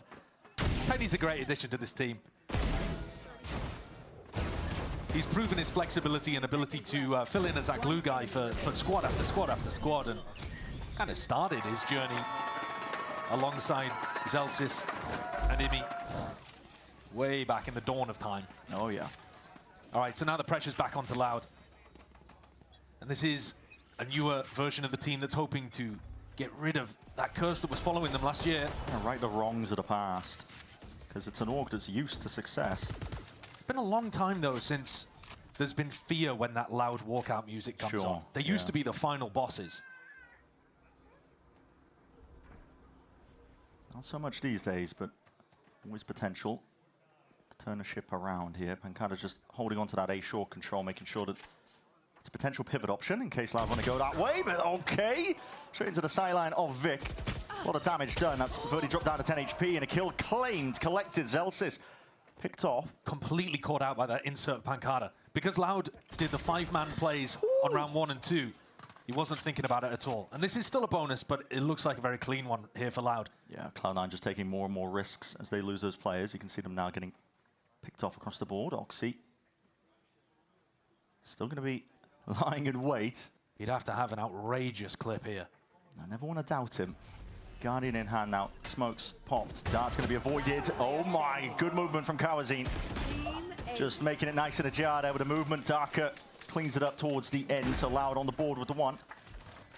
And even when they were losing last year, Loud were always playing close games. Yeah, they were like the best team at the bottom, essentially. The best team to ever lose everything. Yes, yeah, always playing these close games. Well, they had unbelievable individual performances at times as well. You know, Pancada's dropping 30 bombs, Luke Show with some of the best rookie performances we've ever seen in Stage 1 last year. And yet, you know, they could not translate that into wins. And they are certainly hoping to change that around. In some sense, it's really unlikely to be putting up performances like that over and over and not be winning.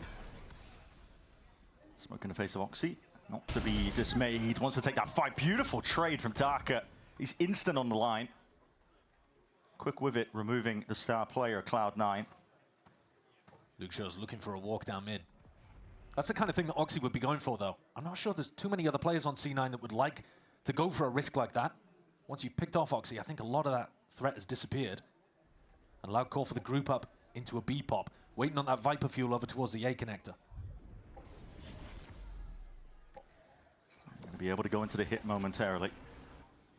Drone to pave the way. Zelsis takes this as a chance and a timing. to be found, potentially. No one was watching this onto the double door, and that means back's open towards it.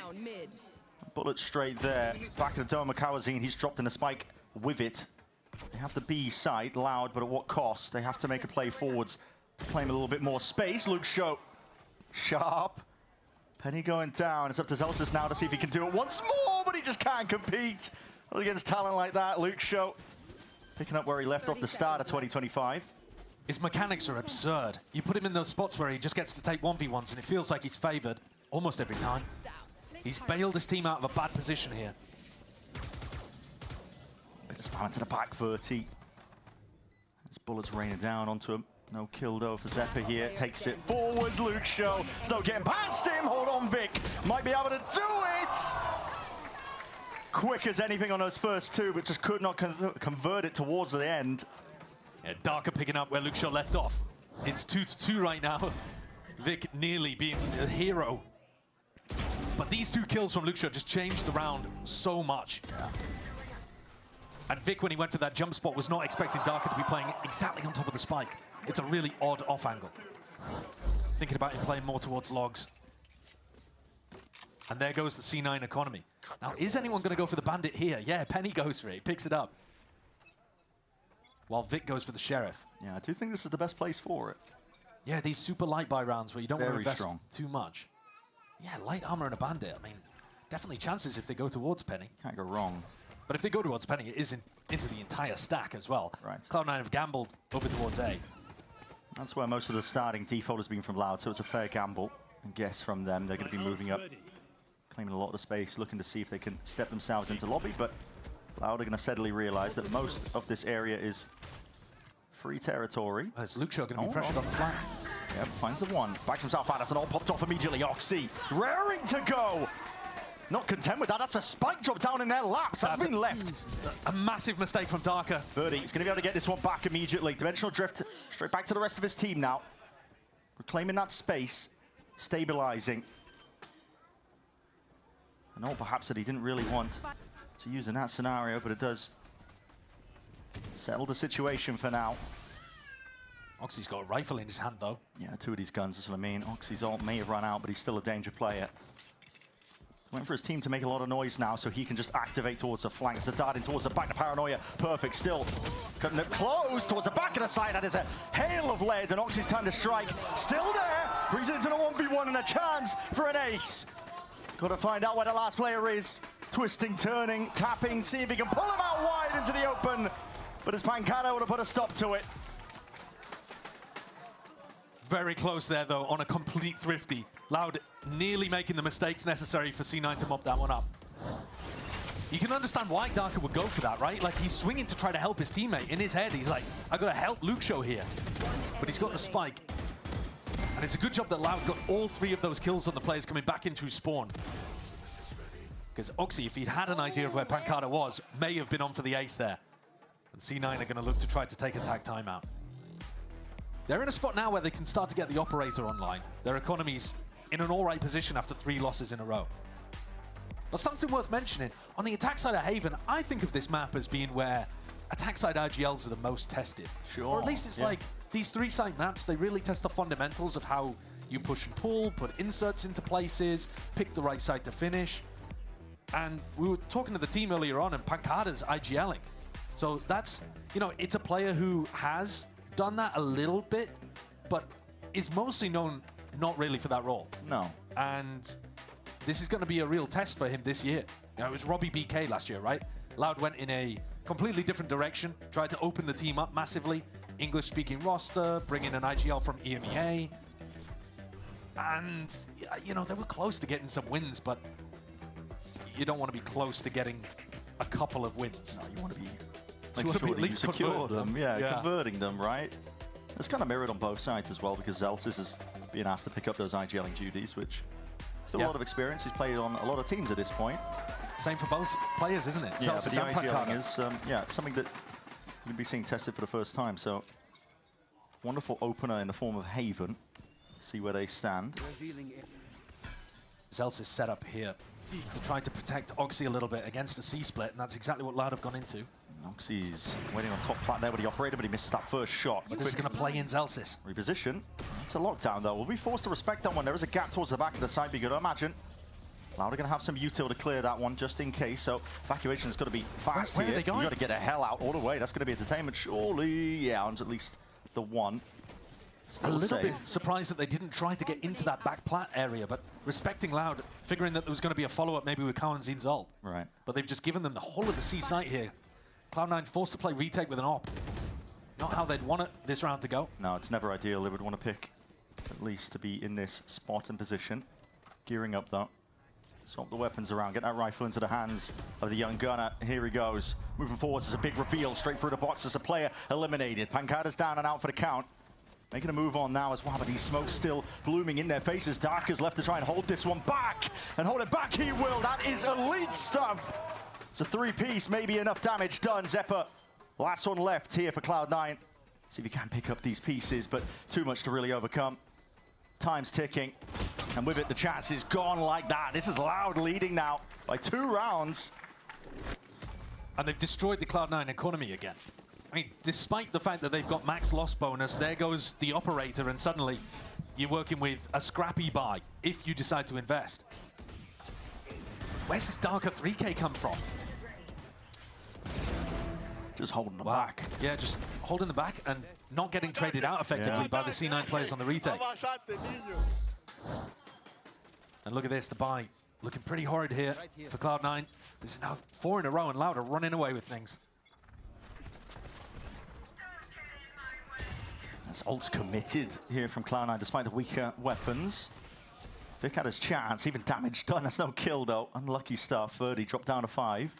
Yeah, he actually got a headshot on the real Yoru and then was like, I got to finish this guy off. just in case. Precarious spot though for Loud.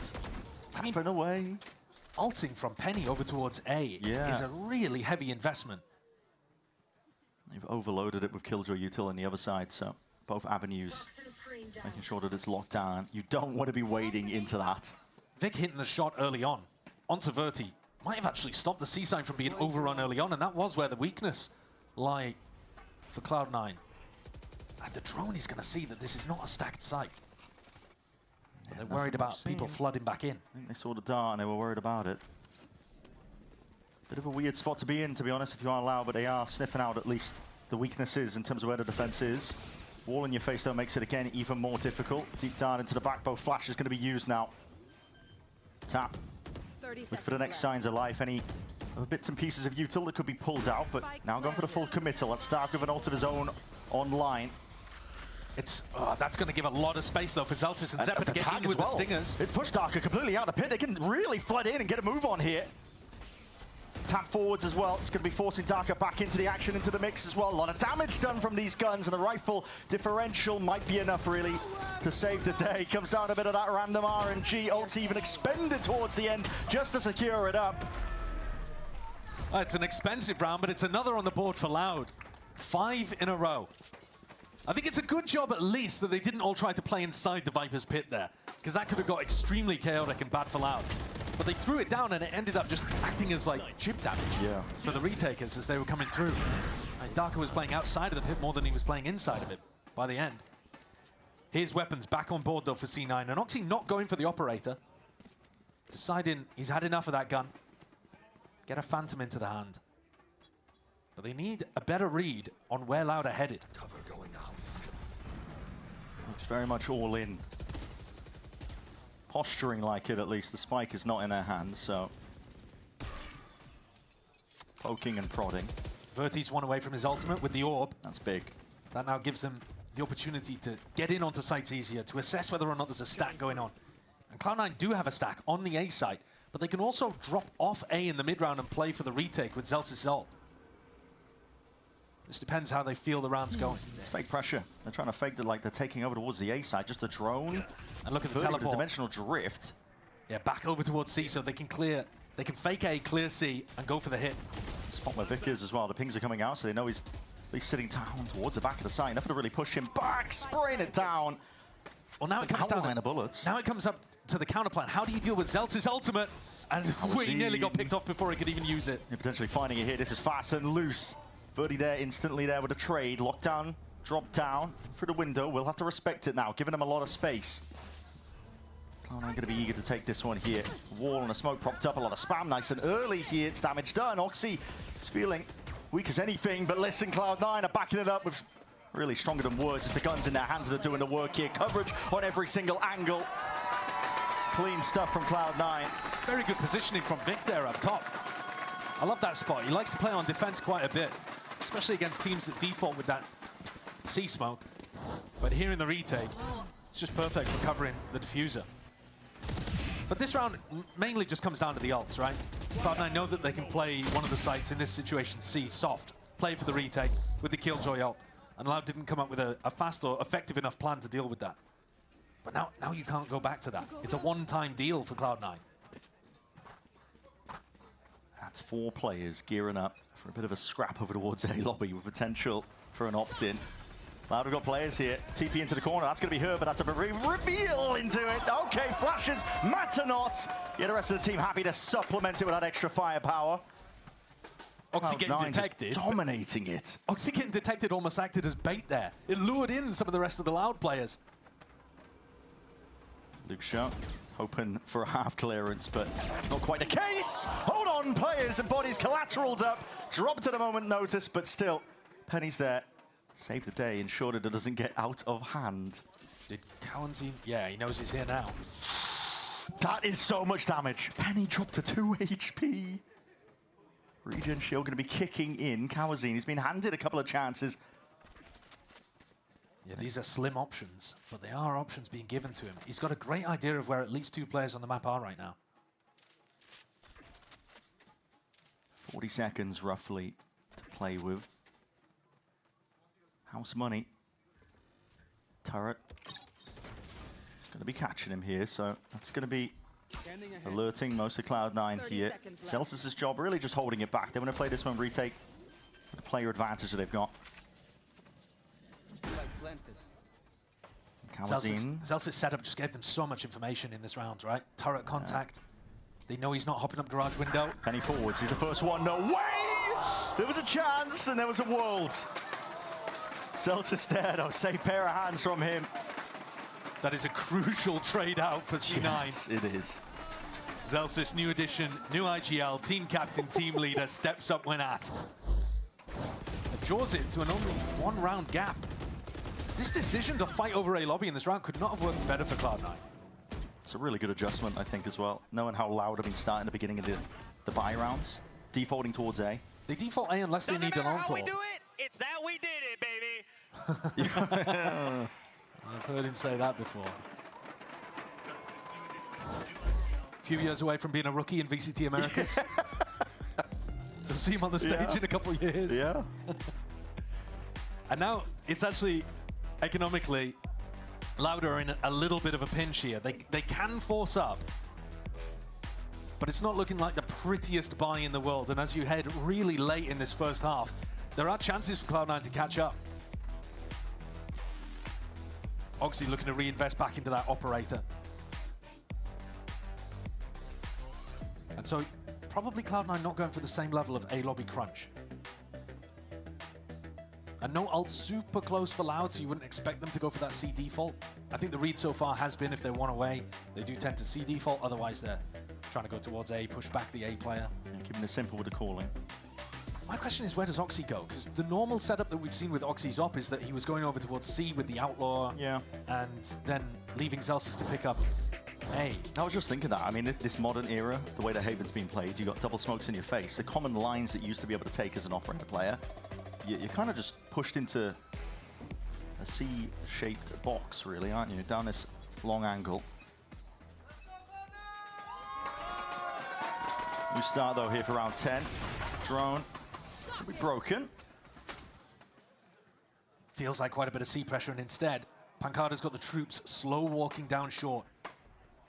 That's the problem with this Viper wall. Vic is having to jiggle the angle. Well, that was confirmation. But it was only Luke Chosine, I think. Yeah, he's going to be thinking it's just a one, potentially double up, group up. Smokes are now coming up in their faces here. The guns rattling off in either direction. On with these bullets, there's an orb to play in and around Zephyr. Still a threat. No real way that Loud can get past this one here, but they're just biding their time, waiting for the orb to run out of juice. It's a great decision there for Zeppa to just play his life. Makes it so hard for Loud to get out. Fine time for the rest of his team to get back into the fight too. Zeppa just unleashes. Start to be sidestepped here. And Loud. It's a round for them that's just in the gutter. And Zeppa's out again. Drone back in to see if he can get the tag onto Pancada. But a 1v4 I don't think is on the cards here. Does have ult to try to reposition. Clean. Don't want to call it too early. Zelsis realizes that he can reposition. Zelsis has to head over to cover that C. Yeah. 7 bullets left to work with. Commit to the reload. And you're right, the ult. Threat of it pulls the Cloud9 players apart across the map here. They still have Penny and Zeppa waiting. That's a dart that comes back online, gets the reveal. Shock darts forwards, 10 seconds remaining. What is your call? Commit to the plan. Zeppa twisting and turning as the player on half HP. Time still remaining, but all Penny has to do is run at him to secure that round win. Clean finish there for Cloud9, and they've come straight back into this game, haven't they? Look like Loud were running away with things, but this A defense has been solid, actually. Love the way that Zeppa played it. I think the game plan for Loud was good. They got the initial jump onto Vic, but Vic was good enough to be able to take one with him. And Loud bottled it a little bit, decided not to commit. Op's gone. C9 looking to push down C. Teams kind of rotating clockwise around the map here. Yeah, it's going to be a fast play, I think, towards A, perhaps. Wow, holding the paranoia off contact. That's a lot of faith in Oxy. Yeah, it really is. Pancada was umming and ahhing about placing a smoke over towards Heaven. TP play, perhaps, as well. There it is. Smoke blooms. TP is a go. Sitting nice and snug into the back of the side, but with that wall up and the molly's popped up, Zelsis, he knows he can take a free fight. Still, players are trying to get active. He can't land it. Zeppa's there, sealing up the gaps in the sight. He's just danced a jig on him. That is disrespect. And Oxy's got him boxed in. Penned into a corner. Oxy, worse for wear, but still alive, and he does claim the kill onto Darker. Kawazine tagged up, nowhere to run, nowhere to hide. At least they finally got Zelsis, but that's diabolical. It's crazy stuff. Incredible punish there. They really had a great idea of how they wanted to shut down Pancada going for that ult play. But then, look at him, he's got his knife out, thinking about going back into the orb, bailed out by a teammate. Zeppa's been immaculate on this A defense. Luke Show's hoping that one was not shown in the replay. Well, bad news for you. Look at the buy. Yeah. Luke Show with a bookie. Kawazine with a stinger. Bottom of the barrel, really. C9 running the exact same round that they just had in round 11. They figured the C players were never seen. Let's run it back, do it again. It's a deep push. Vic reinforcing over towards B. No signs of life on A or towards C with that deep push, so they felt like it was going to be a bit more explosive here. Luke Show has that lockdown now. It's going to be clearing the way over towards B. The fight here could happen over towards Garage, though. If Kawazine goes for that refight, you know, after the post ban, yeah, someone on Cloud9's got to deal with it. Detainment towards the end, a bit of a mistake there, perhaps, but it is a kill. Nevertheless, going away of Cloud9. They can wait this one out. Happy to do so. A lot of pressure now on this flank, potentially paying off. Oxy lying in wait. Takes out Kawazine. It's a big, big kill. He's the one with the ult to try and deny and delay a little bit more. That time here, still as this fight comes forwards. There it is. Overdrive popped off into the hands of him. Kawazine just barely catching the kill onto Vic. Does have that ult, but listen, in a spot like this, there's only so much you can do. There's no tag to kill, but he's being pressured and half already earned up. This will be that 7-5 finish. It was a half here for Cloud9. It took them a while to adjust. 4 rounds in a row very early on for Loud, but C9 got what they needed and started putting their players into positions, funneling Loud into sites that they were super ready to defend. And the retakes, one on C and a couple on B, did end up looking clean. Let's go, baby.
Let's see what direction Haven goes towards the second half here between these two teams. I mean, Cloud9 were making all the right adjustments towards the end, string of rounds that they were able to build up based on the reads they were getting from Loud's play. And the pressure is going to fall on the shoulders of the Loud coaches and Pancada, various voices that are going to be there to see right the wrongs moving forward. It is a fresh start, of course, so listen, any of that prior conditioning, get it out the window. Yeah, I think Pancada was trying to call these really slow rounds where he was looking to default at the beginning, insert somebody somewhere, go back to them, prioritize ult orbs, get these rounds going. It all made sense. I'm wondering if Zellsis decides to send it a bit more. Because a lot of these rounds were not that quick. We didn't see straight off the bat burst plays like we were seeing from Envy, you know, in the previous match that we just watched. So when you have somebody like Oxy, sometimes you just got to let him off the leash a little. That's 3 sheriffs I'm seeing. Yeah, well, that implies they're going for something a little slower, a little more long range, I would imagine. Zephyr and Zellsis are potentially looking to take a fight down C long with them. Wall up really feels difficult for Sova players. Yeah, this day and age, man. 60 seconds on the dart, a wall in your face. You're like, okay, well, I just give up. Well, yeah, Zephyr already used his dart on a bit of a C fake, trying to pull those defenders, and he has. Deep alarm bot, though. That's a nice one from Lucio. Yeah. After the barrier drops, get it deep into long. Gives you that really advanced information. And that might have changed Zellsis' plans a little bit. Sending people back over to C, where they originally had that insert. Can Verti hold against 3 sheriffs staring at him? He's left guessing here, and it was a jump spot, but he's wide out into the open here. Bad face could mean doom and defeat for him. That's a paranoia. Forced to respect it as a wall up, though, that he can play around. Body's moving in, though. That is beautiful. At least with a snake bite, still gets one for his trouble. And now swarming in towards the back. Overwhelming. And that's the call made by Cloud9. I'm going to take this one full force. I mean, it's a really nice fight at the backside. Pancada, hold on, refighting into him. Penny. Dome clean off here for Pancada. Lucio might have been able to find that angle, but that face! Oh, Cloud9 are relentless here. Everything they do on the same page, ensuring that there is no hesitation. And now an insert towards default. 2 players onto long. They know how to play towards their win cons. Kawazine sniffs out the first upgrade obtained, but again left guessing where these players could be. One way, up and about. Bullets ran out. Feels like an impossibility here for Kawazine. You need some divine intervention for Cloud9, though, to pistol round that they can stack up, keep this momentum moving. I love that post plant from C9. They took 3 different fights in post plant, all coordinated together. This push into backside was lovely, and then the push into garage, and then they triple swung again. That is really good, these dynamic post plants, where you don't just take positions, you take fights and you move around. This is actually something that, to get nerdy for a second, this is something that Cloud9 in like 2023, I think it was, were really, really good at. Yeah. When they went, I think it was 8-1 in group stage, something crazy. And then choked in playoffs, obviously. But this version of Cloud9 we saw last year has kind of got over that. It's a different team, who knows, maybe it'll come back to bite them. Don't say that, yeah. But crazy stuff. With last year's squad, making 4th in stage 2 playoffs, I really thought they got over their demons. Yeah, walkabouts here from Louder on the weaker buy. Looking for kills, looking for information, anything they can garner. Will be a standard affair really here at this point. Open site given up. Loud looking to not just feed those ultimates. Spikes planted. And Zephyr trying to get his on as early as possible. So if there was a player to go hunting, it would presumably be him. Yep, Sheriff in hand. He's not worried about losing it. You probably wait for a little bit, see if Louder going to commit to some kind of retake, but Louder pure playing to die to spike here. These are not positions for you to set up and go for a C retake. No. So at some point we'll see Zephyr go hunting, I would imagine. Real hard spot though to fight back from for Loud. Yeah, it's tough. It's going to be inevitable really, that 9th round up for Cloud9. Very strong when it comes to keeping these weapons as well. It's going to be a good bonus that they can lead into round 15 for Zephyr. Hunting. One of the players does get the one before he goes down, and Celsius trying to follow up. Yeah, I mean, that's huge, actually. They only lost 2 pistols out the back of that, and now Zephyr's 1 away from getting his ult. That is insane, really. If I'm Loud, though, I'm thinking, right, Zephyr's 1 away from ult. maybe he could plant to get it, but it's possible that they see default at the beginning of this round to play for the orb. So if I'm Loud, I'm thinking, can we get a punish together to deny this orb over towards C? And as you look at the minimap, that's exactly what C9 appear to be going for. See default, see if you can get this overall online. Do Loud have a game plan that's good enough here to punish them for it? Do you re-peek in after a drone? They're holding, waiting for the recon. Just holding that position. Oh, squares up anyway. Doesn't go for the drone, takes the fight up against Oxy. Head-to-head, duelist v duelist. With Oxy removed, you might think that they slow down the pace here, but Cloud9 are looking to take this one fully forwards. Claiming it up now, Luke Show. He's there. Towards the back, this wall. There's a lot to chew through as it goes down. Smoke to replace it. Awkward spot that Cloud9 have been placed in. These players, though, if they're just quiet, might find opportunities once smokes dissipate, because Loud are going to have to peek for info. Here it is. There's a chance, but the shot's missed off anyway. Zephyr potentially could have had it there in the palm of his hands. The rest of Loud, though, ready to contain. Fully in control. Listen, Stinger. How has that happened? Stinger is still a menace, apparently. How has that happened? If you got the second one, I'd be having words, but... Really well predicted by Loud there.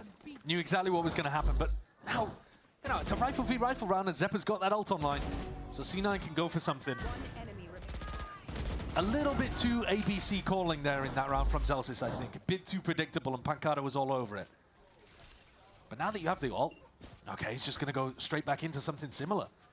See default, see if you can set up for a post plant where Zephyr's going to have a Hunter's Fury. Yeah, or even just see exec with the Hunter's Fury. Push past into the back of the site. Thorn in their side so far for them trying to work towards it. Okay, just a committal into it. Does clear off the operator. Due diligence as well, sent flying forwards, but that's a snake bite to cut it up onto the cross. Cloud9 are going to have to fight their way past them forwards, vulnerable up for a moment. Oxy has slide. They don't even commit it, actually, to fight into backside. Now, are Cloud9 going to go for those same post-plant fights that we saw them use on the pistol round? At the moment, it feels a little more static. Yeah, not willing to play. It's a smoke on the turret. Kawazine slipping the net. Now Swarm, Luke Show looking to see if he can pull some of these players out into the open with their potential positioning. Kawazine, he's noted though.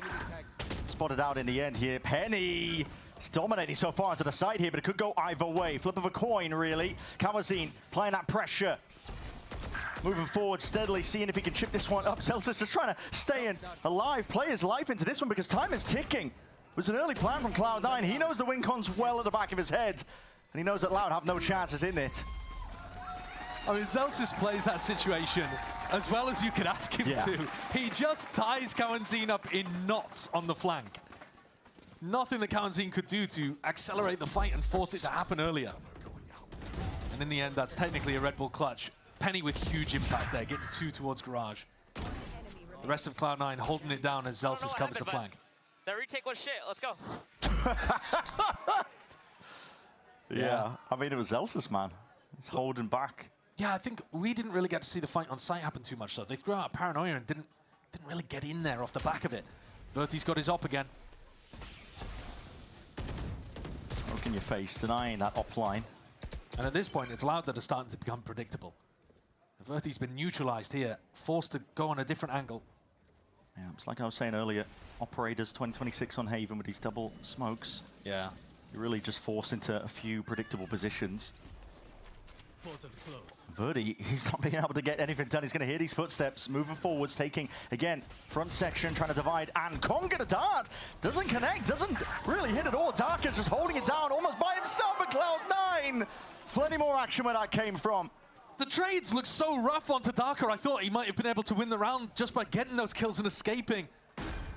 But then C9 in a flurry pick up 3, including the Yoru as he TP'd away. That's brutal for Verti. Yeah, Pancada just trying to clear up most of this way. He's going to be bitterly disappointed at this one because that Paranoia's not catching onto anyone. Again, that proactivity of Cloud9. And it's the same retake that Loud have gone for pretty much every time. I mean, Pancada is constantly in that spot. Paranoia through to default. It's the same rhythm, and Cloud9 have got the read on it at this point. And this, I think, is somewhat similar to what we saw in the first half, where C9 got the read on what Loud was doing, downloaded them, and then that was it. 5 rounds in a row, they just ran it. C9 get up to 11, a 5-round lead here. Yeah. And this is without, in this second half, Loud having their streak. This is just all C9. Kept it moving. Small interruption in round 15. But other than that, you can see Cloud9 consistently getting that spike down. And it's all been on the C side, really, as well. Yeah. This is the time to swap things up. It's an anti-eco. Maybe you're expecting Loud to stack over towards C. I say now's the time to swap things up. I'm looking at Zeppa going for the same drone play to start the round, potentially. Or at least a shock.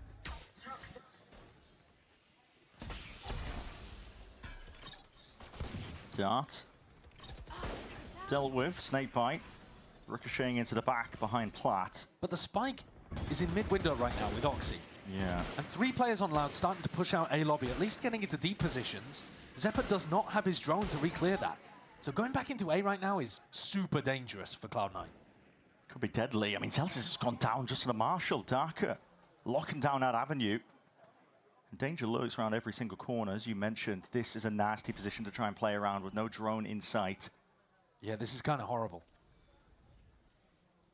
Tiptoeing around, a bit of noise being made though, so hand is revealed. Kawazine stepping up again, trying to really activate. Verdi Oxy glides to the side to make sure to put the damage in where it really hurts. Does he know about Pancada though? May have heard it potentially, but looks like Pancada closed up a lot of those sound cues, and with that bandit in hand, yeah, quick work made of Oxy. Penny took a lot of damage early on in this round. 30 seconds left. I believe from the Marshall. And now it's all left on him. Doesn't look particularly winnable. 20 seconds to play with. It's an open sight. I've just got to play this one with a lot of discipline. Doesn't matter about the weaponry really at this point when Penny is on 24 health. And he knows he has to make an aggro play here. Cloud9 have been going for aggro plays in the post plant every time. Like, surely they expect this. He's looking for the alarm bot. It's not there. Forwards. It's all being watched for though. Does have the rifle. Players are making their way in now. Darker trying to set his team up, just spotted off to the side, and yeah, barely took anything. Swift Breeze would have done him in here, so Loud is still alive for now. Actually, really good awareness. I assume it was Verti who originally did the Marshall damage, even though it's now in Darker's hands. So he's been able to com that he hit him for 101. Whereas if that was, you know, a player that was still alive, maybe you don't know that you've 100% confirmed that damage. Sure. Ooh. I do love an angry Yimmy. Sorry if that makes me a bad person, but man, I love an angry Yimmy. He's giving us those Coach Cam reactions. Thank There's you. a death slam, yes, okay. We love it. Get a few more Speed of those it up, in. 200%. Put them all together. I don't count Oxy out of this round, though. He's got a Neon ult. C9 on an eco of their own. Would love to turn things around. And there's only 2 players at home here on A. Zagro is anything. Oh, he's seen it, spotted it. There's blood in the water, and he sniffed it out. Eager to chomp down, bite away. Some of these players still looking to see if they can sit nice and pretty again with those smokes. Blossomed up, but he's just spotted out into the open. Hold on, he's jumping straight into that anchor smoke. And Verdi, you're not escaping the ire. Not right now. Overwhelmed with the bodies. Pancada trying to offload it and offset that disadvantage, but just like that. Spin of a dime. Luke Show. His life claimed as he was leaping out of the sky. I think he had to take a timing like that, though. 2v3 playing into a pit. Basically got no chance unless you find a ridiculous timing like that, leaping out of heaven. So I respect the play, but C9 have run over that Loud A defense. 2 players that were not ready for that level of tempo. It's rapid. Hoxie looks so good when he has the Neon ult in hand. Normally, I would say I slightly prefer the Yoru composition on Haven. I think it gives you more ability to move around the map. But Oxy go burr. Yeah, giving Oxy that ability to just flip a switch, activate, turn up the tempo immediately. Doesn't need to rely really too much on his team, just a raw aim.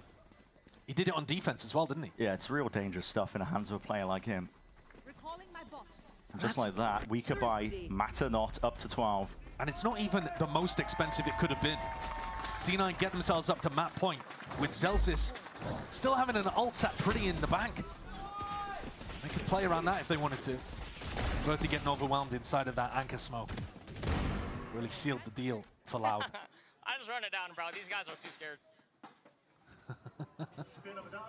Well, there's the read. He's 19 and 13. I can just run it down. They're scared. Yep. Not willing to take fights against him. Well, if there was any action from Loud that would have confirmed Oxy's suspicions, it would be the cowardly tack timeout. Oh, of course. Coming out immediately Yeah, the afterwards. pause in the play. You are clearly shook. Yeah. Massive ultimates available here for Loud, but 5 in a row that they would need to put up. They got a 5-round streak in the first half, but in this second, there's been nothing even close. No. No operator money available for Verti. Actually, he might have been able to scrap something together, but it looks from our end like he's going for the rifle instead. They've got ults for Plant Denial with Kawanzin's Hunter's Fury. They've got ults for Retake with Luke Show's Lockdown. But nothing's really been working so far. And playing for Retake looks difficult against Cloud9 when they're discoordinated in terms of areas they want to fight in the post plan. Something that worked really well even just in the previous match for Envy as well on buy. Yeah. Getting that aggression going in post can be really tough to deal with if you're playing for Retake. All it takes is one at this point here for Cloud9. You can lock up this early map of Haven. Their map pick, but one that in the offseason they went 0-2 at. Against Envy and G2. Bit of conditioning from Zeppo. He's been doing this a lot. Close dart and a shock dart perhaps as well to follow with this one. That's a pixel to work with, barely there. A bit late and delayed in terms of that one, but quickly, space going to be taken up. Shots rattling. Luke Show had to B-hop out of there. Narrowly avoided most of this one. Into the B-plant we go, and there's a lot of ults online. Luke Show locked down, save for the rainy day, and it happens to be pouring. A drone allowing Oxy to fight over the A connector. So they're going to aggressively get out of this lockdown. Trying to fight forwards as well into that A-link space. No detainment, but listen, the players' positions are predictable. It's an Swarm, orb up, ults offloaded. I love that lockdown. Zelsis, his rapid man running Oxy's around in spawn. them all the way, and this is it. Dead from 1,000 cuts. Loud being whittled down until barely anyone can stand up to it. Him versus Oxy now. Can Verti do it? Time is thoroughly against him. With that damage done, Oxy knows it.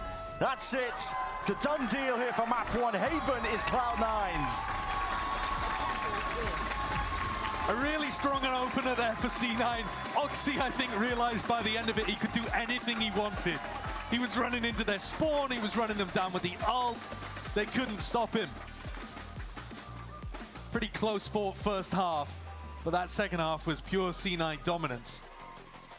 Team had a couple of wobbles in the offseason, but the whole point is getting things sorted for VCT kickoff. Yeah. 300 ACS beginning for Oxy is just what the doctor ordered. Cloud9's pick of Haven goes pretty comfortably their way. Absolutely, yeah. And I was just about to say, when it comes to map pools at the beginning of a year, beginning of a season, really a lot of expectations kind of up in the air almost as well. Yeah. But very much go the way of Loud as we look towards Abyss for that map number 2. And they're going to need it if they want to try and stay into this series.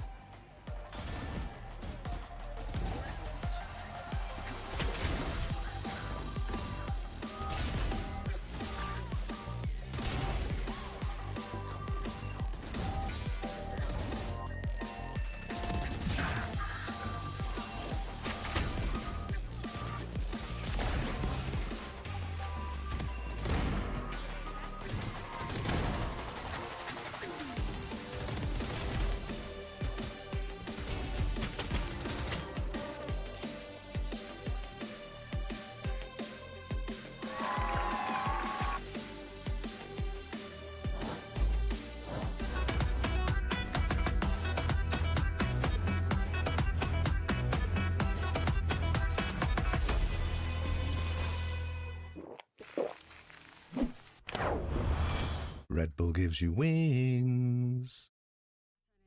Lesson, okay. I turn a curse to a blessing, okay. All of my time is invested, now it's not a preface for greatness, I'm destined, okay. Can't do no minimum wage, I'm out of your league, get out of my face.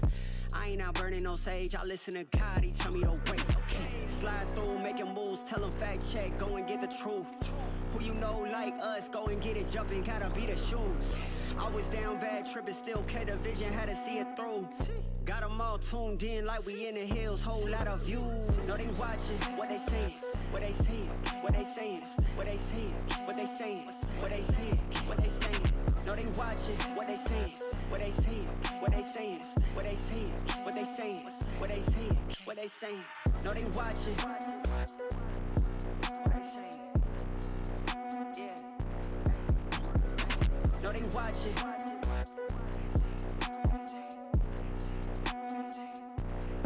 What they saying. Got me caught in the middle. I don't know where I stand. 'Cause you're mixing the signals, and it's out of my hands. We fight, then you put my head on your chest. I cry, the next thing we're getting undressed. Last night's the last time you're getting my bed. Where do we go? Is it over? I need you close, only closer. É o pancada de novo! Vai pro Ace! Vai pro Ace! Pancada dele! Oh, big time that timing, but not the weapon at hand, not the right one at all. The dart, Oxy, forward to the shotgun, he's made the mincemeat.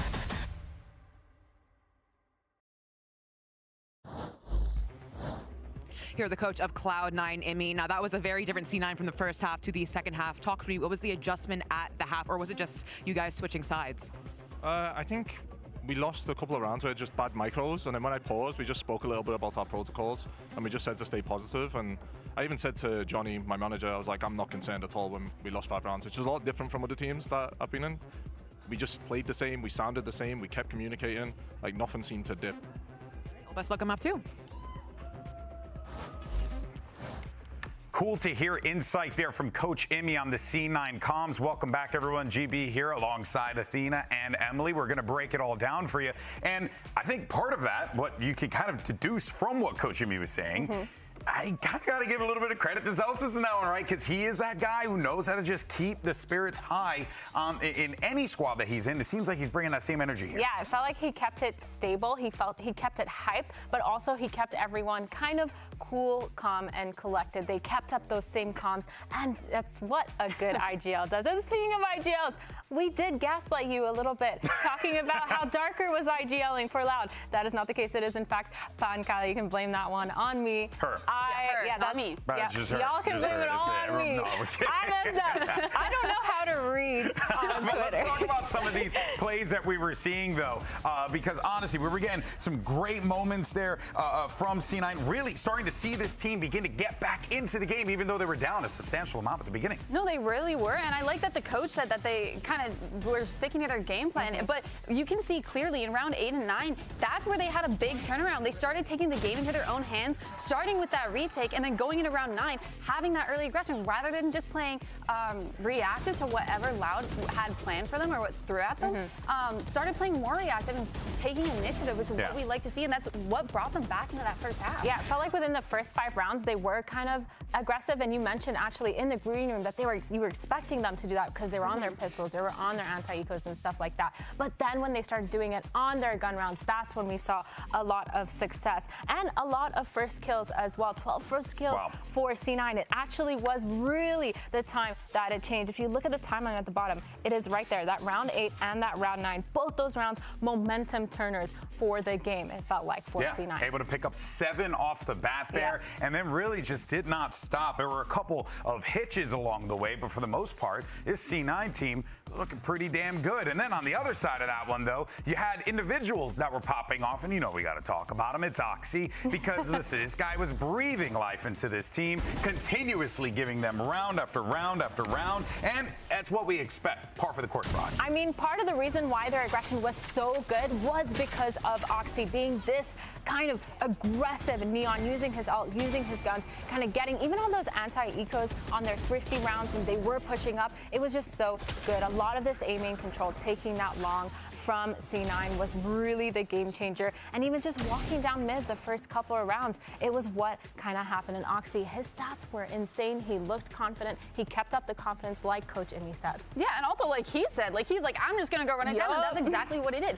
Whether he had teammates whether he had teammates around him or not, he was willing to keep pushing up. Even flanking, we saw a lot on the defense side. And he was finding success. He was winning the fights, being a nuisance for them too. He was literally in their spawn like three different rounds. Yeah. I know. It would have shocked me if the game plan that Coach Imi and them had worked on during that postseason, he just kind of came to the realization, it's like, I got this guy who can just frag. Let me just let him go nuts. Yeah, I think too, it's like a really good turnaround from the C9 that we've seen previously in previous years. Because I feel like they've always started off a little bit slower, a little bit more by the book. And it feels like they're always playing to wait for information first and then go, which is now, I feel like we have a lot quicker protocols. We have a lot quicker reactions and proactivity. And I gotta give props to Zelsis for that too. I think a lot of it goes back to his calling because that is a big change for them. And like you said, like in the past, they have been a lot slower. And I feel like that's where they kind of struggled is they were playing reactive. And then when that wasn't working, they'd still kind of keep that same energy and keep that same plan. Whereas this time you saw that it wasn't working. You saw that they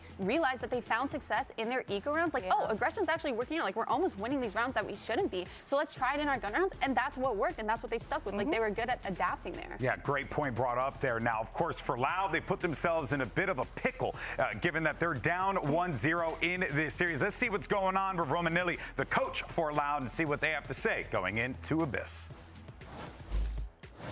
Here was the coach of Loud, Romanilli. Now that was a bit of a back and forth in the beginning, but then obviously Cloud9 took it. Talk to me about what the adjustment that your team has to make in order to bring this to a map 2 win to a map 3. Okay, I think like there's not so much adjustment we need to do. Just like keep focusing like in the small details, like in the play-by-play, like in post plans or when we are executing. But besides that, I don't know, like maybe win at least one pistol too. But yeah, I don't know. It's not so much adjustment we need to do. We need to keep like improving round by round, and that's it. Well, best of luck. All right, well, you heard from the coach of Loud. Now it's time to see that put to practice. Abyss is going to be coming up here. Can this Loud team, Myrna, force that map 3? I feel like based on what we've seen, wait, sorry, is this Loud's pick? Do we know this is Loud's pick? Okay, that's good, because they're definitely cooking something up. The coach is talking about how they just need to play their game, and if that's what he's kind of saying, that means they have a solid game plan, a solid foundation going into Abyss. And if based off of all the way that C9 is playing super aggro, I think we're going to see a little bit of explosiveness back from Loud. I feel like that's also how they felt going into Haven, though. Like, they had a set game plan that was working. It's just when C9 kind of changed their whole style, that's where they kind of struggled. So I'm hoping that they're more focused on being able to adapt too. Like, yes, play your own game, but when changes need to be made, you need to be willing and you need to be quick with it, because round after round, they can kind of get lost in it. Yeah. All right, folks. Well, we're going to see how this all wraps up for map 2. Right after this, you're going to have Inspector Brendan as Constable on the other side.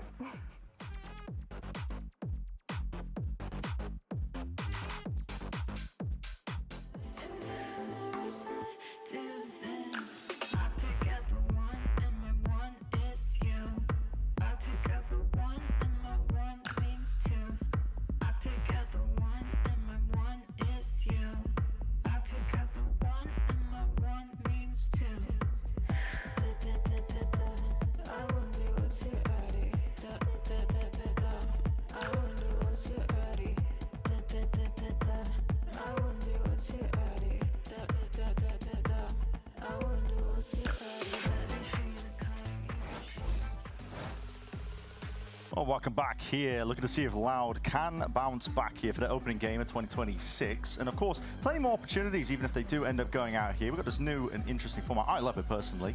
Triple elimination, tournaments all year round. Let's do it. Yeah. No more group stages. Are you for it? I'd be down. But I think, let's take a look at this. Yeah. Agent Select, I've had a sneak peek. Look at that. Okay. The Pancada Harbor coming out here. All right, man. Did you think anyone was going to be playing New Harbor? I did not. I did not. I'll be honest with you. If there was one map to make it work, though, I think it would be Abyss. Well, people were playing it here on Abyss, but the Cascades were really crucial. They're pretty massive, honestly. And yeah. now they're Throwing them gone. out towards mid, they are gone. It was one of the best parts of Harbor's kit, so think most people across the board, at least the consensus in pro play, is that he's a little bit worse off, you know, even though it feels like they've upgraded a lot of his kit. But at the same time, Loud are coming out and playing him as part of a double smokes comp, obviously. Yeah. I mean, that's how Harbor's always been played, but let's see what ideas they've got. I would imagine that a lot of this is to do with the plant and, you know, being able to get off good diffuses, being able to get off good post-plant scenarios as well. Both teams opting into playing one of those contact sentinels as well. Sure. The chamber for Luke Show. He's phenomenally mechanically talented, so I could see that being an amazing pick for Loud. And on the other side, Penny with the Veto. The Veto. And this is by far the most popular map for running Veto. We actually saw Bao play a really nice Veto in the previous match as well for EG. I think it's got legs here. It definitely does. And the Breach also is something that Fnatic, I would say, popularized, and quite a few teams have picked up on this map.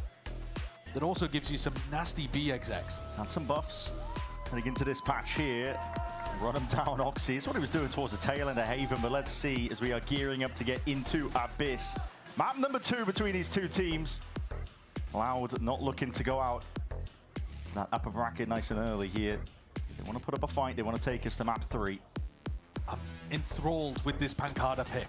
I don't know exactly what he's going to be going for, but I've got to imagine it's stuff that is similar to old Harbor Theory. Yeah. A high tide to cover off Heaven and back A.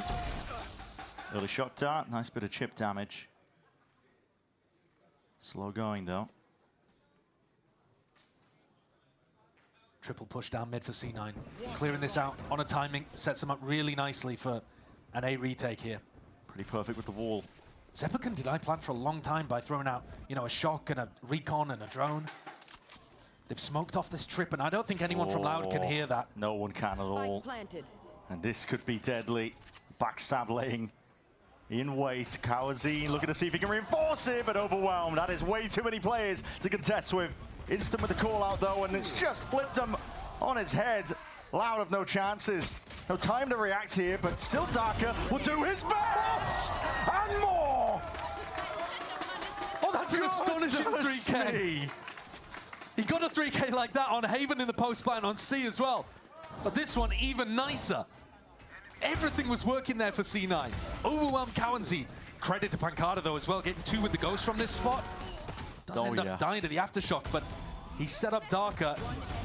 That's unbelievable. Something that was possible, but man, how did he get that? In that position, you spot 3 players on the flank, there's no time to react. They can't push backside, claim a bit of space.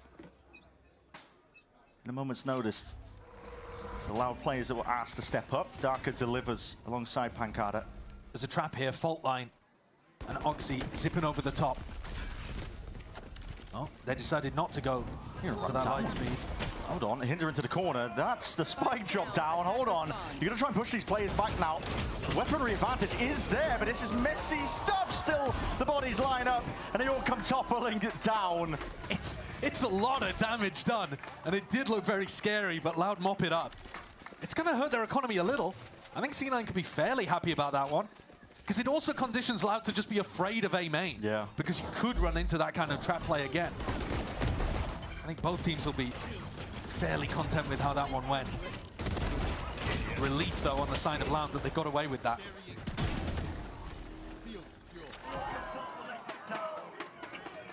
Very easily gone differently. Looking ahead, though, to round 3. Slow takeover towards A main. High-low setup in front of a recall smoke. Yeah.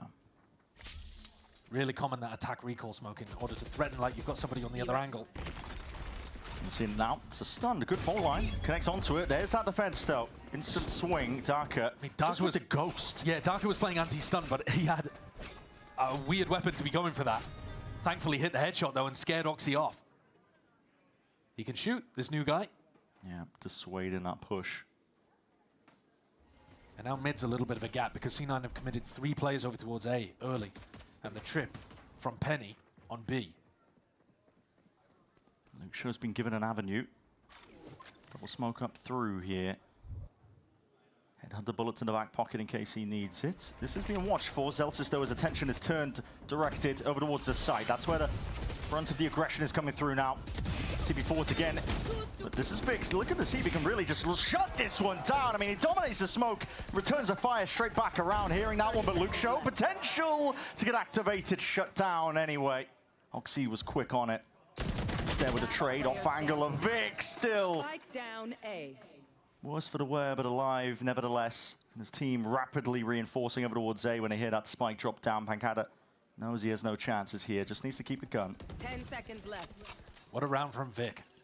What a hero player for C9. And a good read on how Loud are going to want to run their exec. Pancada just lets the time expire. Presumably going to look to hold on to the gun as well. Do some damage. Just want to go for it though. So Loud's composition, because they have that Yoru, is almost always going to want to TP through the smoke, right? And so Vic can just stay in here and wait for the second player in, and then swings back around and knows to isolate Verdi. Verdi's then taking a 2v1. Loud are really going to have to be cautious about how they clear that smoke in the future. Luke Show on the attack side, picking up the operator, holding a bit more of a passive play over towards B. This round, in theory, should be a little slower, I suppose, looking at Luke Show's positioning. I don't think Penny's going to give him anything here, not unless the trip gets broken.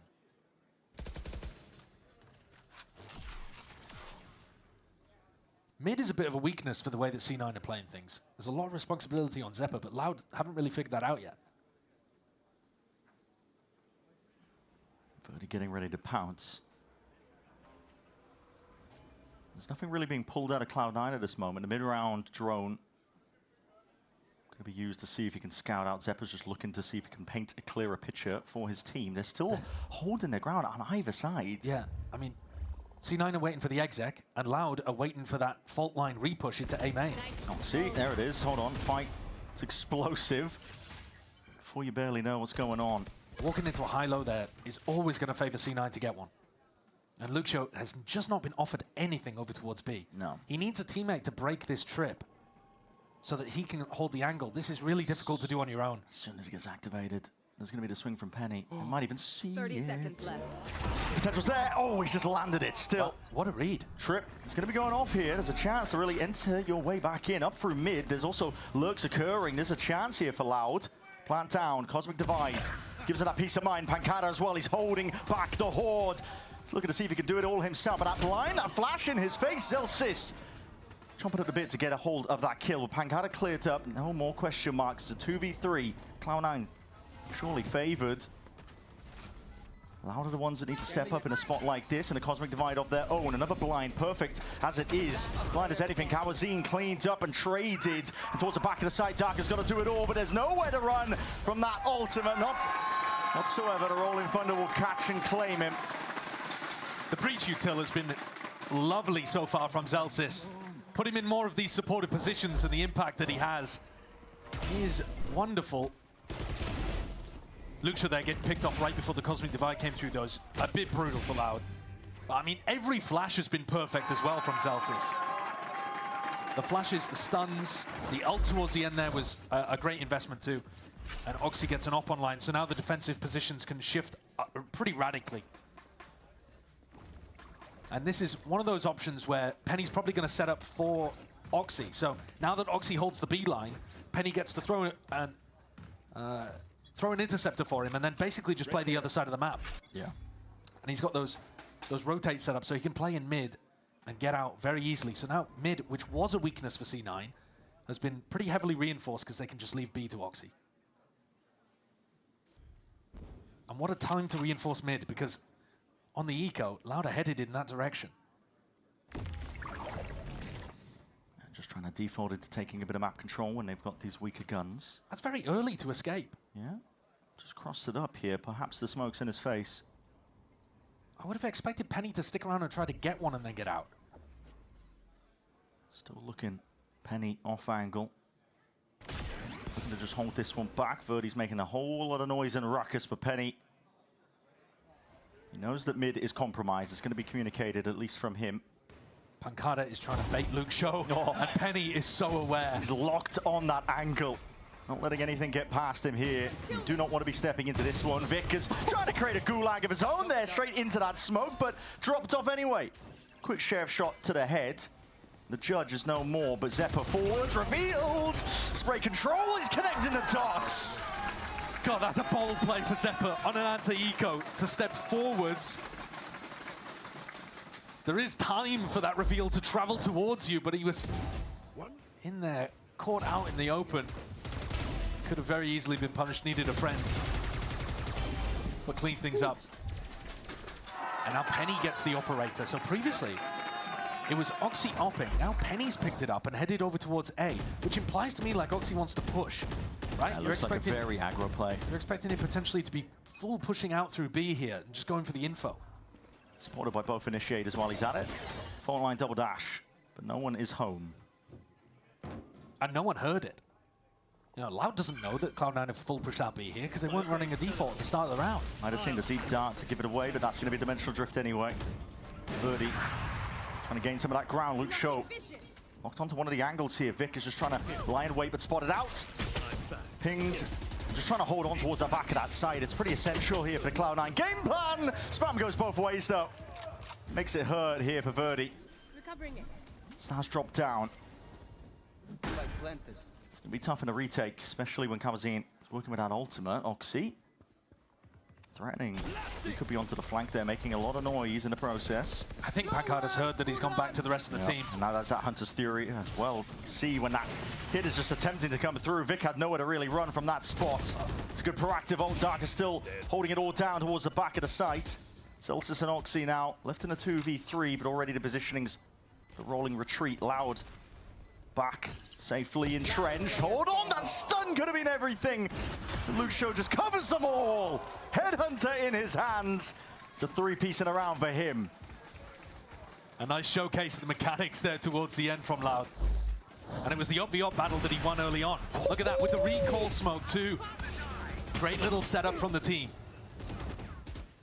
This round you got to see some value maybe from the Harbor too. I mean, threw out the ultimate, cleared out towards Heaven. Can't say the Harbor looks like it's making the difference though. Yeah. Much more coming out from Luke Show individually in that round, and Darker with his 3K earlier on for the pistol. Potential here, what's going on? That dash primed, Oxy sees it, it's gone for the hinder. What a shot by Pancada! You have to hit him before he goes through the refract, right? Otherwise, he's just lobbed a slow orb straight into your lap. Yeah. But it's very all in there for Oxy. He's got to rely on his movement to bail him out. That is crazy by Pancada. I mean, that entire play, Oxy is a heat-seeking missile. He's just seeing if he can hinder one target and get some value from a Hunter Fury play, but... I'd love to see the replay of that. Yeah. I mean, how nasty was that shot that Pancada hit? Shut down. Interceptor here, so that drone is no more. Obliterated. Penny looking to hold this one down, but that C's tripped and triggered over there by the clone. Goal achieved. A main control still maintained here by Loud, and they're going into phase 2 of it, but bodies are home. Cloud9 never really gave this one up. Vic, tucked tight, close quarters is where he really thrives, especially with a supplementary util. It's that long-range fault line. Zelsis was not going to leave him high and dry. Just like that now, 2v3, Loud are placed in once more. 30 seconds left. They have smokes, they have guns, they have possibilities here, but the hand is revealed. 20 seconds left to do it. And the spike is just out in the open. Yeah. Really difficult position to be in.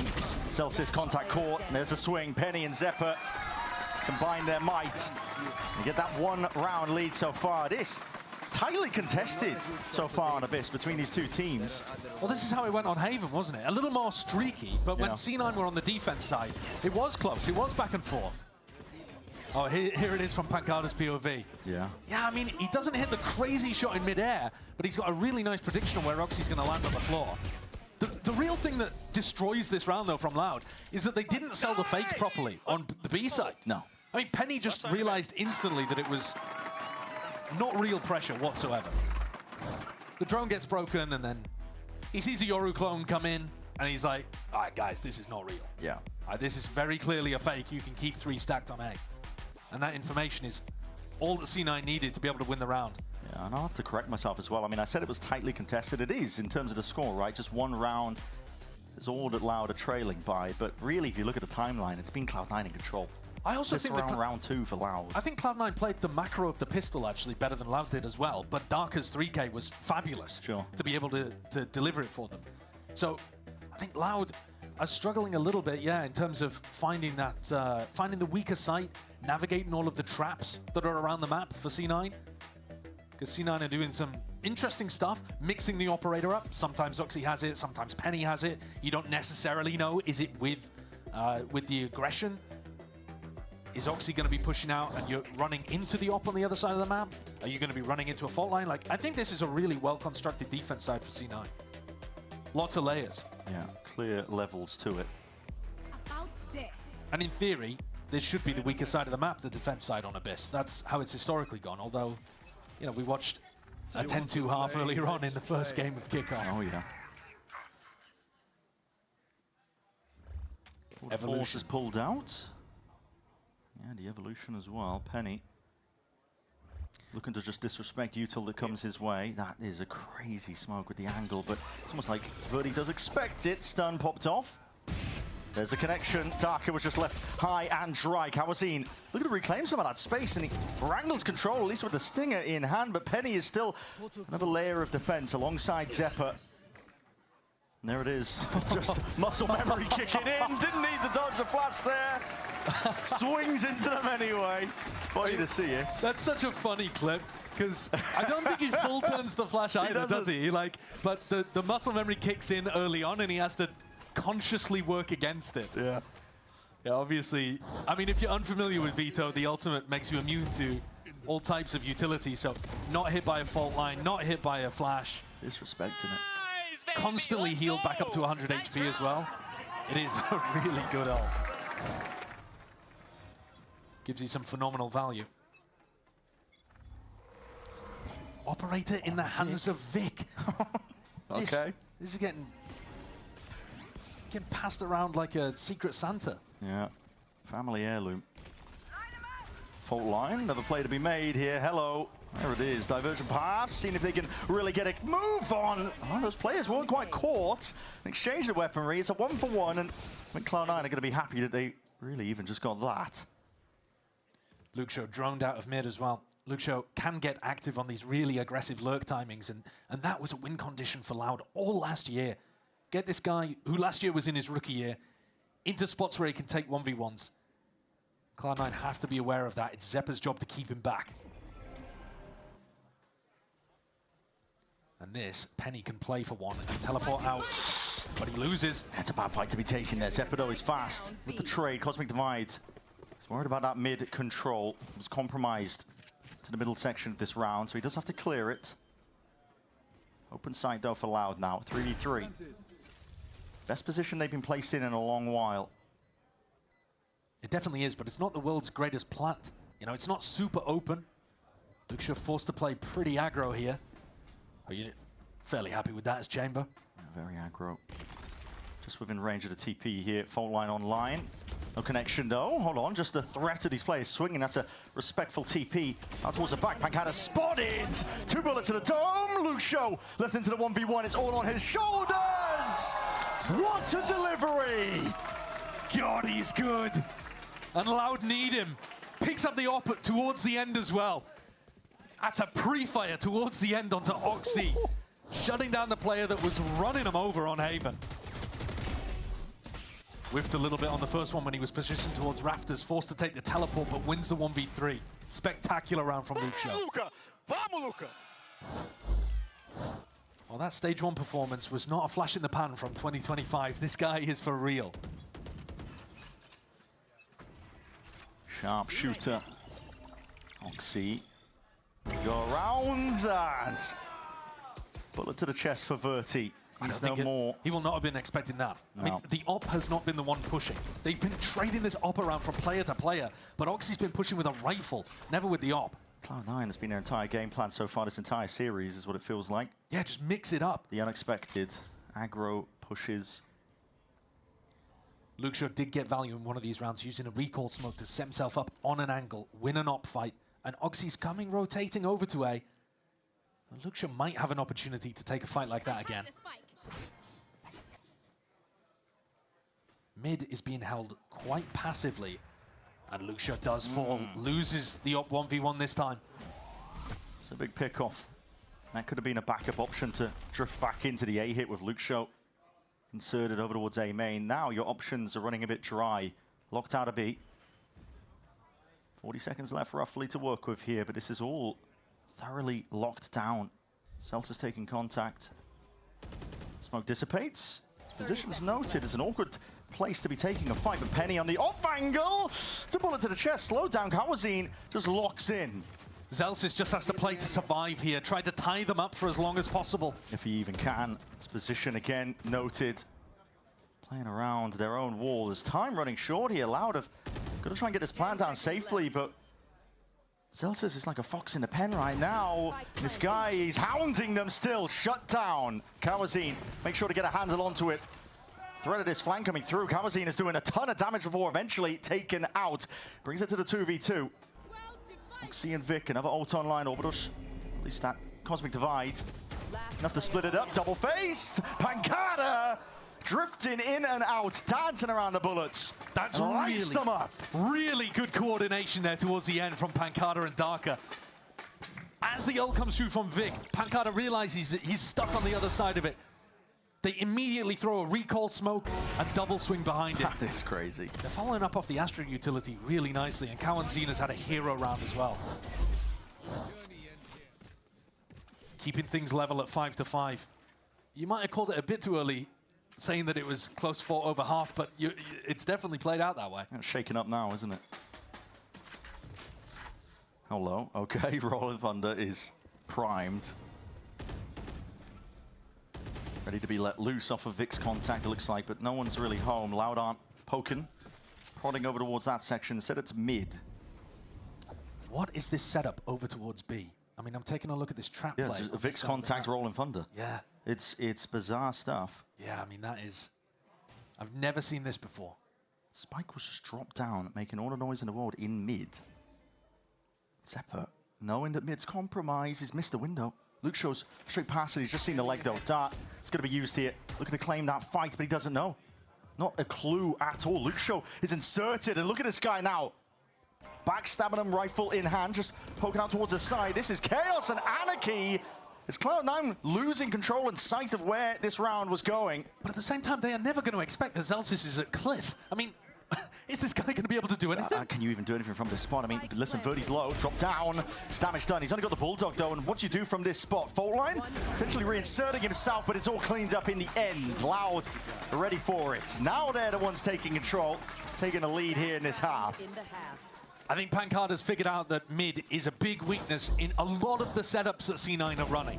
Not every time, but often it is just Zephyr being asked to do everything in mid. Gather information, repush, keep players back. And they're kind of relying on the fact that Loud don't want to go into that area too much, but this is a clear area to try to exploit and get up to a 7-5 half. C9 putting a couple more resources there this time. Zelsis and Oxy playing. That's round 12. Final round of this half here. The war chest is filled to the brim for Loud as well. Looking at those ultimates here. Dimensional Drift can be used to clear a path. Safe passage in, perhaps, but that's a reveal into the back. Hunter's Fury, making it awkward. Vic couldn't sit still. Luke Shaw was able to claim all that space off the back of it here. You do not want to push through your own high tide, I'll tell you that much. Slowed down, Oxy was watching it. Harbor ult just to be able to take Heaven control. Reckoning, pushing him away. But there's a lot of ults expended, and Cloud9 are still weathering this storm. And Hunter's Fury of their own was lying in wait. Rolling Thunder! Luke Shaw and Pancada, what is all that? In the midst of all of it, man. It's like clay pigeon shooting Zephyr. Running rings around him, hopping around, but listen, it was complete control for Loud. 7-5 is the finish for this first half of Abyss. Great work with 4 in a row there towards the end from Loud. Good adaptations and a massive ult round towards the end. Lucio and Darker, the newest players to the roster, you would say, like in terms of big rookie last year for Lucio, rookie this year for Darker, are playing phenomenally. Absolutely. It's an absolutely insane start for them. We'll see if Loud can keep it going and bring us to that map 3.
Showing up here. It is their map pick, of course, so we were expecting big things. And a 2-round lead, it doesn't seem much in the grand scheme of things, but pistol round win, carrying it forwards, is a lot of momentum that can set you straight to a map 3 that they're looking for.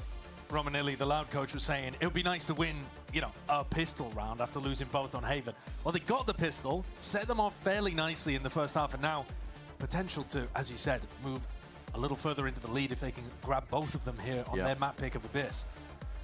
And when you've got somebody shooting as well as Luxio is, yeah, why not? Throw a couple of headhunter bullets into the pistol round by, and he's going to be a menace to get rid of. We just saw him have an electric 15-kill performance on the attack half, and he's playing Chamber. Playing Chamber, yeah. I mean, listen, shooting essentially is what he does. So, we're entering some sort of meta game where Chamber is getting played a little bit more. Keep your eyes on Luxio here, but strong start to the pistol round. Round 13 out, shots exchanged. Cloud9 not messing around here.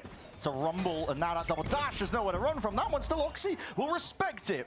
Zeppa's going to be played in off the back of it, but Verdi was able to claim a kill regardless before he got the hell out. Still, his bodies are toppling here, and it's a strange place to have that engagement. Darker just trying to hold on to some of this ground. Plant going down. It's a good plant position as well. Zeppa might struggle to extract himself from this spot, but Vic can play it in the post. Drone might clear him unless somebody ends up breaking it. It's a tag. Gonna have to go back to Cliffside here, but these shots are rattled. That's one to the dome. Darker not going down as a result of it. Zeppa, 45 health now, and a dream left in that 1v2, but still very much winnable. Just has to play his cards right. Spot like this, position here, players are seen but noted on both sides here. And listen, he's weak as anything. We'll go down to it. Dart up and overhead. Big reveal, sticking towards it. Dart was broken. One of those shots, time! It's half earned onto that defuse, so it's in their hands. Loud are able to just storm ahead. Incredibly close from Zeppa. I'm wondering why Vic wasn't playing for the pull as well. Maybe he didn't have enough stars. But he chose to take that fight against Kalanzine and fell. The ghosts punching out around the map for both sides. And Romanelli got his gift. That's both pistols going the way of Loud. This was the half where Oxy took over on Haven. Yeah. He's sat at the bottom of the scoreboard at the moment. Both duelists are, in fact. But they're going to need Oxy to come alive as soon as rifles are back on board for C9 to get back into this game. Cloud9's game plan looks to be just to overwhelm. Yeah, go for 5-person hits. It's on the eco. See what they can get done. Maybe even a plant if they're lucky.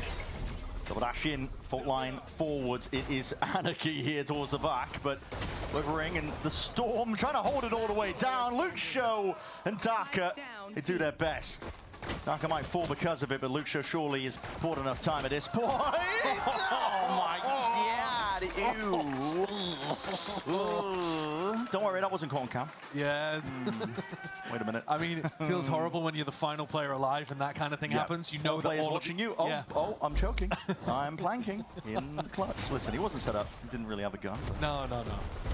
Still. Those ones, it's not like it was the most important round of all time, was it? But and this is what I was talking about though, Josh. Listen, 7-5 doesn't seem like much, but you win a pistol, you win a follow-up. Suddenly, 9-5 is what you're staring down. Loud in that driving seat. Same 5-person group up from C9, but on the opposite side of the map. Zeppa's one away from getting his ult online. And this is, I mean, you can play this comp as a post-plant comp for C9. But Loud are always going to want to fight in front of it. Look at how much space Luke Shaw has got on the other side of the map. He full pushed out B. They know that this is a mad A hit. Planning forwards. But he's got to try and get it done, but just evacuates. Doesn't want to play his life. That's a bit of a team flash. Love the Loud breach. It happens. I mean, listen, the breach has been pretty stellar. It's a weird harbor wall coming through. It just segments two of the players. Lets them into deep. backside, though. That's the thing here. Loud can start to flood in. I don't think Oxy Penny will let him in. We'll see what they can do here. There's a lot of utilities going to be dropped down in there. Laps to Hunter's Fury as well to really help them out. They were in a pickle, they were in a bind, but Oxy, oh my, that is sharp, man! Sets him up to 124, whatever it might be. Phantom in hand, softened up the opposition. So Cloud9 not content with just sitting back here and getting ran over. Zeppa was one away from his ult in this round, got it online, decided to use it. And now, because they fed so many kills into Oxy, Oxy's now one away from his ult. So they can play for an ult orb again here. Let's go! And potentially Zelsis could set up a game plan around that duelist ultimate. So 5 players A main again. Once you get through Luke Show, if you get through Luke Show, there's a juicy ult orb sat right there. Take a wide angle interceptor. That is not going to stop an op baller. No, still, that's a big reveal. Luke Show forced to respect it. Space rapidly taken. That fault line as well is picture perfect again. That stun towards the back, but Oxy forced to just refract back and away. Slow field. Making it awkward for the team to really get a foothold into this one. But Penny's got walkabouts. Lovely read. Hopping up towards the top. That's a big reveal and a hinder on top of it. Oxy willing to go the extra mile for kills like this. They're relentless. He didn't play for the ult orb at any point during this round. Instead, just going for the kill, getting it the Oxy way. But they were in so fast. C9 are playing at a much higher tempo than we saw from Loud. This util as well is just overwhelming. It's really difficult to stop. And it's going to be even more difficult with Oxy's ultimate online. Loud, do not fancy going down onto an eco. Vic trying to punish. They've got the money to hunt for these kills. It's pretty essential that Loud hold on to them. Absolutely. They're all grouped up though, and Abyss, it's a big map. But Loud are going to have to adjust something. You know, the utility is really good at being able to push the chamber away. And you don't... You know, we've been talking a lot about the initiators getting nerfed, right? And so, in theory, chamber's better because you've got less util. But that's over the course of a whole round. If you play fast like C9 are right now, it's only one cycle. Yeah. And they're using all of their util to harry Luke Show back.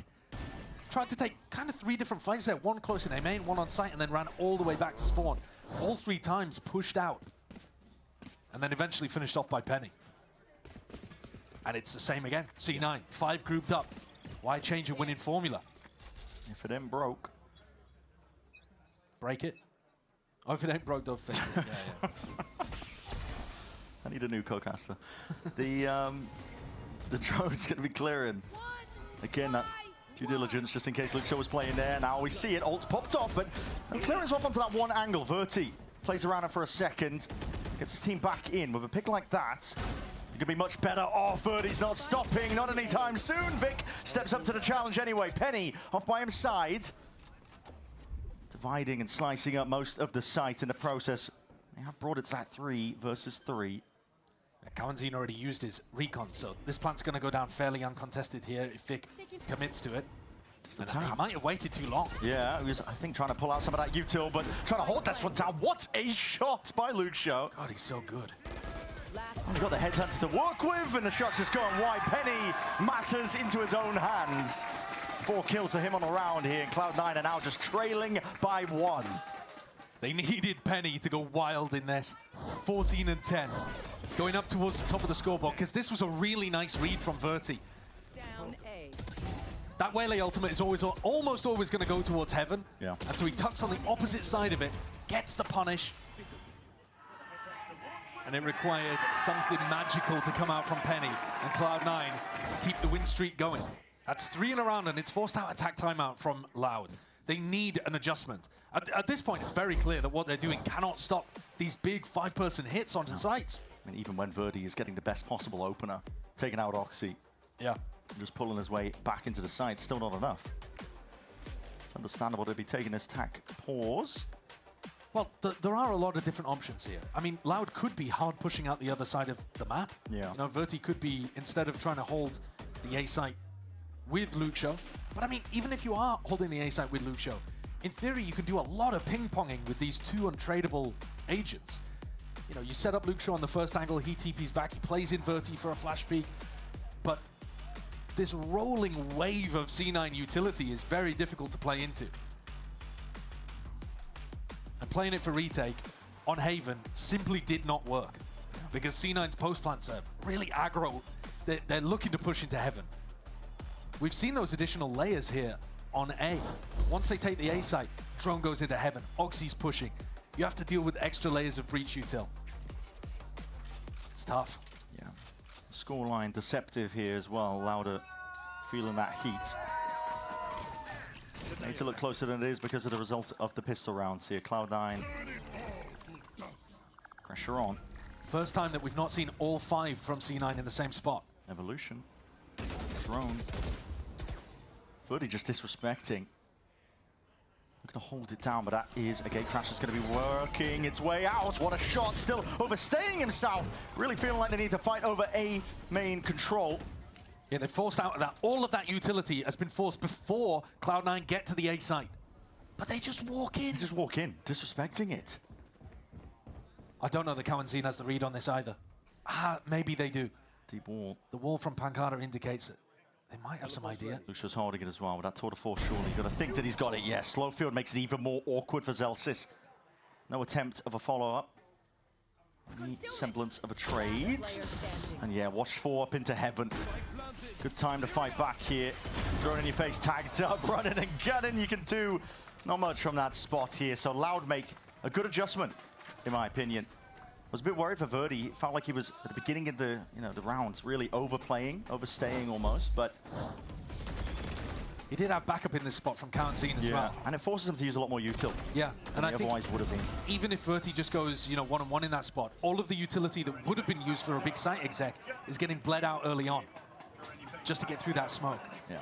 So I think that's nice because now Loud could even put that smoke down and not have as much threat behind it. And C9 are going to be forced to respect it. They're going to answer immediately with their own tack timeout, which I think indicates that there's something serious strategic adjustment that IMI wants to make coming out the back of this. They had their opening game plan. That got them 3 big rounds, 15, 16, 17. They're back in the game now, C9 only trailing by 2. Yeah. But they still need to make an adjustment. It is still Loud in the lead. And IMI has been quite content, I think, to let Cloud9 just run the course, I guess, even when they're down and out with rounds. He was talking about it in the interview, just saying that that's one of the benefits, I think, of, as much as that we've been joking around about them being the Nepo team, with just, getting friends in and involved. That's getting aggressive. There are advantages towards it, which is, Hashtag punt that penguin. Yeah, no, there are advantages to being friendly. Yeah, I think if you're good friends with each other, like the C9 team clearly are, it is way easier to give critical feedback and be harsh and still know that it comes from a good place. Sure. Yeah. The less that you're friends with people, the more that you're just professional colleagues. Yes. You don't really want to hurt their feelings too much. When I give you feedback, you know it comes from a place of hatred. That's true. Yeah, very true. Should I be more concerned that you don't give me feedback? I can't fix you.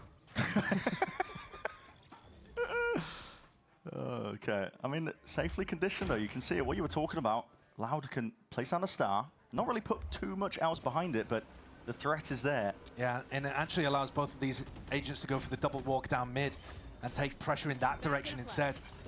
Big tag. Oxy wants to try and send it now. Smoke blossoms up towards heaven. That's nice from Oxy, using his dash there to both clear A main and still get into sight. Multi-purpose. Gets him down for the plan at least, but that's going to be the stun offloaded alongside that Hunter's Fury. Collection of kills perhaps for them. 3 bursts of it. 2 players damaged down, just the 80.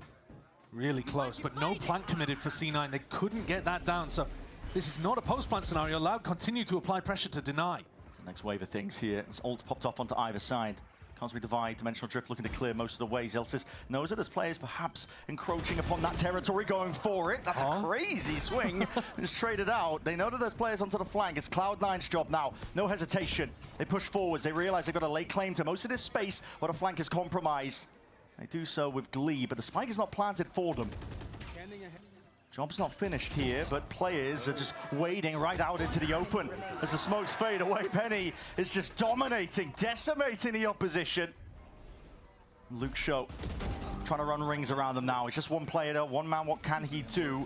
Tap, forcing out the util up towards the rope. Penny locks in, hones in on the angle. Penny looks so comfortable in these aggressive post plants. He's running rings around Loud. Went for the full jump around the spawn cliff area as the Cosmic Divide was up, so it masked even the small sounds of his jump. And gets a backstab onto Kawanzin. I mean, really beautifully played.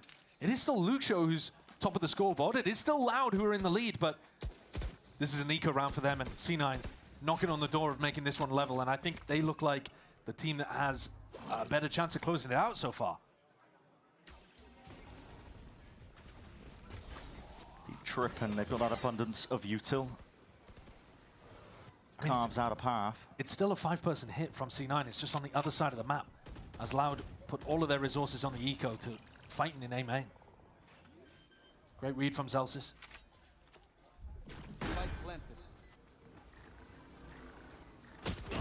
Birdie, the only player really to be dangerous. He's got a Guardian in his hand. The rest of his team working with really just the pistols. Blind in your face, this is getting awkward, and now Rolling Thunder is feeling a bit dicey. That's going to relieve some of the pressure for these Cloud9 players up onto the site, especially when they've lost a few players in these trades. Okay, eventually toppling and going away of Cloud9. It's Vic locking this one down. Oxy twisting and turning, looking for the appropriate sight lines and angles, and Pancada, no choice but to just give his life away to the spike here. Doesn't want to feed the beast, and the ultimates keep them moving. Yeah, C9's comp looks really dangerous when the ults are online, so you want to try to minimize that as much as you possibly can. Loud, despite double pistol, have lost their grip here on Abyss. It's 10 to 10.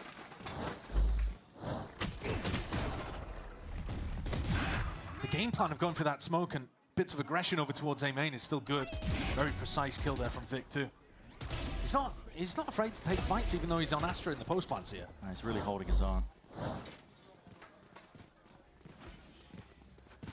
And C9, C9 never heard of a default. Nope.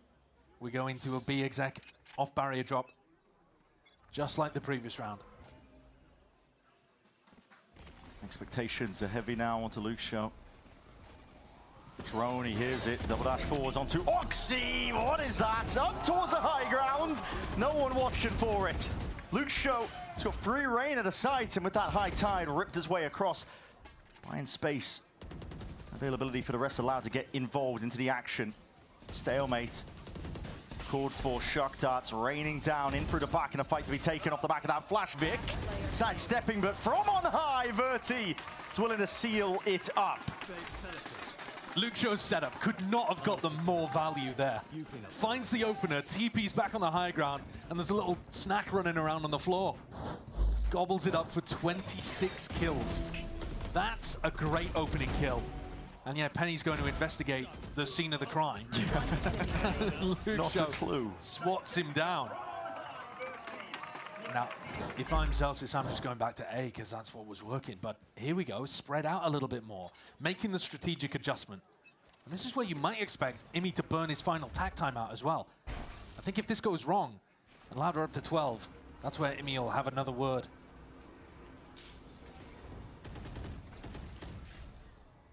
Drone and a pullback smoke to try to clear A main. Luxio's operated the tour de force out on B, allowing them to triple stack this A site. Ready to hold it back. Loud had the right adjustments towards it. Now it's a Hunter's Fury alongside that pole line. This time Oxy not giving up his life. Did get revealed. Straight through the box. There's bullets still raining down, and he's got a sidestep dodge. Oh, this util is going his way. Ultimate going onto the wayside, and Vic, in the midst of all of that chaos, made it feel like the hit. Yeah, and this is the conditioning. C9 have been 5-person grouping every single round. Pancada doesn't think he needs to be worried too much about a lurker, and Vic picks him off in mid. And now, have not seen it for the whole of this half, but C9 slow things down, cut noise. Making Loud stew in a position like this. A lot of damage to the Darker. Playing at close quarters here. Blind up and over towards the top here. Saturated alongside it, but as that smoke dissipates, the recall. Still, it's ground gained. Oxy is the one to lead the charge for his team. Sidestepping, but does he expect it? Not quite. Oxy jumping around like the A-site. It's a jungle gym. Luke Shaw left to do it again. All on his lonesome in a 1v3. Head barely spotted, but just missing that chance. Cloud9 draw it level. Loud had the right read that was going back into an A re-hit.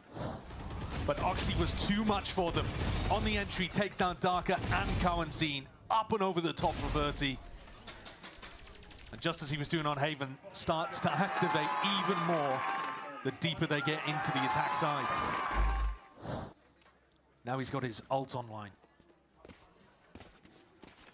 I wonder what Pancada's looking to do defensively with his Harbor ultimate as well. The Reckoning's on the attack side were just to take Heaven control. 11-11, they better have some good plans. Down against the back wall, making it feel like it is that A split. Oh, look at this potential for an Oxy ult here as well. Here it is, yeah. Drop down the path and see what you can gain. Hops into the back of the site. Will let his team take ground forwards. Penny is relentless, running them down while gunning. Heaven still an open sight line. Attention was diverted. Loud are still able to potentially hold on to this when it just comes down to the gunfights. And are they expecting it? Are they expecting it? Not at all. Vic shuts it down all the way into their spawn. There's plenty more where that came from. That was lovely, precise tapping aim from Vic there. Deep into spawn. C9 so confident and willing to push. It doesn't matter who it is. It doesn't have to be Oxy, right? We've seen Penny do it many times. Here, Vic decides to go deep as well. Zelsis couldn't quite get the spike, crossed through Heaven. And instead of fighting the more obvious fight to let the spike in, C9 are a step ahead and catch Loud off guard to get up to match point. Luke Shaw, unfortunately, in the last 2 rounds that have mattered, has just been on the opposite side of the map. Yeah. This is the guy that's been doing the most for Loud, and he hasn't been even offered an opportunity to play the game. He's got 27 kills, but if they can't activate him, what does it matter? Cloud9 are on the precipice. Up to 12, one more round will do it. Louder just trying to drag it to OT. Exactly right. C9 have been winning the vast majority of these attack side rounds on the A side. I think you've got to get Luke Shaw over to A. I'm getting out, guys, get out! Oh my god! I mean, they said the vibes were good on C9. They're still not putting Luke Shaw, this time Luke Shaw and Verti, both on B, making a hard read that Zelsis is going to switch things up.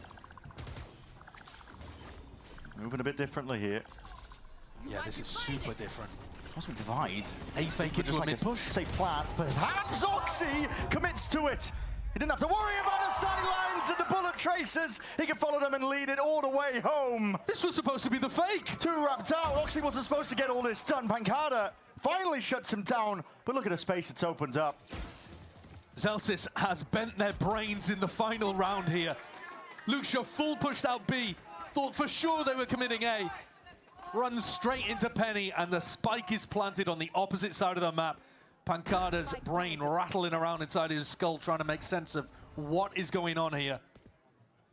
2v4 for them. They have no real information. It's Dimensional Drift is going to have to really use this one. Clear most of the way. Give them peace of mind, but you need more where that's from. It's going to be fading away. Gives them access towards the back of the side again, but there are so many layers to remove here. Peel back away from Cloud9 for them. It's an inevitability. They've locked this one down. The spike is ticking. Time pressure mounting. Smokes in your face. A tap to pull out. The pull, but it matters not. It's the IGL Zelsis.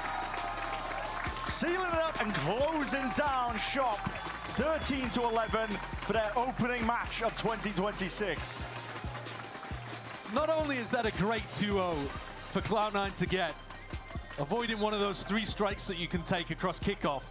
But it's also, I think, a great showcase of Zelsys IGLing on the attack sides. The attack sides on both of the maps looked really nice. Imi clearly had a lot of faith in where the team was going as well. Yeah. Not calling too many of the timeouts, and even on the first map saying that after they lost 5 in a row, he was still pretty content with the energy and the way that things were being communicated inside C9. And Loud, kind of more of the same of what we saw last year. Close games that they could have won. But yet to really get across the line, they'll have many more chances, though, throughout kickoff. The energy, though, is high here for Cloud9. Wonderful beginning for them. What do you think the odds are on Zelsys shilling the bundle? I mean, it feels very 2023. Oh, really? You're going to go at him like that? That's crazy. I mean, listen, he could do it. He could. Oh, he I'm not going to definitely stop will him. be. I'm not going to stop him. Listen, more money for us? Yeah, sure. Well, you're getting a cut, are you? Well, I wish, mate. I wish. Not the case. It's a great opener there for Cloud9. They even managed to go up against a Luke Show who was on fire. I mean, you're watching him here. What did he end on, 27? Unbelievable. He almost dropped a 30 bomb. If they'd gone more towards his area of the map towards the end, I think he certainly would have done. But yeah, I'm really impressed with the game plans coming out, the execution, and also the it's not necessarily adjustments, but just knowing when to keep hammering the same idea because your opponents can't stop it. And even just adding the little twists and turns on the same idea, making it feel like the same execution, the same 5 hits, but that one round Vic was lurking, they run in the fakes. Yeah, the fake in the final round was beautiful as well. Yeah, really nice stuff. Just depth of the map pool, really, that Cloud9 have showcased. A lot of potential doubts about this team as well, because they're one of the only squads in Americas that hasn't made an international event in so long. Yeah, in a while. So long. In a while. So yeah, especially after a bit of a wobbly offseason, I think that's a great start for C9 to showcase that they certainly can hang. And tease them up, I believe, for a matchup against the current world champions. So yeah, listen, hey, mate, look, it was a good start. Test. Anything can happen. It's the beginning of a new year. Yeah. And as for Loud are going to be going up against the loser of G2 versus, who knows, 100 Thieves or Lev. So whoever comes out of that one, I mean, that's going to be a tough game as well. But 3 chances and you're out here. Absolutely. Well, with that being said, we're going to send it down to Liz. She's down on the floor for that Verizon post-match interview with Penny. Please take it away. Thank you so much, Sideshow. And Brendan, yes, I have Penny here from Cloud9. Welcome to VCT Americas and an incredible debut. Give it up for Penny, everyone. A wonderful debut for you on the America stage. But this isn't your Tier 1 debut. We've seen you sub in for Team Liquid. We've seen you play on Apex. I want to talk about being here with Cloud9. What is the difference, obviously, besides being here for the start of the season? What is it like being with Cloud9 now? I mean, for me, it's obviously a step up in terms of everything. Obviously, being with Liquid is great. Liquid's a big org, but C9, the management, the staff, the players, it's all like a big step up for me. And it's kind of the thing I wish I had all along, from the beginning. So, I mean, I'm happy to be here, and I think we're gonna have a lot more wins like this today. So. I mean, we had your career up on the big wall behind our analyst desk, and you've had a long career, but it's been kind of going from YFP to a lot of these different teams, and you're only 23, but you have had so many teams you've played on. Besides the management, I'd love to hear about playing with Zelsys, playing with Zeppa. What is it like playing with those people as your teammates? I mean, obviously, the thing, the nepotism 9, right? All of us are good friends, and I think that helps a lot, because not only do we want to win, but we're also very good at problem solving. We can do it very heart to heart. It's very I mean, practice has been good, to be fair. I mean, I don't think we've had any days where we haven't improved, and that's been nice. But I think this is the first time in my career where I'm very confident, a full 5 of players. So I mean, I'm very first happy with time that. in your career you are confident in a full 5 of players. I mean, I wouldn't count V1 because it was so long ago, and then the game was kind of iffy. But since then, I mean, we said it before, some teams think there's or the community always thinks maybe someone's next to get cut, Yeah. I don't feel like we have that on this team. I feel like we're all very good. And I'm happy about that. So. I also want to talk about Imi being the coach. He's on his own. He no longer has an assistant coach, and I think a lot of eyes were on him in the offseason coming into this season of 2026. What is it like being under him and in Cloud9? I mean, obviously I'm very familiar with him. Yes. I had him my coach for 2 years of my career. Yes. I would say he's gotten a lot better since I knew him originally. In what way?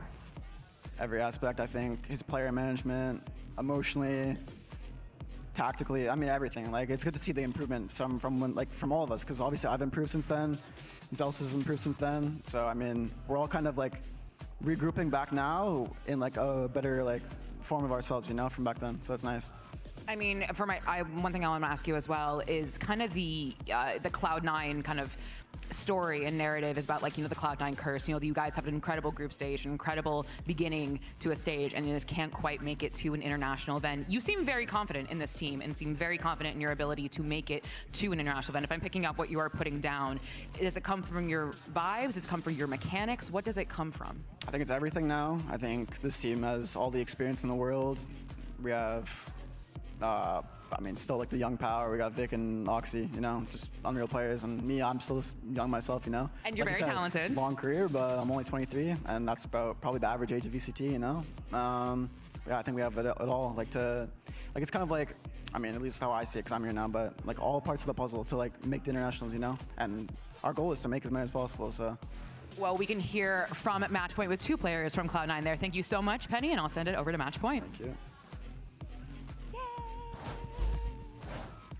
Thank you so much for that, Elizabeth. Always a pleasure to hear from Penny as well. But as you can see here, I'm joined by Oxy and Zealous for our first match point of the season. And this is going to be a fun one because our pros are going to answer questions at lightning speed as we play Spike Race. That's right. So this is how it's going to work, all right? You're going to have to answer questions as fast as humanly possible. As many questions as you can before the spike explodes. That's a very important bit about this, all right?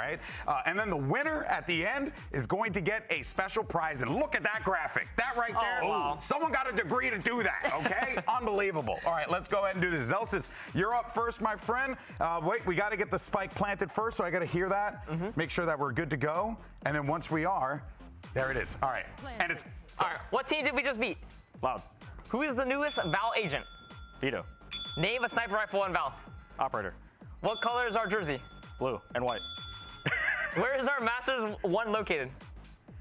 Santiago. Nice. Did you have fun today? Yes. What languages do you speak? English. Barely. Are we winning kickoff? Are we winning kickoff? Hell yeah! Lock in, buddy.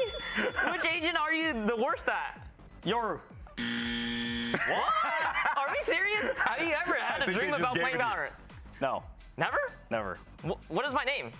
Francis. What is 5 times 12? Or, yeah. Wait, what? 5 times 12? 5 times 12, let's go, 60, let's go. I don't know, 58. Oh.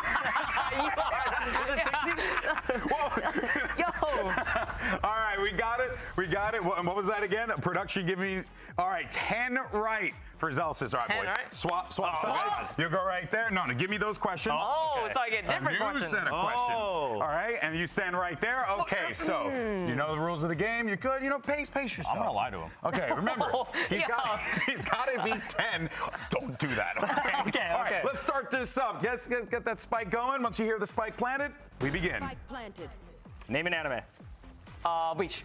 What city are we in right now? Los Angeles. What role is the hardest?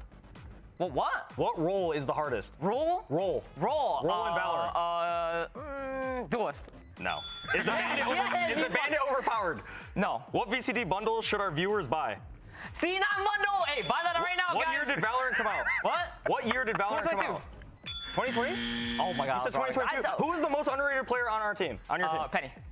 Okay. Where is Champions 2026? Yo, I don't know. I just show up. I don't know. I don't know. I just show up. What's the next? Give me the next question. No. I don't know. Do I give him the next question? I'm not Who is the gold player in your opinion? It's over. Oh my God. Isn't it in Shanghai? Shanghai. Oh shit. Well, Hey, I just show up. It was a lot to a little, and congratulations, Zelsis, you are the winner, and you get this nice sticker that says, good job. Wow. There you go. Here, hold this You for can me. have the sticker. I'm gonna, no, You can have the sticker, Francis. Please, I insist. No, you should had wear a great the calling sticker. today. I don't That's have for you. fingernails to be able to do this, so this You is got it. I believe in you. embarrassing. Where are you Here we putting go. it? All right, I'm gonna put it right here, center, betwixt the good chest. job. Good job. Look at him. Wait, can everyone buy the C9 bundle? Everyone buy the C9 bundle. Hey guys, good job. Buy the C9 bundle. There you go. All right, everyone, that's going to do it for our first day of kickoff. And to teams have already dropped to the middle bracket. Let's take a look at the bracket. Maybe you guys can help me. I can be analyst for the segment. We can help you. Help me out. All right, let's talk about what we saw here today. We saw Envy take the stage for the first time. They went up against Evil Geniuses. They will be moving forward to face off against MIBR, and then you guys are going to be going up against the world mother flipping champions in Antarctica. They don't have W stripper, so they're going to lose. Can I just say that we low-key let them win champs by letting them qualify? Yeah, you low-key let them win. Don't put me with you. You were in there. I was not there yet. I had to come here because of that. I saved you. That is amazing. Yeah, it looks, I mean, look, great first day of matches. How did it feel being out there again? VCT Americas? I live for the stage. I live for the stage too. Yeah. My heart was pumping. The first pistol, my heart was pumping. After that, that shit was great. Hey, you guys absolutely killed it out there. It was a pleasure to watch you do your work. But we're going to be back here tomorrow with 2 more matches. You got Crew Visa taking on Furia, and then it will be 100 Thieves going up against Leviathan. Let's go bang.